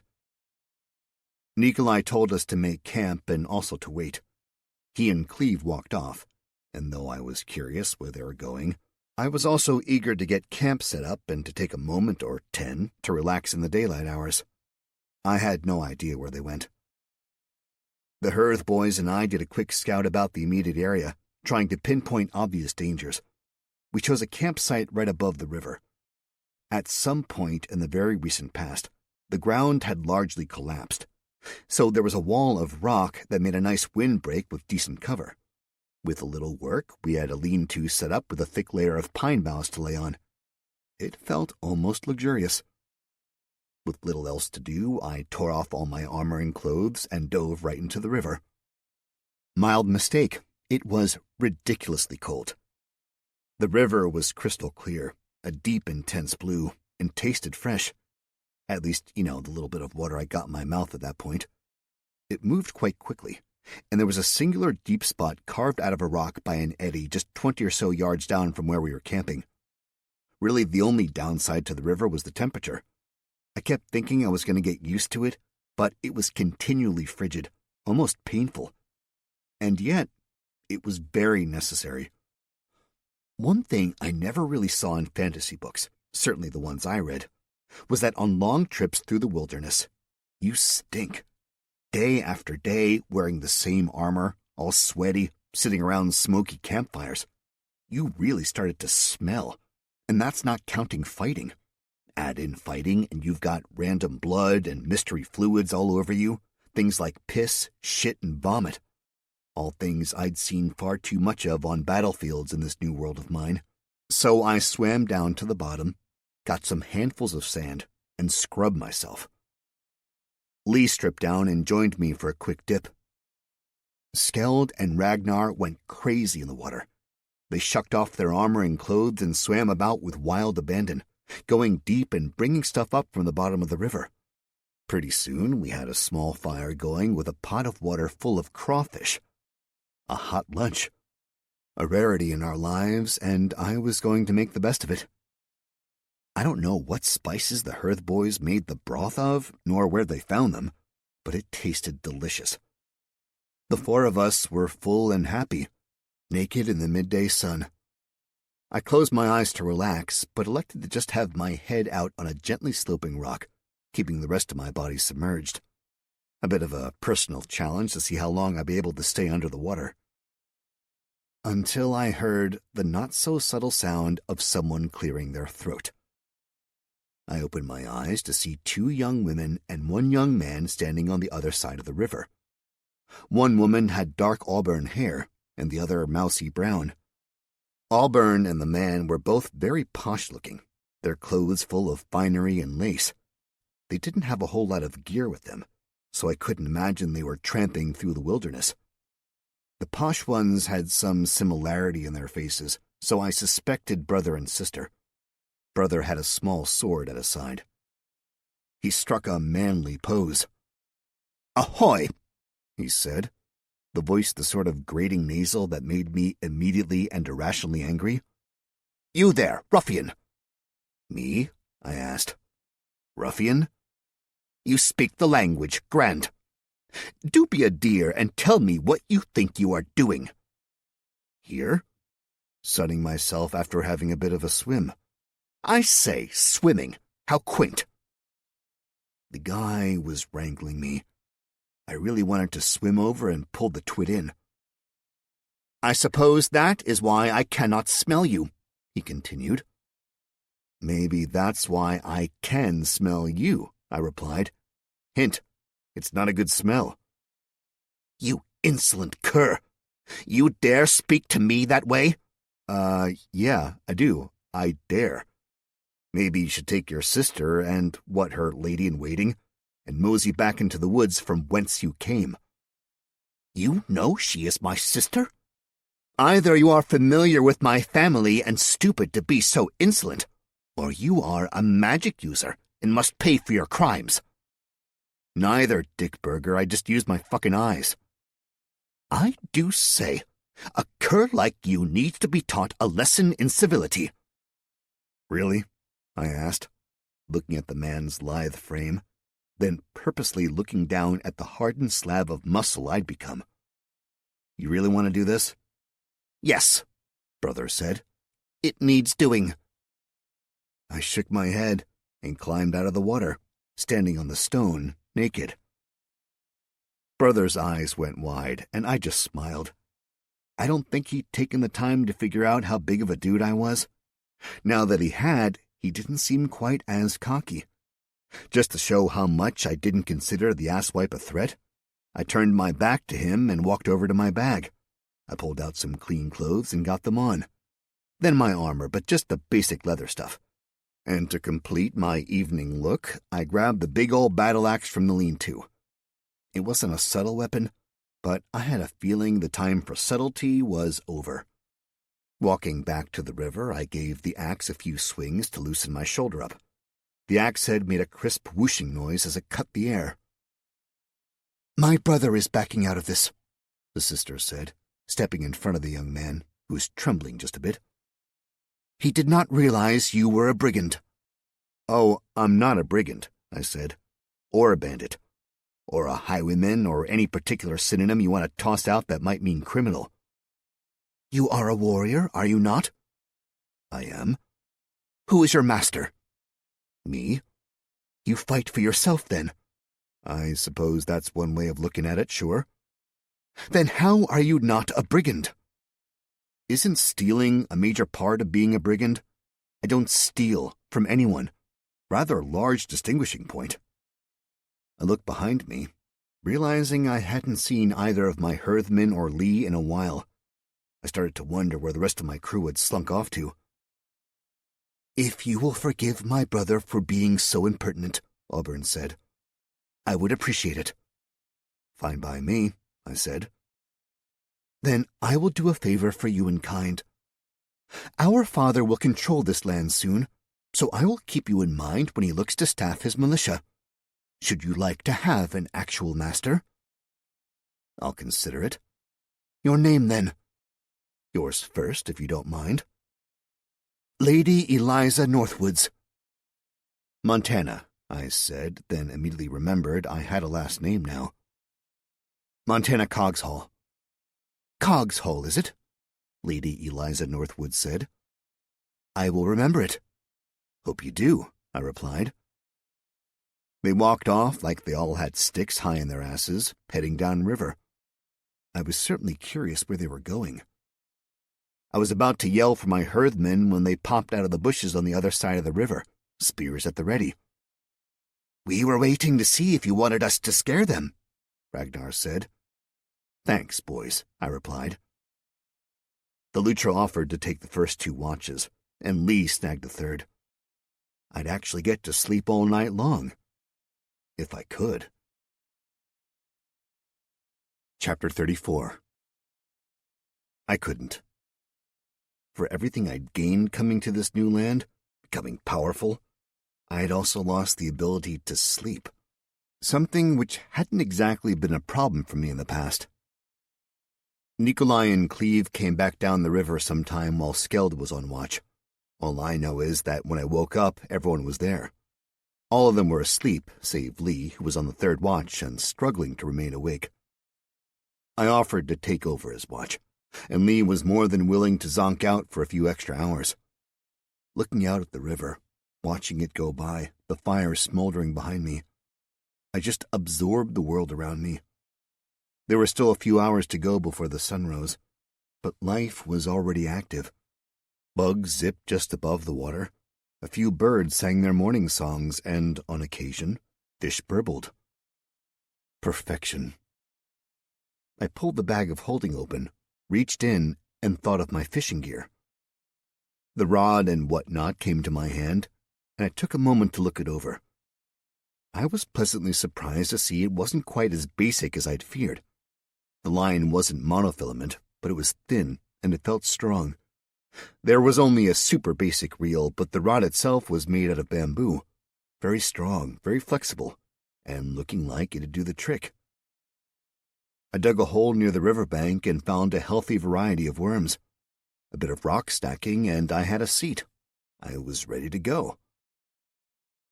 There's a special sort of peace that comes over me while fishing, a particular joy in the act of it, in the singular focus and the attempt to overcome nature, the ability to feed yourself, the act and art of self-sufficiency. It was my favorite part of being a Boy Scout, the thing I'd most look forward to on the camping trips. Well, that and playing D&D with the other scouts. I learned how to fish from one of the only people I wished I'd kept in contact with, an older scout who took me under his wing when I'd been in Cub Scouts. He taught me how to fish. We wouldn't really talk about anything, we'd just fish. I loved the pleasing constant of sitting by the shore with him. It was something I carried with me through my life. When everything else in the world was falling down around me, I could grab a rod and I could sit and fish. I could have a victory, bending the smallest slice of the world to my will. Every once in a while, I had to get up and do a walk around camp, make sure there was nothing nasty sneaking up on us. But it certainly seemed like we finally found a place that was more calm than calamitous. As soon as the first bite hit on the bait and I snagged a fish, I got a notification. Cool beans, you've uncovered the innate skill fishing, level 9. You can attempt to catch things in the water. Minus 9% stamina drain, plus 9% value. I wondered if an innate skill was just always 4 levels, because I knew I had the 5 extra levels because of Iona. Probably. But actually figuring that out right now wasn't worth the brain time. Instead, I thought about the one bonus I hadn't spent yet, the 10 skill levels for hitting 2 choices in a single day. There hadn't been any time limit set, so I figured I had some time. And it didn't seem prudent to use that bonus while I had all these new skills popping up. I should save it until I wanted to progress from, like, level 90 to 100. I was handy with the rod, and the river was generous. By the time the others woke, I'd caught 8 fat trout and had them cooking over the fire. Nikolai gave me a slightly raised eyebrow and a nod. Cleve just dug in, eating voraciously. "Find what you were looking for?" I asked, feeling a little smug that everyone was enjoying the fruits of my labor. "We did," Cleve said through a full mouth. "Better than we could have hoped." "Montana made friends," Lee said. "Oh?" Cleve asked, eyebrows going up. "Some dandy fuck nugget was over there with his sister. He did a whole host of talking down to me, and then challenged me to a fight." "I see you won," Cleve replied, seemingly unconcerned with anything that might or might not have happened. "No fight, actually," I said. "The sis asked me to let it go, so I did." "Did you get his name?" "Got the sister's name. Eliza Northwoods. Only real reason to bring this up," I said, "is that she thought her father was going to control this land, not you." Cleve jumped to his feet. "Time to move," he said. Nikolai barked out orders. We tore the camp apart and were across the river before the fish stopped steaming. Once across, we sped up to a light jog, going mostly downhill. It wasn't particularly long before we found a large clearing that was dominated by colorful tents, lots of men-at-arms and plenty of cooking fires. It almost looked like someone was out on campaign. The soldiers, at least the ones I saw, were a green tabard with a white tree on it. "Northwoods," Cleve hissed. We didn't stop moving, just zipped by through the woods. But seeing the wagons, we knew there had to be a road nearby. It only took a small amount of searching before we found it. Then we were able to nearly double our speed. By midday, Lee had to request a break. He looked haggard and exhausted. Nikolai opened his pack, pulled out a stout green bottle, and passed it over to Cleve. Cleve drank a few gulps and then passed it to Lee. Lee finished off the bottle. The color returned to his face, his breathing slowed, and he looked 1,000,000 times better. "Is that a stamina potion?" I asked. Nikolai nodded. "It is? Do you have need of one?" "No, I just wasn't sure they existed. I saw health potions being administered, just, didn't know. There are also mana potions." "Why don't we have, tons of them?" "They're very expensive," Nikolai said. "But we have some. Do you need one?" "No, but, why didn't anyone tell me about them?" "You never asked." I tried to think of a response, but the man had me there. After another minute or two, we were running again, moving through the woods on the new road. Chapter 35. Somewhere in mid-afternoon, a few hours after we'd switched from jogging to hiking, a group of masked figures leapt from the woods, brandishing weapons. Instantly, Cleve and Nikolai had their swords out. Ragnar and Skeld had their spears aimed at the men behind us, and Lee and I stood like idiots in the middle. I pulled the axe out of my bag, and I heard one of the ruffians exclaim in surprise, "Magic!" "Gods damn it!" Nikolai shouted. "You think you can avoid doing shit like that when someone is trying to rob us?" "Good note," I said. "I'll make sure of that from now on." "Now," Cleve said, "is there something we can help you with, gentlemen?" "I think we can help with the heavy bag that big idiot has there," one of the masked men replied. "Big idiot?" I asked. "Really? You barely know me." "Not the time for banter," Nikolai said. "Oh, I disagree," Cleve said.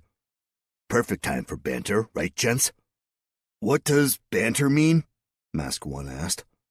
"Means we have a little talk, and then either go our separate ways peacefully, or 'tis your last little conversation." "Not sure you can count, oh mighty lord, but you are greatly outnumbered." I took in the situation and did a bit of counting on my own. 5 of us who were armed and 1 non-combatant, 12 of them that I could see. If they were smart, some of their number would be out of sight, either as melee backup or, even better, as ranged fighters. "Yes," Cleve said. "I can understand why you might think you have an advantage, but I do not believe you know what kind of trouble we would cause." I did a quick bit of magic and fired off my only useful spell, seeing who I could identify. The nearest masked figure, tall with a bit of a paunch and a sword spotted with rust, came back. Human, level 12 ruffian. Going around the circle, I found mostly ruffians and bandits, one farmer and one hunter. The highest was a level 15, the lowest a 7. "Hey," I said to the farmer, "what are you doing with these idiots?" He blinked and looked at me, and then the rest of the masked bandits. "You're just a farmer, bro. You don't have to do this." Nikolai said. "Just because his choice says farmer?" "Magic user!" the farmer shouted. "Bounty!" "Oh, you is in trouble now," the leader said, a big smile spreading over his face below the mask. "Maybe you just hand over the magic user in his bag, and we pretend we found him defiling out here on his own." "I am afraid," Cleve said, "as much a fool as that man is, I cannot allow you to harm him, nor turn him in." "We waste too much time here," Nikolai said. "The North Woods will be along any minute." Cleve glared back at Nikolai. "Running from Lord Northwoods, are we?" the bandit asked. "Reckon I can understand that. Suppose you got a bounty with him too, eh? Maybe we ought to just kill the rest of you and skin your furry friends." Faster than I could see, Cleve snapped his blade up into the side. A bloody rent opened up in the masked man's neck, and the ground was suddenly awash in crimson gore. Nikolai, perhaps even faster, decapitated one man and stabbed through another. As the head plonked on the ground, mouth still working out what had just happened, the rest of the bandits looked around, leaderless. The capacity for sheer violence our party possessed began to sink in. "He cut off Norin's head," came a cry. "Kill him," came another. I'm sure it was my fault for pointing the man out, but it was pretty clear the farmer had something to prove now. He came at me with a vengeance. Ragnar stepped in front of me, set his spear against the ground, and let the farmer impale himself. Then the luchar released the spear and pulled his sword out, ready for the next comer. Feeling like everyone else could probably keep their shit together, I pushed Lee behind me and swung for the fences with the big axe. One of the bandits put his sword up to parry the blow, but the axe just knocked his sword out of the way as if it weren't there. The blade went through him and thunk solidly into his neighbor, just as his neighbor was bringing up a mace to hit Skeld. The man tottered. The axe felt stuck in his spinal column. I got my foot up and pushed the corpse off. Lee still knelt behind me, making himself as small as possible in the midst of the fray. I checked for my next target, getting the axe up and in ready position. Nothing. No one was left. 2 minutes max, and every one of the masked men was dead. I was both impressed and horrified. I let my axe head come to the ground, trying to ignore the gore slowly dripping off the blade. "Montana," Nikolai said. His face was impassive, which most definitely meant he was pissed. "I thought this could go without saying, but please do not perform magic and then tell people what you have done." You were trying to save someone who had already made their own decisions, and in doing so, you put the rest of us in danger. But no more on this. Keep your magic to yourself. Now check the bodies." In video games, checking bodies is neat and simple. Usually it's just a matter of walking over or near the body. You're given the option of seeing what valuables are available. Reality is significantly more unpleasant because, well, dead bodies, for one, and two, you've got to deal with all the ramifications of the recently deceased, which means lots of blood, lots of guts, and usually recently evacuated bowels. So I got the fun job of sorting through piss, shit, and blood. In this case, it netted us 2 rusting chain shirts, 3 sets of severely damaged leather armor, 5 sets of busted studded leather, 12 masks, 6 rusty swords, 3 iron maces, 1 shoddy warhammer, 2 hand axes with broken halves, and a grand total of 3 gold, 22 silver, and 14 copper. There were also 3 gold chains, 1 jeweled dagger, and a small pouch with 2 heavily jeweled rings and 1 very thin chain with a huge gem on it. Outside of the bag of jewelry, there was nothing of real value amongst the group, which I suppose was to be expected from low-leveled bandits. I started to lay everything out for the group. "Into the bag," Cleve said. "We do not have time for this. If the bandits were here to catch us, it means they expected to catch some of the wealthy fools behind us. If they get to the charter office first, I can guarantee they will snatch this parcel of land out from under us." "Shit," Lee said. It was the first time I'd heard him curse. "More running?" "More running." And we were off. Chapter 36.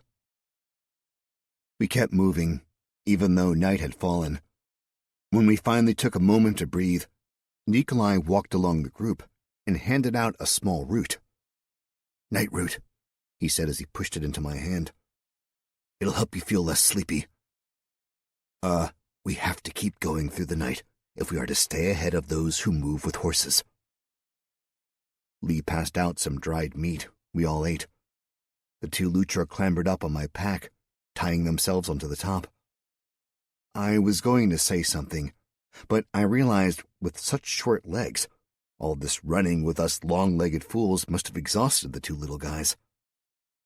And then we were back to running. Being on the road made things easier, but there was still the occasional stone sticking out or a low-hanging branch. Plenty of little things to trip up those of us who couldn't see in the dark.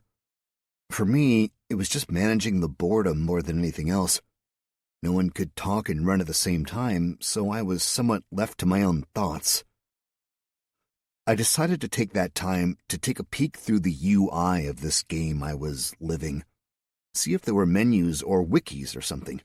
I constantly felt like there was too much I didn't know, and I was tired of living in ignorance. And the running was more or less on autopilot. A little guided thought, and I got a menu up. There were 3 choices at present: self, family, and world. An additional choice, holding, was currently gray and a little hard to read. I chose self, and got the usual breakdown of things. Character sheet at the top, and then every little thing explained more fully in case I needed the information. The attributes screen listed a definition of everything in case I needed to know what strength was, or perhaps, more important, what skills and aspects of life that particular attribute covered. There was an inventory which I excitedly opened, but it only listed the bag of holding, not all the things inside the bag of holding. I was a bit worried I'd never empty the bag out. Skills had all my skills laid out in more detail, but with slightly more robust descriptions, replete with added snark. Basically, everything outlined on the character sheet had a section where I could look deeper into things. There was a button in the top right corner which simply read, Journal. I punched the button. It brought up a full list of quests, both completed and active, a list of all the individuals I'd met, and a spot where I could actually journal. I could write down my feelings and thoughts, which, was a nice touch. Family brought up the heraldic achievement under a banner that read Cogs Hall. The heraldic achievement was true to what was on my body, with the missing pieces still missing. There were a few tabs: known relatives, living relatives, family renown, and other such stuff. Being that I knew very little about my new family, and there weren't very many of us left, I had virtually nothing in that menu to read. I thought world might be interesting, but again, because I knew next to nothing was available to me there. Hoping there'd be more, I tried to think of other screens to pull up, but that just didn't work. I only had access to what I had access to. I wondered if there were other things hidden in the system that would come along as I progressed. I let it all go, and focused on the world around me again. We were going along a flat section now. The trees had largely given way to tranquil flatland, and there were a number of rivers I could see just from my mildly elevated position on a bit of a hill. I knew we had to be somewhere near the delta, if not within it. Ahead, the mountains loomed. They formed a massive barrier, cutting into the sky itself, except for one point where it was just empty, as if some god had come down and knocked down a section of the wall. Like most of the region, perhaps even the world, the landscape was epic, bizarre, and awe-inspiring. I was more excited than I should have been to see the Emerald Sea. I couldn't begin to imagine what this world's oceans might hold. Night bled into day as we ran, the miles disappearing beneath our feet. Chowing down on the dark root and dried meat for every meal, we managed to keep a pace that would have killed the old me. Lee wasn't looking too hot, and frankly, neither was Cleve. Nikolai seemed more or less unfazed, and I didn't exactly have stamina any longer, so I was basically peachy keen. I needed to get some sleep in the following night. I seemed to only need about 3 hours every other night to keep the fatigued debuff from firing off. As the day wore on, there continued to be increasing signs of civilization. We'd see a faint wisp of smoke curling over some trees, a signpost indicating a farm's name. Then there were planted fields, actual farms, cows with bells, barns full of hay, and small houses well back from the road, usually behind a few trees. As night fell again, Cleve finally called a halt, and we rarely stumbled to a stop in the middle of the road. There was a large tree about 20 yards from the road, its massive crown thickly laden with red fruits. It provided a bit of protection from the elements. We chose to make our camp without a fire, setting our bedrolls on the far side, hoping the wide trunk would hide us from other travelers. The Lutra, who were well rested, divided the watch between the two of them, and I didn't fight them over it. I ate my ration of dried mystery meat and fell asleep immediately. Chapter 37. I woke the next morning, feeling refreshed and raring to go. I was pretty much the only one. Everyone else was rather grumpy, especially Lee. He was going on about how his feet hurt, and how he wasn't cut out for this, and he'd been promised a desk and a workshop. Running day and night and fighting weren't part of the deal. Nikolai glared at me but said nothing. Cleve steered the little elf over to the side to have a private conversation.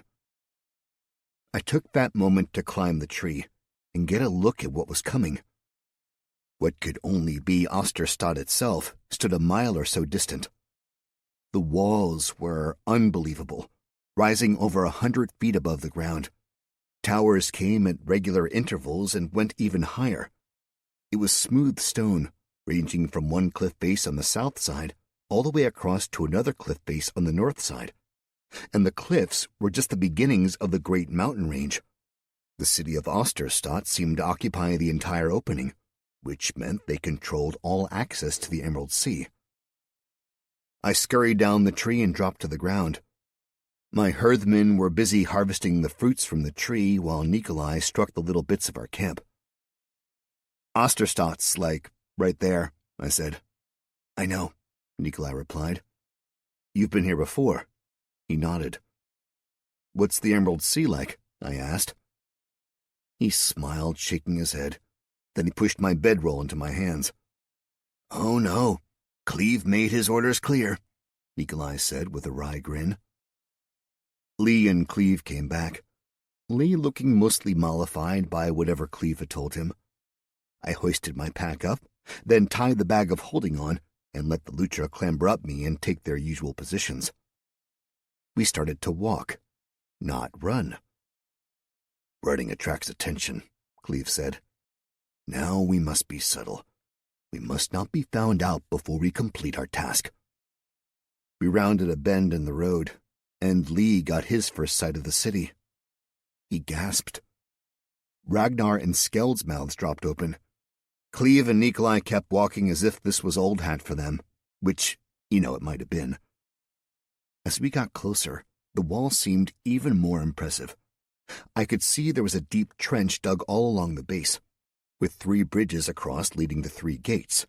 There was a large number above each gate, 1 through 3. Gate 3 is only for the Caravans Guild. Gate 2 is for all visitors to the city and other trade. Gate 1 is for the wealthy, The nobility and those on Imperial business. What about the Legion? I asked. Technically, they would go through Gate 1. But really, the Legion uses whatever gate they want, Cleve said. But remember that the city has only been in the Empire a short time. If I recall, the city's own military would only use Gate 1. Regardless, Gate number 2 is where we are headed today. No one was using Gate 1, and there were a few wagons lined up in front of Gate 3. Gate 2, however, was going to be a wait. The line of people waiting to get into the city went all the way back across the bridge and a distance beyond. It was primarily farmers hauling their goods to the city, but there were also a number of vagrants, travelers, and even a few wealthier types, clearly irritated to be waiting in their posh wagons. As we got in line, I noticed there were clever entrepreneurs who walked up and down the line selling food, drinks, and even trinkets and doodads for keeping yourself entertained on the line. The line moved in spurts. A bunch of people got into the city quickly, and then we'd sit and wait while someone got searched or get ejected from the line. While waiting, I saw Gate 3 open up. A massive pseudo-wagon came out, something in the neighborhood of 100 feet long, with a few sets of wheels on it, each one able to turn. I didn't recognize the beast that pulled it, but they looked incredibly strong and rather plodding. The wagon-like thing was loaded with hewn timber beams, the biggest I'd ever seen. Each one was 100+ feet long, and 6 or 8 feet squares at the minimum. Huge amounts of wood, something that'd be inconceivable in contemporary Earth. Somewhere in the neighborhood of mid-afternoon, we got to the bridge, and were within 10 groups of entering the city. I looked over and saw a familiar posh asshole sitting astride a beautiful horse at the head of a procession of gaudy, extravagant carriages. His sister had her own horse, white, of course, and rode a bit behind her brother.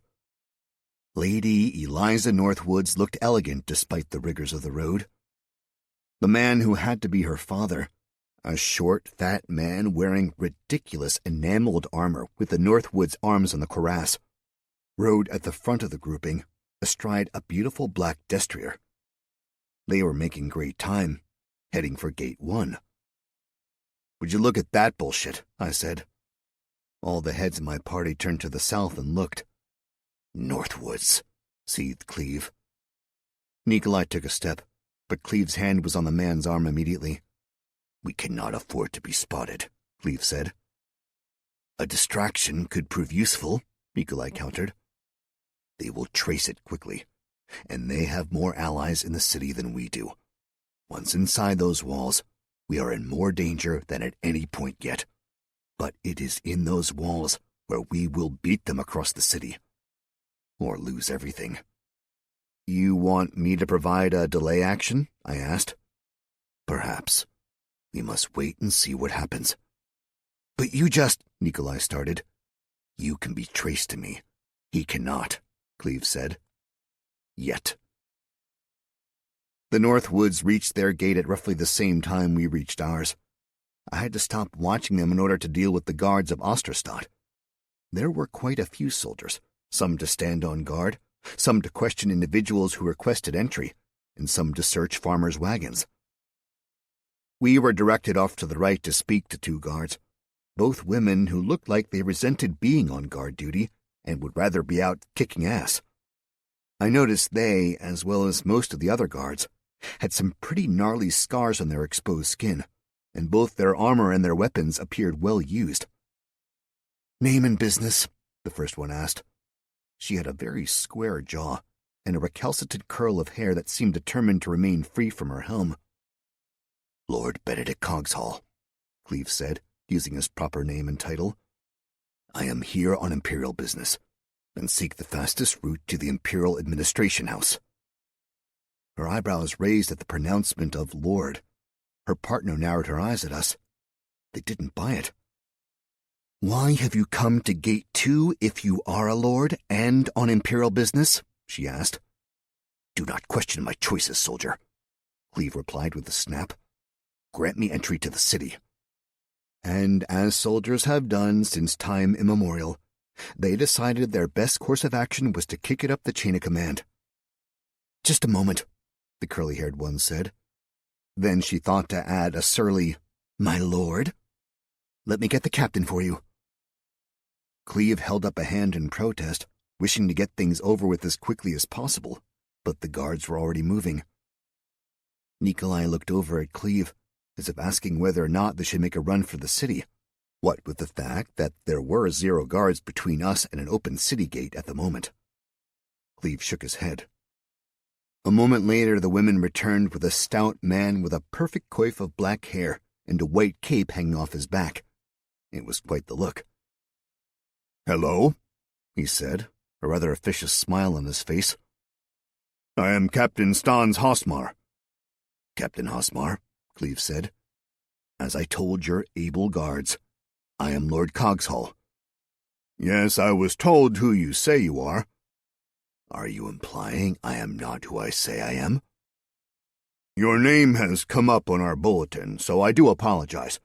But we are forced to impose upon you for—" Cleve dropped his pack. Both guardswomen had their swords out, which meant Nikolai's blade automatically followed. Lee moved behind me, and I stood there like a lump, not wanting to get into a brawl with the city guards before I'd even gotten into the place. Hosmar held his hand up, and the 2 women lowered their swords. Nikolai mirrored them. Cleve pulled his armor off, and then opened his shirt to show off the indicium on his chest, displaying the Cogshall heraldic achievement on his chest. Hosmar flipped through a small book he pulled from his pocket. He held it up to compare. In the book was a perfect copy of the Cogshall family crest and arms. A moment passed as Hosmar checked the book against the real thing. Finally, he nodded. "Apologies, my lord," he said. "I do regret to have inconvenienced you so." "Not a problem. Just a bit of a hurry, so—" "Allow me to assist you in that. Where are you going?" Cleve looked to Nikolai, and they had another one of their shared conversations with no words. "The Imperial House," Cleve said. Hosmar nodded and then darted away. The 2 guardswomen, looking moderately chagrined, guided us through the gate to a small waiting area on the other side. "Just wait here a moment, my lord," Curly said, before heading back to her post. Chapter 38. We stood there like idiots as the flow of farmers and people sauntered by. "Does this smell wrong to you?" Nikolai asked. Cleve nodded, then said, "I think we need that diversion now." "And to split up." "Wait," I said. "Splitting the party is never a good idea." Cleve pointed past Nikolai at a group of soldiers moving down the street. "Someone was ready for us." "Montana," Nikolai said. "Distraction. Then you go with Lee." "What the—" I started to ask, but Nikolai had already pulled Lee and Cleve in close. The Lucher was standing on either side of me, wary. I ran through a few possibilities quickly before deciding on an old classic, and pretty much the only thing I could do in such a short time frame while avoiding violence. I pulled out a coin purse, grabbed a handful of coins, and threw them high in the air. "Golden shower!" I shouted, making myself laugh like no one else. Most everyone looked at me like I was crazy, but as soon as the coins started bouncing off the cobblestone streets, there was a mad scramble. Suddenly, the road went from crowded to completely blocked. I threw a second handful out, a bit farther from me. Someone grabbed my arm and tugged me along. "Follow," Lee said. We raced along the main thoroughfare, a street wide enough for 5 wagons to pass by each other comfortably. But Lee pulled me onto a side street as quickly as we found one. Then we hoofed it down an alley, through a door that led into a tavern, and back out onto the street. That's when we stopped running and started acting casual, moseying along like we had something to do, but it wasn't pressing. "Dude," I said, "do you have any idea where we are going?" "Of course I do," Cleve said. I blinked, shook my head, and realized that Cleve was leading me through the streets now. "Wait a—" I started. "Minor illusion," he interrupted, a smile on his face.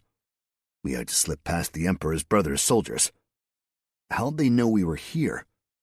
Tila. As soon as she reported our position and our direction of travel, they would know this was our ultimate destination. Maybe you shouldn't have used your real name. Had I not, they would not have allowed us into the city. How do you know? As this is an Imperial city, you are only guaranteed entry should you be an Imperial citizen.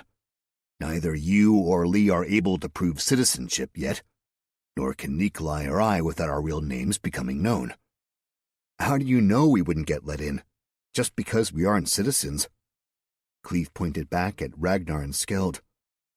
Osterstadt does not look kindly on those of us who are non-human, and especially those they consider beastkin. In order to have the clout to bring your hearth into the city, I needed to show who I was. I started to see the looks our little group was getting. Initially, I thought it was because I'd been looking around the place like a tourist, mouth open wide as I looked from one unreal carving to another, staring up at totem poles 100 feet high, woods of all different kinds, everything oversized. Nearly every corner was more breathtaking than the last. But now I realized the locals were definitely giving us dirty looks, sneering at us, and making it quite clear we were engaged in something that was disgusting to them. Slowly, rage built in my heart, and I started to hate the city's people. A solid 30-minute trek through the city, and we came to a massive stone building, looking decidedly out of place in the rest of the city. There were plenty of guards outside, but these men and women didn't wear the city's markings. Instead, they had a different sigil emblazoned on their tunics, a bearded vulture. They stood a little taller and straighter, with slightly better equipment, and there was definitely a wider variety of species on display. From our left came the clatter of hooves, and the Northwoods party rode into view. "Shit," Cleve said. He hurried across the square and managed to get his foot on the first step before one of the Legion guards stepped in front of him. "Help you, sir?" the elf asked. Cleve didn't bother to say anything. He just rolled up his sleeve and willed his indicium to appear, showing his Legion mark. The elf stepped aside and saluted smartly. "Apologies, Captain," the elf said. "Doing your job, soldier," Cleve replied and ran up the stairs. Ragnar and Skeld followed next, and I brought up the rear. I glanced over and saw that Lord Northwoods was having trouble getting off his giant horse, and neither his family nor the Legionnaires were willing to help him. It was nice to be involved in a race when the other participants didn't know they were participating. The inside of the Imperial House was gorgeous. The floors were polished to a high sheen, and there were insane friezes on the walls, with plenty of space afforded should you like to bask in the magnificence of the Emperor. The entryway, like everything else I'd seen in the Empire, was massive, with a ceiling somewhere in the neighborhood of 50 feet above me. It soared to a masterful dome made of white stone and thick stained glass. Soldiers stood at attention inside, and there were plenty of unarmed people moving about. I realized I was seeing some of the bloated bureaucracy required to make an empire this size function. A large desk manned by 4 people effectively split the room in two. One was clearly the public space, and the other the private area, where you'd need to get by guards to go deeper into the building. A large staircase with deep red carpeting came out of one wall behind them. Cleve walked across the floor, right over the inlaid sigil of the Empire, heading straight for the desk. He stopped in front of a young woman, someone who wasn't human, but wasn't something I could immediately place. "I need to see the Viceroy, please." "I am so sorry," the woman immediately countered. "But tell him Lord Cogshole is here on behalf of the Emperor." The blood drained from the woman's face. She pushed back from the desk and ran up the stairs behind her. We were there for 2 or 3 minutes before Northwoods and company arrived. And what an arrival it was. The large double doors opened, and Lord Northwood strode in, his enameled armor looking resplendent, though not hiding his bulk. His armored boots echoed across the hall with every step. Men-at-arms bearing the tabard of his house flanked him, his beautiful daughter and his dandy son. I got a glare of recognition from the son, and a look of surprise from the daughter, but the father was too far up his own ass to notice much of anything, not even Cleve. Papa Northwoods walked to the desk and slammed his fist down. "I demand to be taken to the Viceroy," he said, nasal voice reverberating around the hall. "I have come to claim my new dukedom." I'm not sure what kind of reaction Northwoods expected, but I don't think it was silence. Conveniently, the Viceroy arrived just then, coming down the large set of stairs flanked by guards with big halberds and ceremonial armor. The man was young, maybe 30 at the outside. Like every other man I'd seen in the Empire, he was clean-shaven, but his cheeks were ruddy and soft. Happy face, though, and his smile stretched from ear to ear when he saw Cleve. "Ah," Northwoods boomed to the non-existent gallery. "I see you have been waiting for me." A singular eyebrow raised as the Viceroy looked over at Papa Northwoods. "You are?" the Viceroy asked. "I am Lord Northwoods, of course." "Oh, of course." Sadly, I was, in fact, waiting for someone else at the moment. I fear it is an appointment on the books for days now. The Viceroy turned to the desk attendants. "Please see that Lord Northwoods is given refreshments while he waits." Northwoods opened and closed his mouth a few times, but it would seem he had enough decorum to not speak back to a Viceroy. The Viceroy embraced Cleve in a big hug. "It has been too long, friend," he said. Cleve just smiled and gave a small bow. "Come," the Viceroy said, gesturing to a set of double doors. "Tell me how I might help you." Chapter 39. It was a short walk from the front waiting area, up the stairs, and down a grand hallway to a giant room that the Viceroy said was his office. It could have fit at least one basketball court and one side of bleachers, and about as tall. There was a massive table in the middle, and one wall was just a map of the Empire. My jaw dropped at the level of detail and the sheer scale of everything. The Empire was a damn big place. Despite having traversed the northern width of the nation, I'd barely covered any of it. It was much bigger north to south than east to west. The Viceroy's escort stopped at the door. There was a loud noise as they slammed their polearms into the ground. "I hate when they do that," the Viceroy said, walking us over to his desk. He gestured at the two chairs in front, and Cleve sat down. I started to pull my pack off, but then Ragnar hopped up into the chair, so I stopped. The Viceroy smiled. "Lord Cogshall," the Viceroy said, "what is it that I may do for you on this fine day?" "I come bearing something from the Emperor, Lord Viceroy." "Benedict, must you be so formal?" "I take it you two know each other?" I asked. "He was my commander in the Legion," the Viceroy said, "before I got this stupid job." "That was ages ago," Cleve/Benedict interjected. "And this job is a big honor. If my cousin had told me that my primary responsibility would be holding the hands of desperate nobles and dealing with the uppity Osterstadt well-to-do, I would never have accepted the position." "Of course you would have. The Emperor asked you to do it." "Well, I would definitely have told him off at his next main day. Which, and I do not want to sound rude, but do you think he will have another name day?" "I do not. He is not well, and I fear his end is upon us." "Well, shit." "Agreed." "Now, business for just a moment," the Viceroy said. "I have a decree from from my cousin," the Viceroy interjected. "And who are these ruffians you are with?" "Ah, this is my heir, Montana Cogshall, and his two hearthmen, Ragnar and Skeld." "Your heir?" the Viceroy asked, eyebrow going a bit high. "And he has hearth already?" Yes, I said. Your Honor. The Viceroy laughed at me, which, I felt was justified. Please, I am just a humble servant of the Empire. You may call me Leon. Do not listen to him, Cleve/Benedict interjected.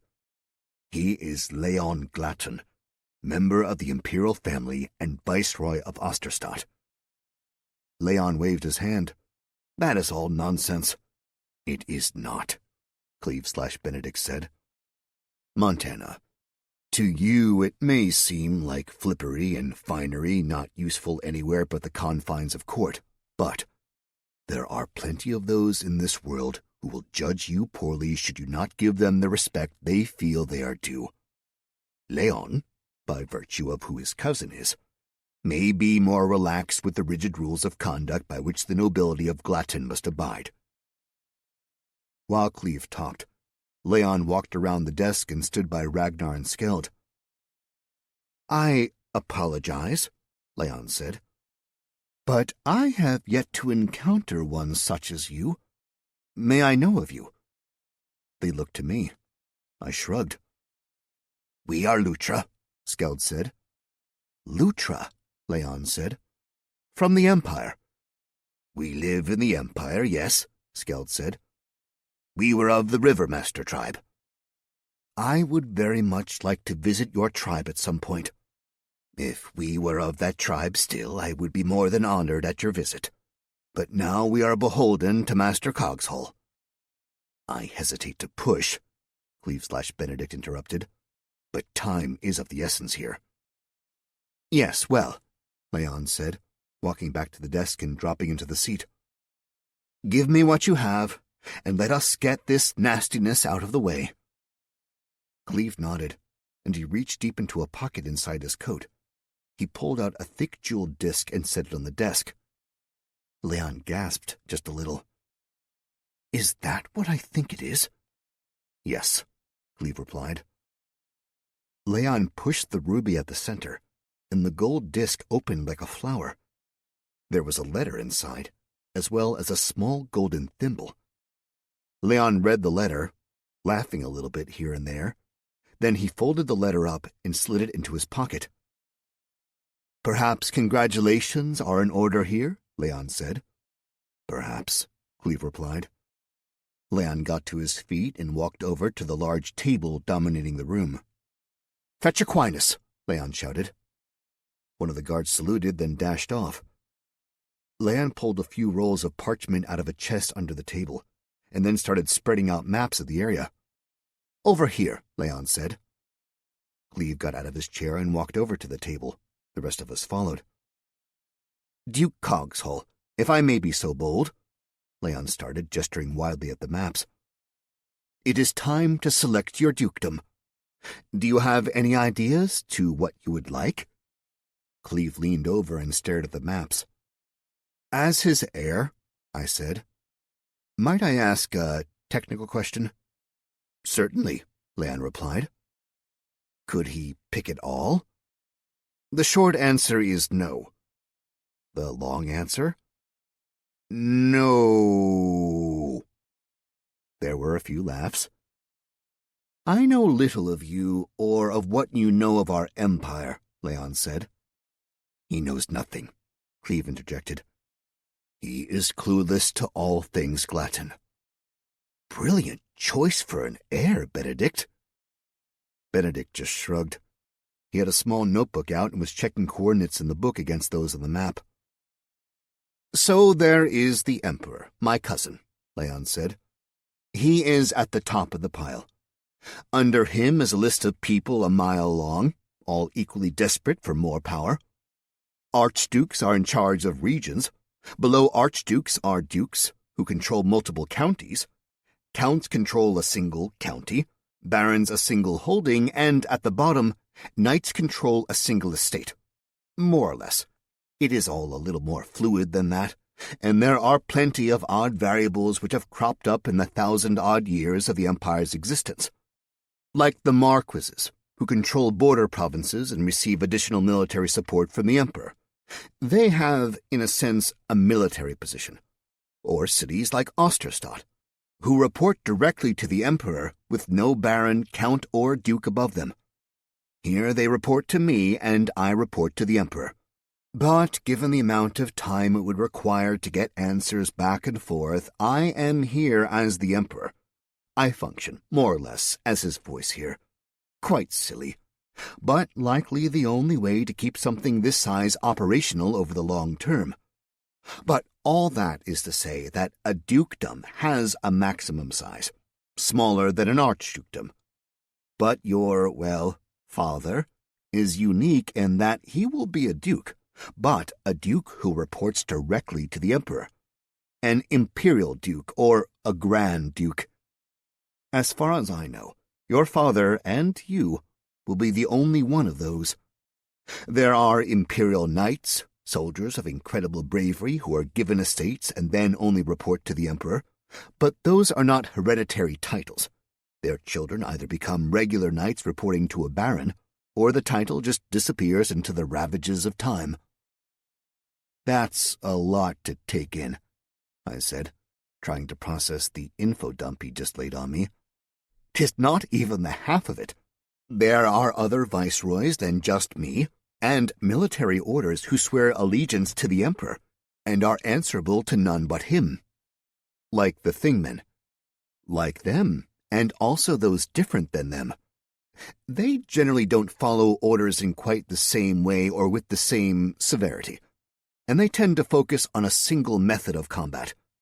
The Order of the Lance, riding their ponies. Order of the Tooth, who like to tame and breed monsters as pets. Where does magic fall into this? Magic? Tell me you are not of the magical bent. I started. Does he practice magic? Leon asked. Cleve/Benedict didn't look up from the map, but nodded slowly. I suspect you will be wanting an imperial prerogative for him? I was planning on buttering you up a little before asking, but yes. Leon looked me up and down and tapped at his clean-shaven chin, then smiled and slapped Cleve lightly on the shoulder. Of course. Though if you are going to take so long with the map, perhaps I will do the imperial prerogative first. Not to be rude, but what is an imperial prerogative? Follow, Leon said, walking back towards his desk.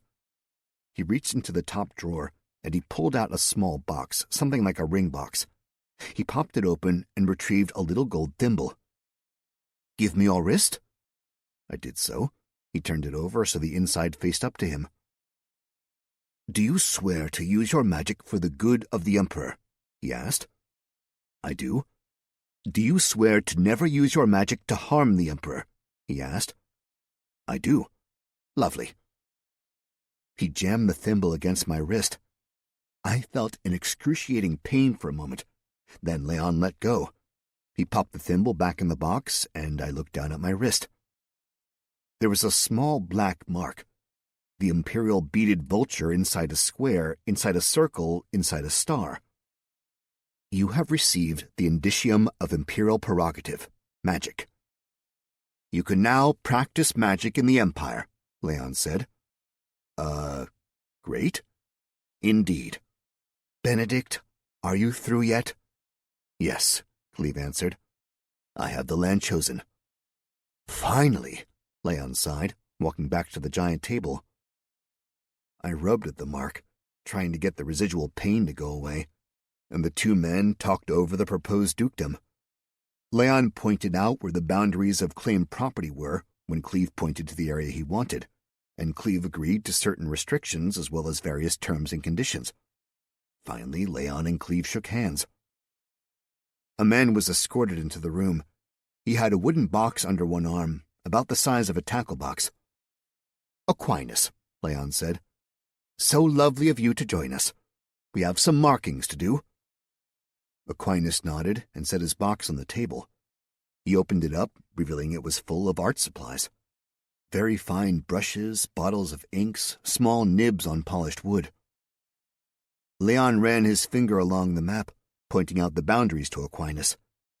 This time I watched, realizing that this was to be my domain at some point in the near future.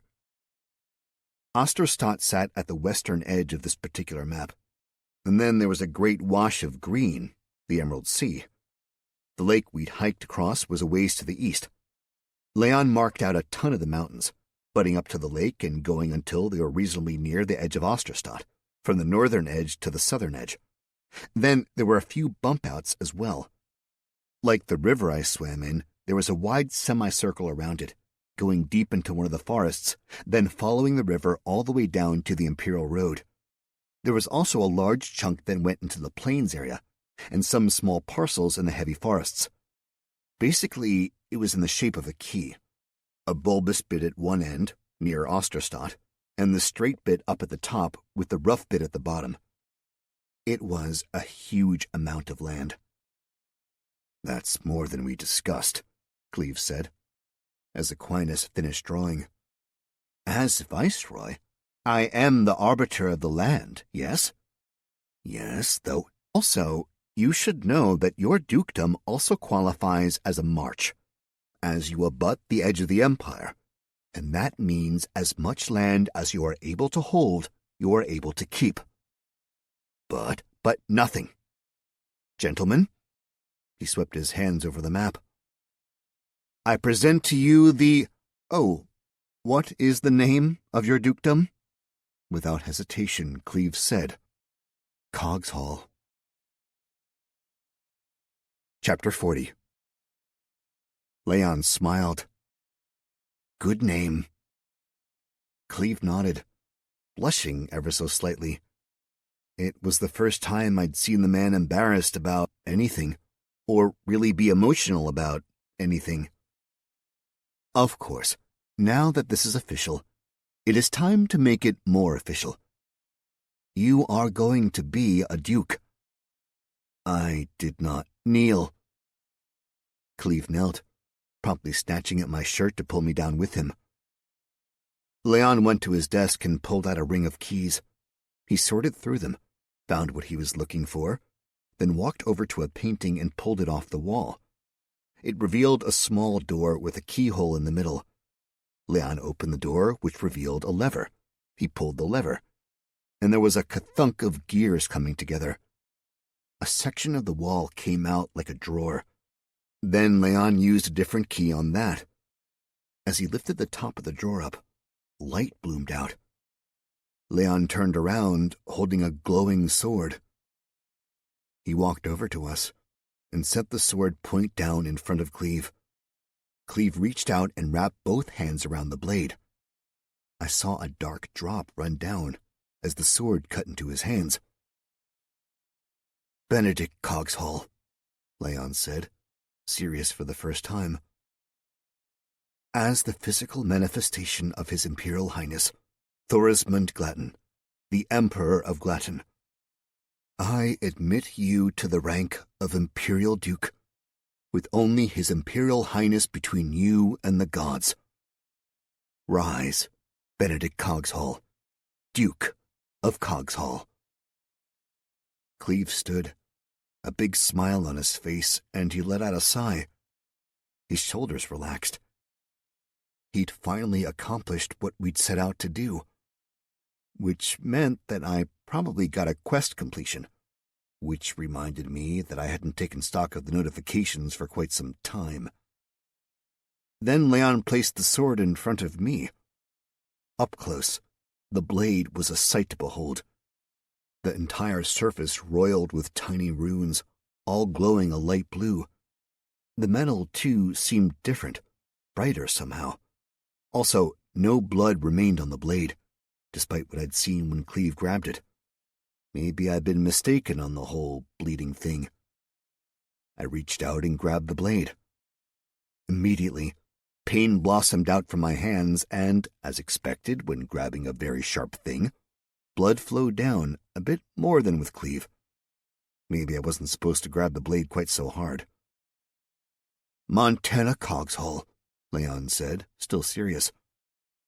"As the physical manifestation of His Imperial Highness, Thorismund Glatten, the Emperor of Glatten, I admit you to the rank of Imperial Ducal Heir, with only your father and his Imperial Highness between you and the gods."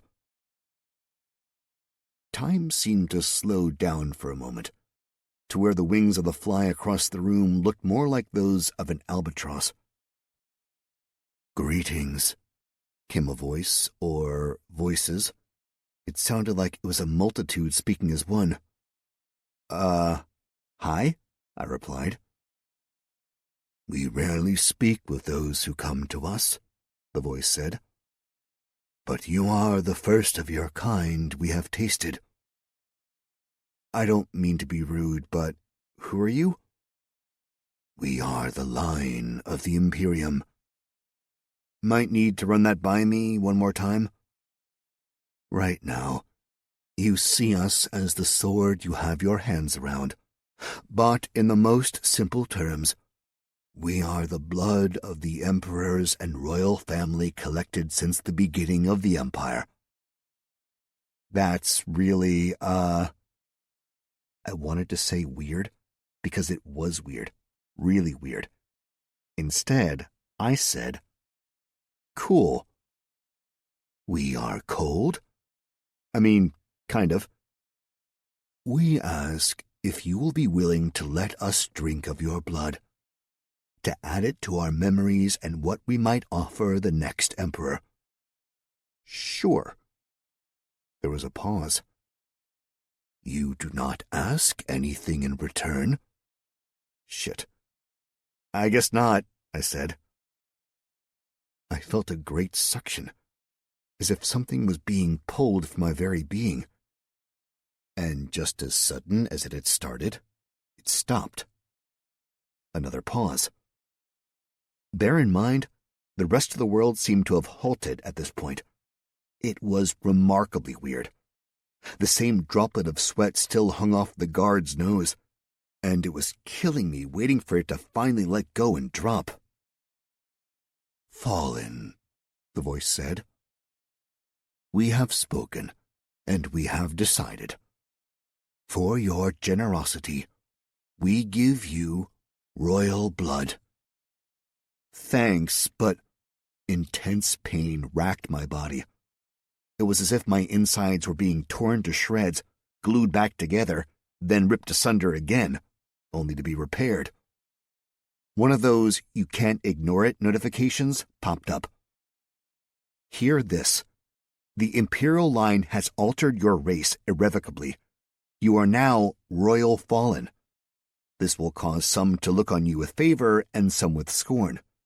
There are unknown benefits and penalties associated with this racial choice.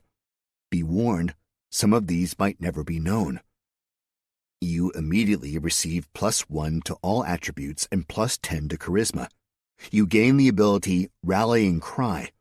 Once per day, you may invoke Rallying Cry. Those in your party or army are given 10% more hit points. These hit points are temporary and will vanish at the end of battle. You have gained the Indicium Royal. Your spell Identify Object has been boosted to level 3. You have been granted the ability Stand Tall. You can choose to hide all your wounds while in battle, though at the cost of your stamina. You have been granted the ability Regal Bearing. Those who look upon you can feel your royal blood, and they are more likely to respect you. "Welcome to our line," the voice said. Then time ripped right back up to normal speed. "Rise, Montana Cogshole, heir to the Dukedom of Cogshole." Chapter 41. My eyes darted around the room, but everyone else was acting normal. No one realized what had happened. I was really freaked out about the whole thing. Leon helped me to my feet and did something I presume was congratulatory. I nodded in response to him. He didn't seem to notice that I was totally out of it. He just turned back to Cleve and began chatting with his friend. I felt like garbage. When I glanced at my HP, I realized why. I was down nearly 3/4 of my health. That donation to the royal bloodline had really done a number on me. My red health bar filled up ever so slightly as I followed Cleve out of the room. My heart thudded in my ears, and I was having trouble paying attention to my surroundings. I knew Leon was making small talk with Cleve, going over the gossip, his thoughts on the succession, and Osterstadt's problems, but I couldn't follow the details. There was also something about monsters coming out of the Emerald Sea, how it just seemed to be getting worse. Finally, it was time for us to part. There were hearty handshakes all around before we were out in front of the building, the city bustling around us as if we weren't the least bit important, which, to these Osterstadians, we probably weren't.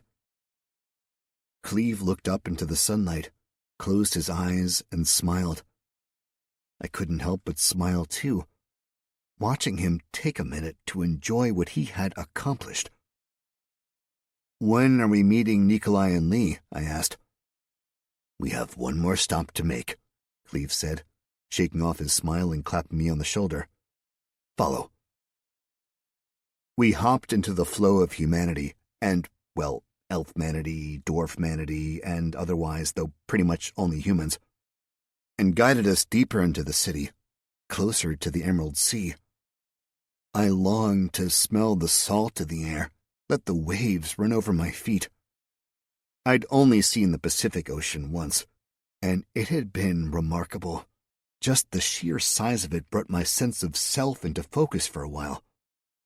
I was looking forward to this, thinking maybe it'd be a similar feeling, even if it was smaller and a sea instead of an ocean. Also, I wanted to get the giant pack off my back. I'd had it on for what seemed like weeks, and I was sick of it. The city streets opened up as we got closer to the sea, but we didn't make it all the way there. I saw lots of blue sky above the buildings, at least in one direction. On the north and south sides of the city, steep cliff faces became mountains, and then, ultimately, snow. Kind of ominous. I wonder if there were avalanche problems in the city. We turned away from the direction of the sea and the blue skies, and instead headed south, right towards a mountain. The guards gave us the once-over as we went through the gates, but decided we weren't worth their time. As soon as we got through, I realized we were in a rich neighborhood. It was all large gated estates with very fancy homes, snooty-looking servants, and insufferable rich people everywhere I looked. Cleve seemed to know exactly where he was going, which turned out to be a beautiful brick building tucked up against the massive cliff. It had 4 floors, lots of big columns outside, and a bevy of footmen milling about. A brass plaque sat in front of the building just above the big double doors, big enough that I could see it from the road, small enough that I couldn't read it until we got closer. The Explorers Club. Cleve looked over to me and at the 2 Lutra. "Afraid you 2 better wait out here," Cleve said. "Hey," I started. "This is purely a performance for money. If we are to start our dukedom right, we need coin. Coin is in there. And these fools have stupid prejudices. We can change their minds later, after we take their money." Look, I probably should have told you this prior, but you know now, but I have like a ton of gold in my bag. "An actual ton or just a lot?" he asked. "No idea how much, really." "That might be something you should pay attention to. I haven't exactly had a bunch of free time on this little trip of ours." "That is my fault. We have been under quite the time crunch, but that is almost at an end. We will, hopefully, be able to rest on our own land soon, and at that time, it's just, I don't feel right. However much money you might have, it is yours. It would not be my place to ask you to give it to me to use as I wish. Should you wish, but I'm your son. Yes. And so my funds are to go to you, not yours to me." "But, Montana," he said, "this new land of ours will require gold and sweat to build, blood to protect, spirit to maintain. We will likely need more of all those things than we could possibly plan for. I appreciate that you have gold, and that you are willing to put it to use for us. But we still have things to do before we can get to that. And should we find we have too much money, we can be frivolous with it then." He gave me a clap on the shoulder, and looked over at the Lutra. Skeld shrugged, then leaned against a gas lamp. Ragnar scowled, but did the same. Cleve walked up to the doorman, a rather grumpy-looking fellow with chainmail under his nice frock and a heavy sword at his side. "Members only, sir," the doorman said. Cleve nodded, smiled, and passed over a small card. The doorman read the card, then pulled on a ribbon that was hanging down next to his station. From the look of it, I had the feeling the other end was attached to a bell somewhere inside. "One moment," the doorman said. A heartbeat later, an arm extended through a cleverly hidden hole in the door. At the end of the arm, a hand held out a silver tray. The doorman gently placed the card on the tray. Then the tray and arm disappeared back into the hole. A moment later, and the door opened. A man dressed in finery bowed ever so slightly, then gestured for us to follow him. I'm not sure why it didn't register before, like when we were in the Imperial House, but here, in these posh surroundings, it hit me how disgusting we were. This place had plush carpeting over all the floors, luxurious dark wood paneling on all the walls. It was a gorgeous space holding plenty of wonders, and Cleve and I hadn't bathed in days. Had spent the last few days running, in fact, wearing the same clothes for the entire time.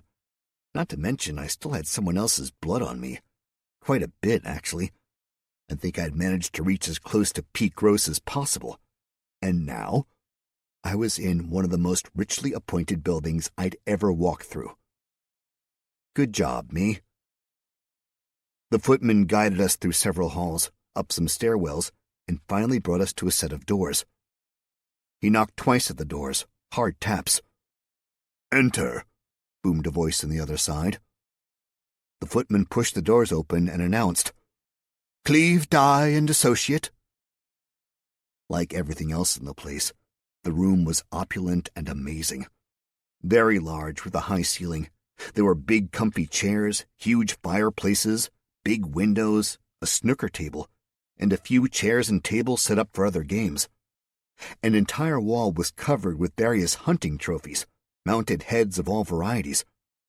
There was one that looked an awful lot like the worm I'd seen, and a massive humanoid sort, which I bet had to be a giant. Posh men and women busied themselves with drinking, smoking, and, well, leisuring. A man in a uniform had a tray with drinks and was delivering them about the room. As soon as we were announced, all eyes were on us. Cleve, however, saw his target immediately and strode over, a huge smile on his face. The target in question was a very large man who'd spread himself all over an armchair. Multiple plates were within reach of his pudgy hands, though there were only the remains of small delicacies on each one. He held a crystal goblet in one hand, fingers delicately holding onto the bottom rim. "Thayun Bots," Cleve said, striding towards the man. "I am here to fulfill your request." "You have it?" the large man said, sitting up. His eyes went wide with happy surprise. "That I do. And it is not rotten." "It is not." "I have been approached by plenty who claim to have done the impossible. They have all failed and paid a price. My time is valuable, Mr. Dye, so gone are the days when anyone can just offer me fruit and say it is what I have asked for. I know I have what you want," Dye said, "what none have been able to bring you. I have braved dangers and gone through deepest wilderness and darkest forest to bring you this. It is a unique moment, sir. If you do not succeed, you and your man here must agree to work my contracts for 30 days. "Understood. But if it is as you have asked, you will get your reward if it is what I have asked for." Cleve gestured to me. He helped get the pack off my back. A little work, and he revealed a heavy wooden case. The case came open in 2 pieces, revealing a large rectangle wrapped in layers of burlap. Those came off and revealed another wooden box. Cleve pulled the top of the box off, and the sides fell away to reveal a glowing glass box, holding another glass box, with a small potted tree inside. It was heavy with fruit. There were gasps about the room, and Bots was excited enough he almost got out of his chair. I wondered if he was physically able to do so. Every other person in the room came over, all circling around Bots and Cleve. Carefully, Cleve pulled the glass box up. There was a hiss as gas released. I felt cool air rush over my legs. The inner box's glow increased, like the escaping gas had been keeping the light in somehow. The final box came off, and the plant was revealed. The tree itself wasn't a whole lot to look at, somewhat spindly with wide dark green leaves. There were 3 fruits, though, hanging heavy off the small branches. Each fruit was the size of a fist, and an almost iridescent blue. They didn't glow, but they really reflected the light something special. "I cannot believe it," Bot said. "It is as I have read, as I have heard, but I have never seen it myself. That is the wishberry?" Cleve nodded and plucked a berry from the tree, ever so carefully. "A ripe wishberry." Bots reached his hand out and took the berry. The room was completely still, watching the man hold the fruit. He took a bite, and the juices exploded around his mouth, running down his chins. Bots closed his eyes, and a sensuous moan escaped his lips. "Perfection," he whispered. In the barest of moments, Bots had eaten the entire fruit, and went so far as to lick his hands clean before leaning back in the chair. He kept his eyes closed for a spell, silence still reigning over the rest of us. "Thank you, Mr. Dye," Bots said. "You have made a dream of an old man come true." Bots lifted his hand and pulled the small bell from his sleeve. He rang it twice, and before the sound had finished, a footman was at his side. "Please bring the wishberry reward chest to Mr. Dye here," Bots said. "At once, sir," the footman replied, bowing and retreating with impressive swiftness. "I notice you have another fruit there," one of the other men in the room said. "So I do," Cleve replied. "Looks to be 2 of them." "I do not suppose you could be persuaded to part with one of them?" "I might be persuaded." 100 gold. I raised an eyebrow as the bidding began, and the group of wealthy assholes all dipped into their pockets to overspend on fruit. Though I have to admit, the whole thing made me curious. The bidding finished at 215 platinum for one of the extra wishberries. The second went for 100 horses. Not a bad haul. Cleve passed the berries off to their new owners, then handed the plant, still in its tiny pot, to Bots. "A small gift, sir," Cleve said. "Perhaps there is an herbalist you know who might get another berry from it." Bots bowed his head deeply. "I am moved by your generosity, Mr. Dye. I shall endeavor to grow this, and I am indebted to you. A favor." Bots reached into his pocket, pulled out a small token, and pressed it into Cleve's hand. Cleve bowed his head and took the token. A moment later, the footman reappeared, pulling a chest on wheels. "As stated," Bots said, Vanna widening the chest from his seat. "My weight in gold." There was some polite laughter, and one of the footmen opened the chest. It was nearly overflowing with golden coins. Cleve went over, looked at it, and nodded at Bots. We put the pack back together. I noticed there was a second box that hadn't been pulled out. I shouldered the pack and stood waiting. "Montana," Cleve said. "the chest." I walked over, lifted the chest off the cart, and headed to the exit. It was heavy, which made me smile because that meant there was plenty of money there. There were a few surprised gasps from those in the room, but I ignored them, walking out in front of Cleve. Chapter 42. As soon as we stepped into the hallway, I slid the chest of gold into the bag of holding. Not that carrying it would have been that big a deal, but it was bulky, and I was worried I'd wind up leaving a giant scratch in their pristine walls. Cleve stepped around me and walked as if he knew where he was going. He led the two of us out of the building. Ragnar and Skeld were still leaning against a lamppost, but there was a young man who was haranguing the duo. Amusingly, as soon as Cleve and I walked over, the young man quieted right up and found that he suddenly had other events to attend. "Sorry, gents," I said.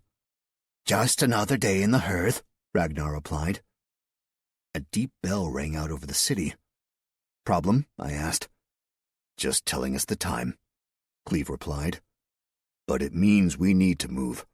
Right now we're at risk of being late." Cleve started off, and I had little recourse but to follow the man. I was completely lost. The city had no grid pattern whatsoever. Like most medieval cities I'd taken a gander at over the years, it was clearly thrown together organically, so the roads were often just the most convenient path between two important things until another stupid building got in the way. There were a ton of people out and about, and as we left the posh district and headed back into the commercial area, everything got loud and boisterous. I felt a tug at my belt and looked down to see a small boy with a knife, trying to slice through a drawstring holding a purse. I grabbed him by the shirt, picking him all the way up until I could look into his eyes. Eyes that were now very, very wide. "Do you mind?" I asked. "Not very much, no," came the boy's tiny reply. Gently, I deposited the lad on a bench, reached into the pouch, and pulled a gold coin from it. I flipped it towards the kid and left him there. Cleve hadn't stopped, and I was barely able to keep sight of the man as he slipped through the crowd. Thankfully, I had some help from the two Lutra, who elicited plenty of dirty looks from the native Osterstodders, but we caught up to Cleve. He led us further west, to an inn that wasn't particularly far from the Emerald Sea. A sea I had yet to see. Something that bothered me increasingly. I wanted to see the damn sea. I wanted to swim, and I wanted to fucking fish. I took a breath. The inn, the Sea's Maid, was a more professional place than any of the various inns or taverns I'd been so far. The foyer was wide and welcoming. There was a seating area off to one side and a desk in front of a host of mailboxes on the other. Through an archway I could see a bar and, further along, a restaurant. Cleve spoke to a young man at the desk and got us 5 rooms. Then he went upstairs. The rooms were nice, with decent-sized beds, large windows with views of the city, and a small desk opposite the bed. Underneath the bed was a ring mounted to the floor with a length of chain attached to it. Seemed like an interesting way to make a hotel room safe. I went to Cleve's room and took off the pack, figuring he'd want to keep an eye on it. I stammered. "Do you think there will be a time I can go see the Emerald Sea?" "I am sure of it," Cleve said. "And I will make sure of it. Perhaps not this evening, however. What is going on?" He just smiled and shook his head. "You will see." There was a gentle knock on the door, and before I could open it, Nikolai strolled in with Lee right behind him. They looked a bit haggard, but mostly well otherwise. "All go as hoped?" Nikolai asked. Cleve nodded, letting out a long breath. "We are finished." Nikolai nodded. Chapter 43. We all stood around the room being awkward for a minute, no one really knowing how to feel about our accomplishment. "Get out of here," Nikolai said. "Cleve and I need to talk." Cleve shrugged. The 4 of us left, and we all went to my room.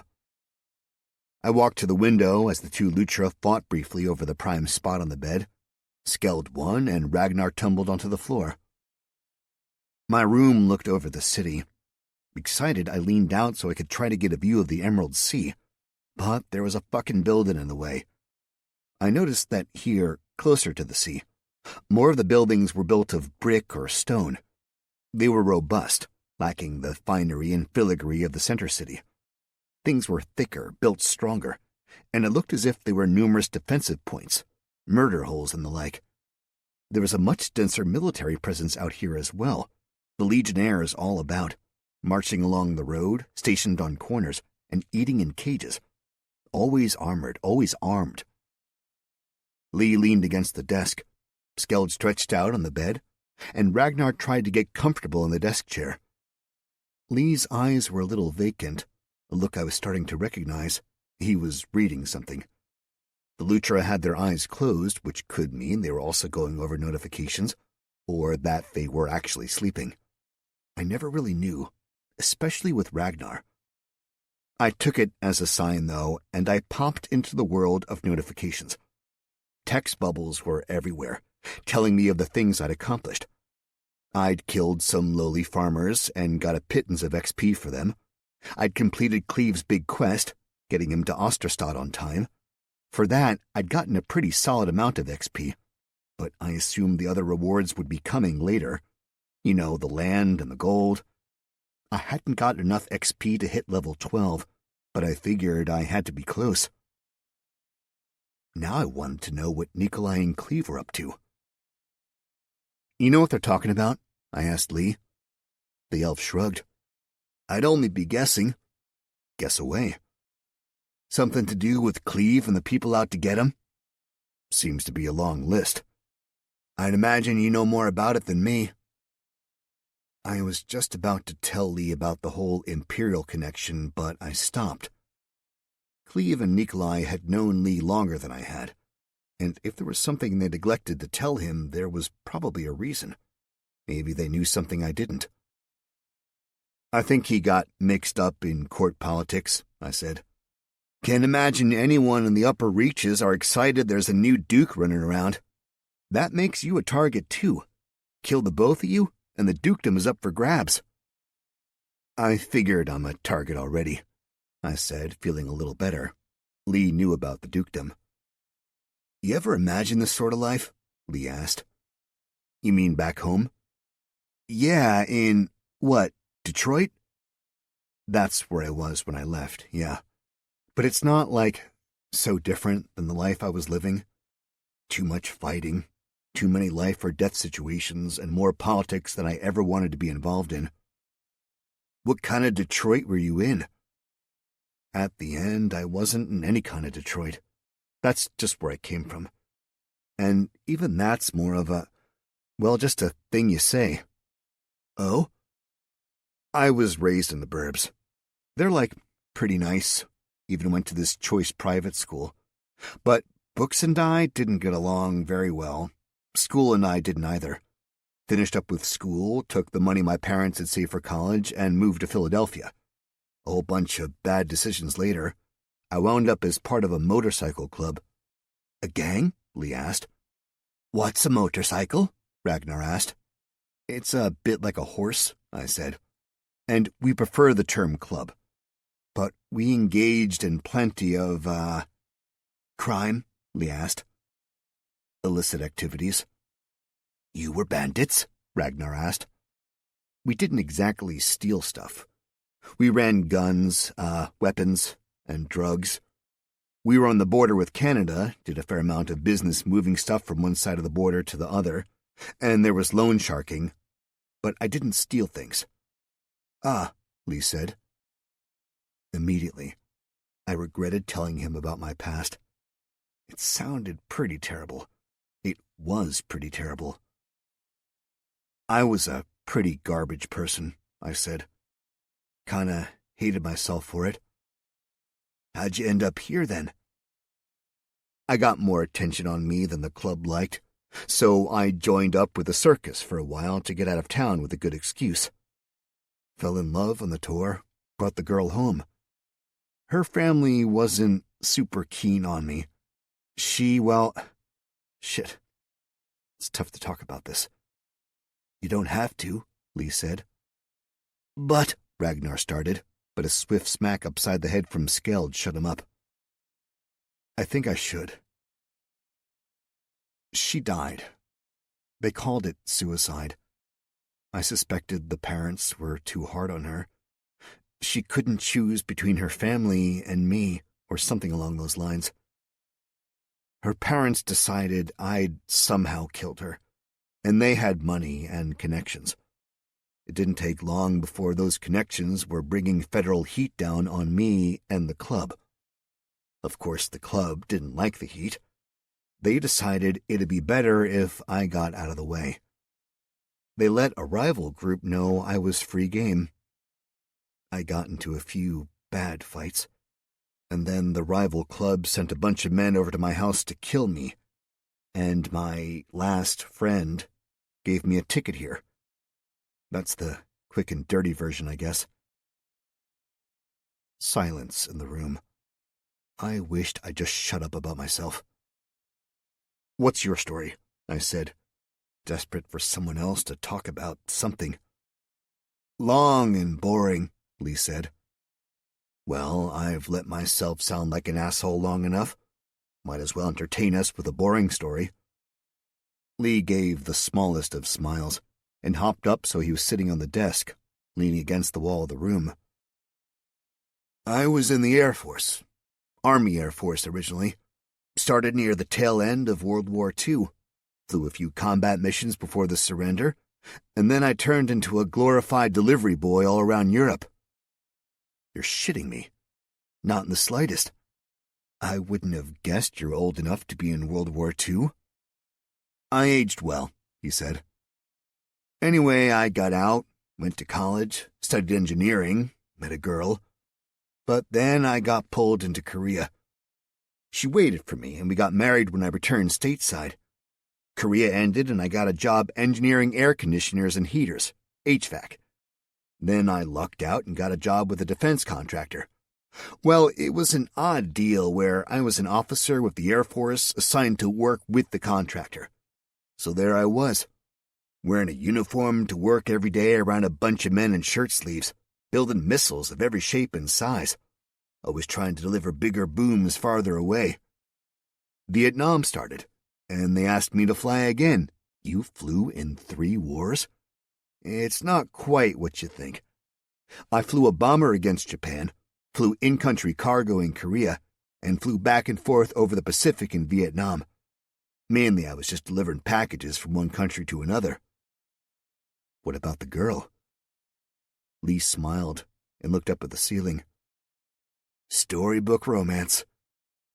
You guys stayed married? Till death did us part, he said. Had kids, grandkids. She died a few years ago, told me she'd wait for me again. That I needed to have plenty of adventures to tell her about when I got home again. So that's what I'm doing here. Having adventures. She's not going to believe this. Not sure I believe this. You were a grandpa. That's awesome. His smile grew a little larger as he looked out the window. I miss those kids. But they all had lives of their own. Kept feeling like I was more of a burden than anything else. And here, well, here I'm young again. No back pain, no pacemaker, no indigestion when I eat a steak. Couldn't pass this chance up. I get it, I said, thinking about my body back on Earth versus the beefcake I've become here. What is a rocket? Ragnar asked. It is like an arrow, Lee replied slowly, clearly needing a moment to finalize his metaphor. Except it is propelled by a continuous explosion. Magic?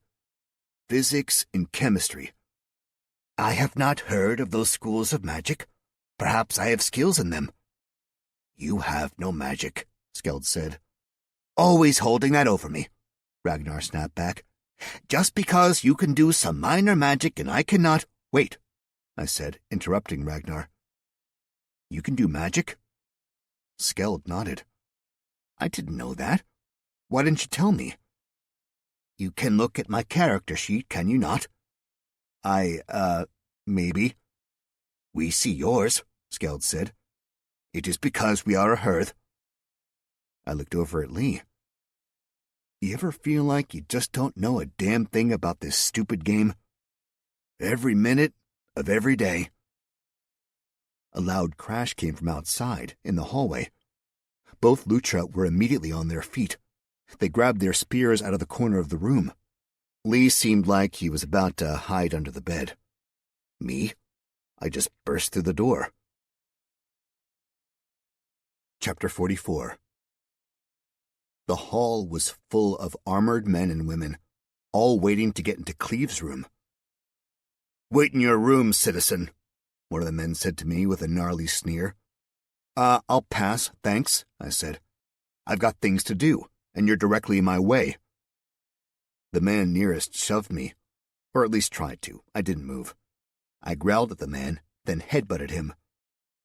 All eyes turned to me.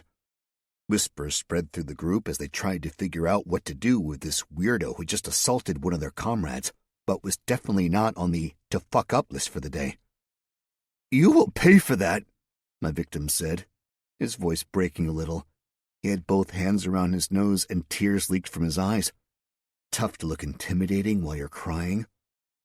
"Then add this to my tab," I said, and popped him in the kisser. Now, I was still a total novice when it came to weapon-based fighting, but one thing I can bring to bear is fighting outnumbered in cramped conditions. This was bouncing 101. Hit fast, fight dirty, use the environment. I jabbed my right fist out hard, connecting with another head. Because these idiots were so tightly packed, it had a ripple effect. All of a sudden, I had a moment of reprieve as the four dudes to my right were fighting a sudden headache. My initial victim's nose bled in a torrent. He tried to move away from me, no longer interested in a fight. But I still was. I stomped on his insole, and he instinctively picked his foot up, trying to grab at it. I gave the man a hearty shove, and got a perfect barricade going on the left as he crashed into his neighbors.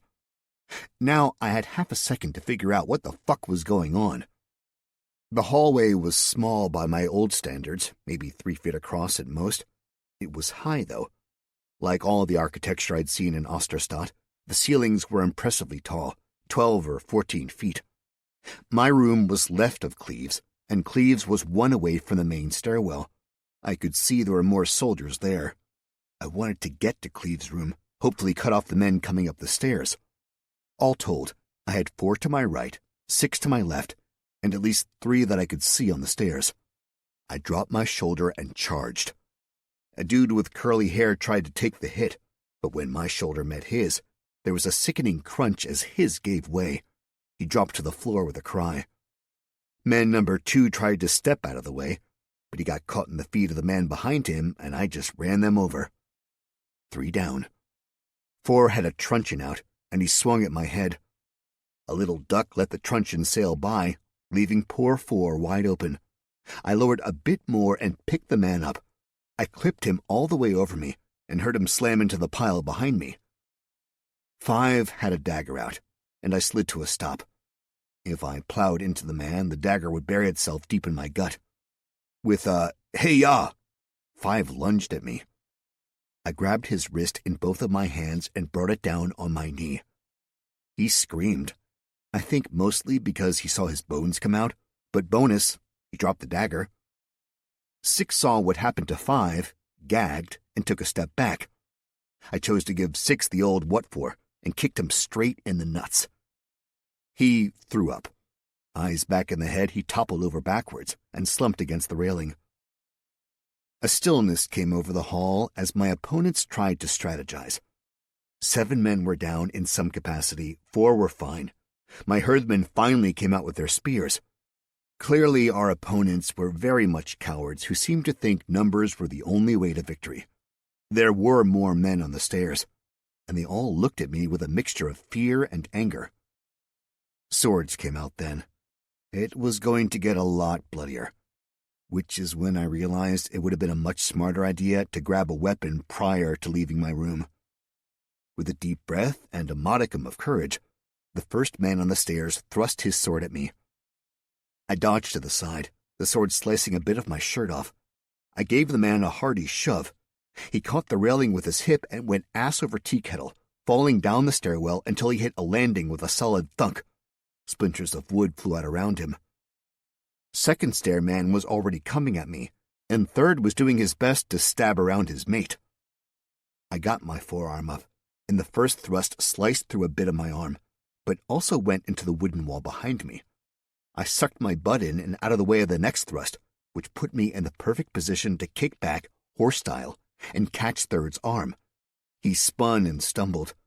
Second busied himself trying to free his blade, not paying enough attention to me. I popped him straight in the side of the head, and he dropped like a rock. I stomped on third's arm, and it squished. The man screamed in pain. Once again, there was stillness. Behind me in Cleve's room, I heard talking. Below me on the stairwell, the gathered men moved to the side as someone more important than them came up. I could tell he was important because he had a cape and a fancy helm. He stopped several steps down, eyeing the mess I'd made of his men. "I believe there may have been a misunderstanding," Cape said. "Oh?" I asked, feigning politeness. "We are here to arrest someone." "Is that the case?" "It is. And I fear my men have been overzealous in their, shall we say, defense of their cause. Have they offended you?" "You could say that." "May I ask if there is a way we might rectify the problem without further violence?" "Well," I said, drawing it out, "I suppose if you leave and come back at a different time." The man smiled. "I cannot do that until my orders have been carried out." "And what are those orders?" "As I told you, I am here to arrest a man." "Awful lot of you for just one man." "He is very dangerous. We did not want to take any chances an innocent bystander might get injured in the fracas." "Is he, perhaps, Benedict Cogshall?" Kate bristled. He must have been operating under the idea I was just a random dude itching for a fight. "I think now might be a good time for me to tell you that Benedict Cogshall is my father. I don't take kindly to you calling him dangerous or arresting him." "Cogshall has no children," the Cape sneered at me. "You are a liar and—" "Dude," I said, holding up my hand. "I could disrobe and show you the family indicium, but that'd mean getting half naked right here, and taking off my armor right now just doesn't seem like the best of ideas. So how about we agree to believe me for the moment, okay? If that is how you wish to be known, then that is your prerogative. I am afraid I will have to arrest you in addition." "You in what army?" "What do you mean, what army?" "I mean, your men haven't exactly been kicking ass and taking names as much as eating shit and embarrassing themselves. So if you want to arrest me, where's the army that's going to actually get the job done?" He reached for his sword, starting to draw it from its scabbard. I didn't like where this was headed. So I kicked him in the chest, Sparta style. He flew straight back, hitting the wall at the far edge of the stairwell before dropping to the landing like a rag doll. I'll say this for him. His cape fluttered nicely all the way down. A loud bell rang somewhere outside. It was deep and loud and profoundly resonant. It rang again. All the soldiers looked at each other. Third bell. Cleve's door opened, and another Cape man walked out. Cape 2 paused, confused at what he saw.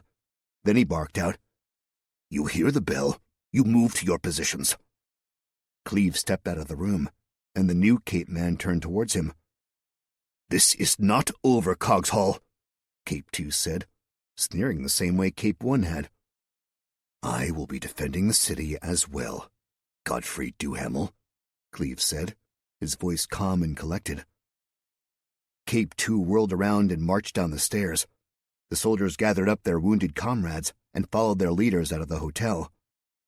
The bell continued ringing in the background. "Get armed and armored," Cleve said. It is time for you to see the sea. Chapter 45. As soon as we stepped through the doors of the inn, I could tell things were different in the city. Something bad was going down. Mainly it was the screaming coming from people nearer the sea, but also anyone who looked like they had something to do with fighting was heading straight for the sea. A giant group of legionnaires marched in quickstep down the road, their heavy armor jangling and their spears held high. "What the hell's going on here?" I asked Cleve. "The city calls for defense," he replied. "Yeah, got that part. From what?" "Whatever has decided to crawl forth from the Emerald Sea today." It was only a few blocks to the sea, but just when I thought I'd finally get to see the damn thing, there was a giant wall in the way. A seawall, I suppose. All the armed men and women headed up the stairs. Though there were all sorts of different uniforms and tabards, everyone seemed to be of a singular purpose. I was the first of our group up the stairs. Up top, I found a wide wall, something like 50 yards wide. Beyond it, I saw something truly magnificent. Trees. As far as I could see, there were trees. Well, the tops of trees. It was as if all the trees ended at the same level. So, in a sense, it was like looking at a giant sea of green. And there were all different types of trees, pines, oaks, palms, all right up next to each other. The wind whipped along the treetops. I had the feeling the storms that came through this hole in the mountains were unbelievably intense. The Legion had formed up in a bristling square of spears, holding the center. All the rest of us were divided on either side, waiting. The wall ran the whole length, from mountain to mountain. It was probably half a mile long. There were a lot of us ready to take on whatever was coming up. The thing was, I couldn't help myself. I wanted to see more of the trees, so I kept walking, right up until the edge. Then I looked over. I was expecting to see some distance, maybe 100 or 200 feet. But when I looked down, I saw only darkness below. It was so far down I could barely make out the ground, 500 or 600 feet at least, and sloping down. The trees were absolutely ginormous, 600 feet tall, maybe 100 feet round at the base, maybe more. And, just to make it double trouble, a giant thing was crawling up the wall. It was big, 300+ feet long, with a wide spade-shaped head, rather flat, and a mouth filled with rows of teeth.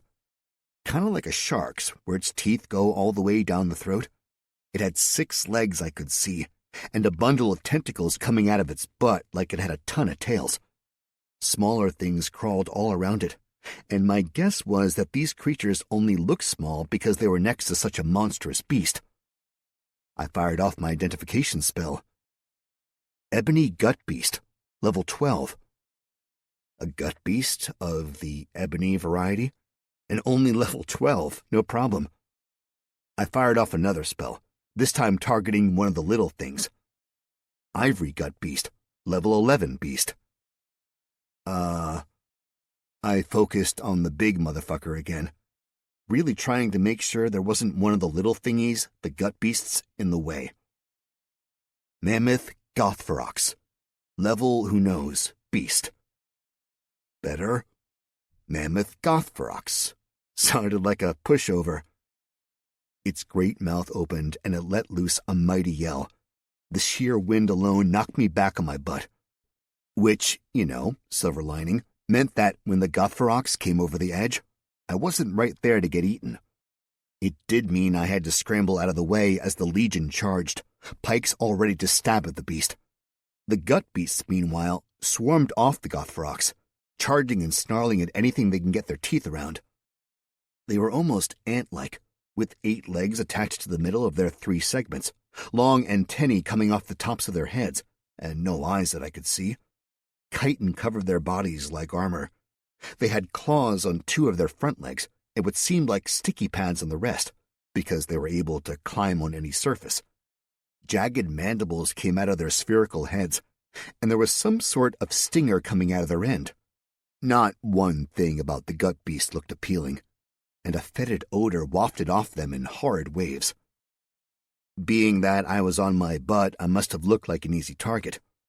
One of the gut beasts came at me, leaping so it landed with its legs on either side of me, its mandibles stretched wide in front of a hole of a mouth, saliva dripping down like some vile ooze. Smart man that I was, I had no weapon ready.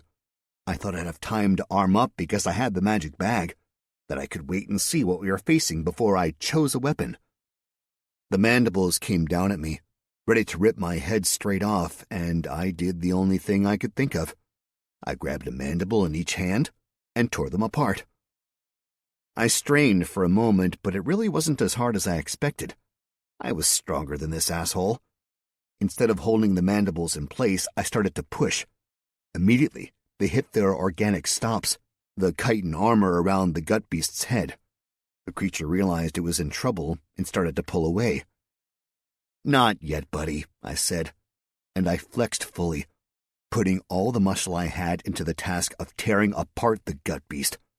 With a sharp crack, the armored head snapped open.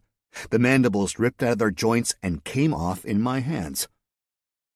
A torrent of slime, I'm guessing it was whatever served as blood for the gut beast, poured out of the ruined head of the creature. It started going a bit crazy, running around at random before crashing into its brethren and finally careening off the cliff. Meanwhile, I was left holding two mandibles, one in each hand. Each one was about 2 feet long, pointy at one end and full of serrations along either edge. Gut beast mandible, item type, improvised, item class, one-handed melee, two-handed melee, material, chitin, damage 10 to 20 slashing, durability 20 of 20, weight 4.8 pounds, requirements strength 8. Description: normally used in a pincher motion by the creature. You can do what you like with them. Good luck. The next gut beast was already charging me, but I had just enough time to get my bearings. He headbutted my stomach, and I slammed both mandibles straight down, plunging them through the gut beast's head. It seemed to do the trick, as its legs stopped moving and the body dropped to the ground, sliding along the rock. I enjoyed the quick ride on the back of the dead creature, which got me a little distance from the battle. I stepped off the creature, slid my bag around to the front, and pulled out the big battle axe. Old standby. I looked over at the rest of the battle. The Legion had a technique for dealing with the Gothrox. They do a bunch of poking, then split to the sides as the Gothrox slammed its body down on the stone, teeth gnashing and spittle flying about. Then, as the Gothrox attempted to pull itself fully onto the battlement, the Legion would charge as a phalanx, spears bristling out front, sticking the barbed points into the Gothrox's head. The behemoth would rear back, getting away from the spears but taking quite a few with him. The Legion would follow, keeping the pressure on. The next time the Gothrox would try to bring his body down on the annoying pokers, the Legion would flow out to the sides, and a fresh phalanx would be ready to charge. At regular intervals, huge bolts flew from ballistas, hammering into the creature with resonant thuds. It was ingenious, really. The rest of us yokels were tasked with keeping the gut beast from interfering with the Legion. Cleve stood at the back, sword out and ready to fight, but seemingly happy to remain in reserve. Ragnar and Skeld stood on either side of him, spears at the ready, protecting my new old man. Nikolai, meanwhile, carved a swath of slaughter through the gut beasts, their carcasses providing a bloody map of his movements. Far to the left, hugging the stairwell and definitely not getting into the mix, were the soldiers who'd been trying to arrest Cleve. Their help was the absolute minimum. I twirled the axe and then got to work. It was much easier facing off against the gut beasts than most of the other opponents I'd encountered. They were simple-minded, charging at the first thing they saw. A simple sidestep and a chop and their head would come off. Not for everyone, sure, but those of us who had the strength to do it, it was almost like splitting wood. Sidestep, chop, reset, repeat. Over and over again, I swung the axe and killed, green blood forming puddles, then pools, then finally falling over the side in a disgusting river. Their bodies became vile obstacles to me and my attackers. But they kept coming, so I kept fighting. Others took breaks, stepping back behind shield walls or running down the stairs to get a moment's reprieve. Even Nikolai went to stand with Cleve and the boys. Not me, though. I soldiered on. I used that damned earned ability, and I made sure everyone there knew I could fight as long as there was need. There was a great and piteous sound as the Gothferox fell to the ground, dead, its last spasms throwing off scores of gut beasts into the depths below. The remaining gut beasts were quickly dispatched with, though a few managed to beat a hasty retreat, climbing down the cliff face as easily as they had run on the land. I stood there, heart hammering, but feeling good, like I could go for another 12 hours or so. I couldn't really see much of anything towards the city, as there were gut beast corpses piled high all around me. It was open in the other direction, though, so I walked to the edge and looked out over the Emerald Sea. It was stunning. Truly, I'd never seen anything like it. To be standing level with the tops of the trees reaching out as far as I could see. I could see movement here and there, maybe from the wind, maybe from some other behemoth down below. A chime rang out in my head, and a notification popped up, one of those thingies that couldn't easily be ignored. Congratulations. Participating in the defense of Osterstadt has risen your standing in the city's eyes. You are now considered indifferent to the citizens as a whole. In addition, you have been rewarded 1,250 XP for your actions, as well as any loot you are able to secure from the corpses. Go to. I kind of felt like I'd done more work than that, but when I peeked at some of the other notifications, I saw I'd been rewarded XP for my individual gut beast slayings. Fair dinkum, as my Australian circus friends would say. Off to the side, water poured out of a channel in the wall. I hadn't noticed a river running through the city. Maybe the whole thing had been paved over in some capacity. A bell rang out behind me. On the other side of the waterfall, there were cranes dropping elevators down to the ground, while others were lifting things up. Huge pieces of trees were brought up, and the lumberjacks returned to work. Osterstadt was logging the Emerald Sea. Chapter 46. You fight well, came a thick voice as a hand clapped me on the shoulder. I kept axe in hand as I turned to see who was speaking. A muscular man with a large but neat mustache stood there with a smile on his face. He wore the Legion uniform, but had the flashy helm denoting him as an officer or something important like that. Thank you, I said. New to the city, are you? I am. He tapped his temple. Got a mind for faces. Have yet to catch yours around, he said, extending his hand. Lieutenant Darby Abington at your service. I clasped wrists with the man. Montana Cogshall. Cogshall? Any relation to Benedict Cogshall? Yes, actually, I said, still feeling a bit weird about the whole adoption thing. Technically, he's my father now. Darby blinked, a bit shocked, and looked me up and down. Never in a million years would I have guessed that. Tell me, is he in Osterstadt? He's right over there, I said, pointing towards where he'd been last. Capital, Darby said and dashed off. I looked back out to sea and watched a ripple heading towards Osterstadt, wondering if another Gothferox was on the way. Mind if I loot these? Came a small voice behind me.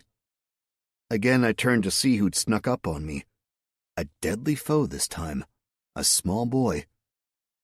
Don't I know you from somewhere? I asked. You caught me trying to cut your purse? Awesome, yeah, sure, loot away. Just give me half. The kid smiled big. He whipped out a small knife and hopped to work. He jammed the knife into a wound and used it to half-cut, half-pry the chitin apart. He stacked the pieces next to himself, and when he had access to the inside, he reached his hand in and fished around for a moment. It was nasty work, but he came out with a handful of stones. He peered at them, a huge smile spreading across his face, and held them out to me. They were covered in blood, so I couldn't tell what I was looking at, beyond rocks. What are they? I asked. We call them magic beans, the boy replied.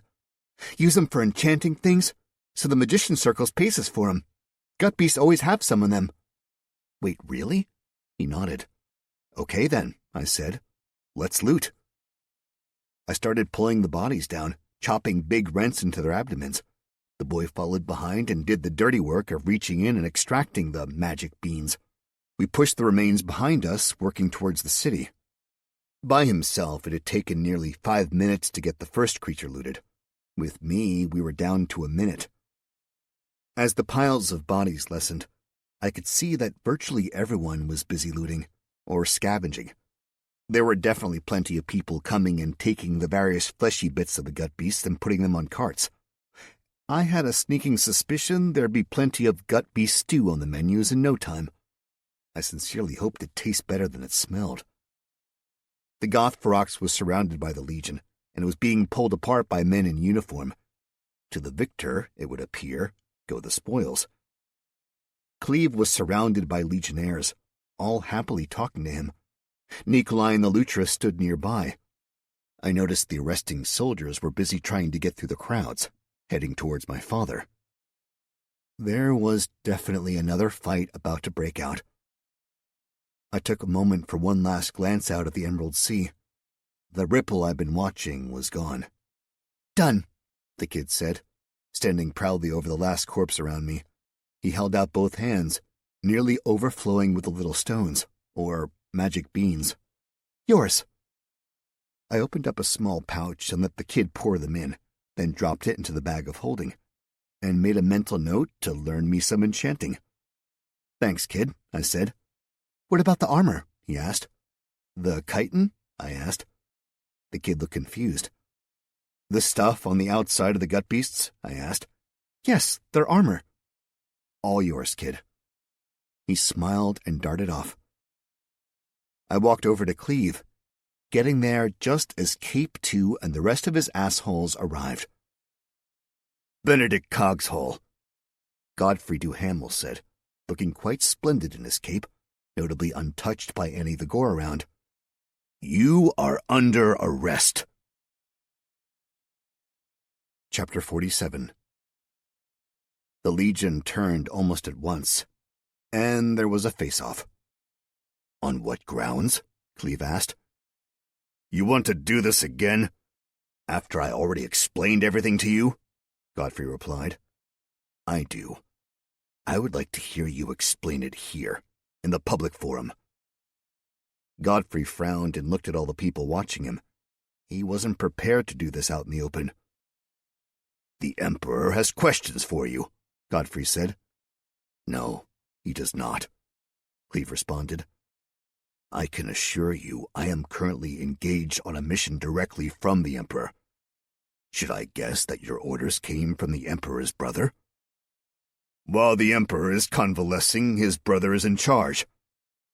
"That is not how the Empire works, Godfrey. Do not take a familiar tone with me, Cogshole. Just because you were once with the Legion, you are no longer. Now you are a mere citizen. I will have you know that Hey!" I shouted, but a single glare from Cleve stopped me. I was going to point out that Cleve was a duke, but apparently that wasn't something Cleve wanted to make public just yet. "I may be a citizen," Cleve replied, "but as a citizen, I am afforded certain rights. An undue arrest is one of those. I have committed no crimes, and if the Emperor or his brother wished to speak to me, they would need to go through the proper channels, which, in the imperial city of Osterstadt, is the Viceroy. So if you would kindly retrieve Leon Glatton for me and have him tell me I am to surrender myself to you in order that I may be questioned by Valamir in his attempt to snake the crown out from under his brother, I will do so." "Slander!" seethed Godfrey. Cries of outrage came from his men. "Slandering the crown is an offense punishable by arrest. I demand you surrender yourself to me at once." "Demand away." Godfrey's face turned red as impotent rage swarmed over him. "It remains that this great city is under the power of the Viceroy, so it matters little what you demand." Godfrey ripped his sword out from his scabbard, which caused the rest of his men to pull out their weapons. The Legion in turn formed ranks. They slammed their shields to the ground, putting up a wall between Cleve and Godfrey. "I believe," said the lieutenant, "we will wait for the Viceroy to adjudicate the matter." "We all know that dandy is too busy chasing around the footmen in the Imperial House to do anything." "Yo!" I shouted. "Stop maligning a good man and shut your cowardly damn mouth." All eyes turned towards me, with Godfrey's eyes bulged with rage as he saw me. "You dare speak to me like that? Not only do I dare," I said, pushing through the crowd. "I relish the opportunity to put a jackbooted prima donna masquerading at being a soldier in his place, which, judging from what we saw here, is hiding behind a bunch of real soldiers." He opened his mouth a time or two as his face achieved a whole new level of red, somewhere in the neighborhood of vermilion. Veins all over his neck and face looked in real danger of bursting. "For this, I will have your head," he shouted, spittle flying out of his mouth. "If only I could challenge you to a duel. Instead, you will suffer in the dungeons." "A duel? Why can't you challenge me?" "Because you are a low-born piece of trash, and duels are for nobles." His soldiers moved towards me, and, unlike for Cleve, the Legion didn't appear interested in interfering. "I'm a ducal heir, assbutt," I said. Everyone stopped. "You want a duel?" I continued. "Sounds peachy to me. Let's do this right here, right now. No hiding down on the stairs while the real soldiers fight." I knew I was egging him on a little more than I should have, but I was trying to get him riled up and stupid, hoping Cleve would take the opportunity to slip away. "A duel it is," Godfrey said. "Right now." He pulled out his sword, gave 2 swishes through the air, and said, "I challenge you to a formal duel under Imperial rules and the eyes of the gods." You have been challenged to a duel by Godfrey Duhamel, level 17 noble. As you have been challenged, you are permitted to set the terms. What are the terms? Immediately, Nikolai was at my shoulder. "What exactly have you done, whelp?" he whispered. "Giving Cleve time to slip out of here. You are a master of being an idiot. You think he will simply walk away while his heir duels a man who does nothing but duel? You know him? He has spent his worthless life in the capital, dueling to steal titles and enrich himself. You can take stuff—" "What is the hold-up?" Godfrey shouted. "I am his second," Nikolai snapped loudly, "and as such I am conferring with my first." Godfrey angrily swished his sword through the air. "Have you set the terms yet?" Nikolai asked, back to talking quietly just to me. "No," I replied. "Make them so onerous he will not accept." "Like what?" "Say he must give up all his titles, all he is heir to, all his wealth, all his property, and whatever spells he has acquired." "Sure." I went into the menu and put together the terms Nikolai specified, then added in a "not to the death, but either party may surrender at any time," for good measure. Then I selected yes. His eyes went a bit blank as he read over things. Then he gave me a sickly smile. "Acceptable," he said. "The duel has been accepted. It begins now." The man moved with lightning quickness, darting at me with his thin sword. I dodged to the left. The blade skipped along my leather armor and sliced through my inner arm. I hissed with pain, but got my axe up and ready. Godfrey laughed at me. "Only a savage fights with an axe." I hadn't exactly planned to fight with the axe. I figured I'd have a moment to rearm. I was totally unprepared. The crowd moved quickly to get out of the way and form a rough circle around us. "Maybe," I replied, "but only a coward hides when an entire town needs saving." He yelled and attacked. Motherfucker moved fast, I'll give him that. His blade feigned toward my midsection, so I brought the handle of the axe over to block it. But by the time I was set, His blade was going straight for my face. A quick shift, and he merely grazed my scalp, but I could feel blood start to pour out. Godfrey didn't let up, his little sword coming at me, darting this way and that. I barely kept up with him until I managed to get a deflection off my axe head, and then I shot a quick jab out that rocked his head back. For a heartbeat, he seemed genuinely stunned that I'd hit him, but he managed to dance back a few steps before I could grab him or even get the axe moving around for a swing.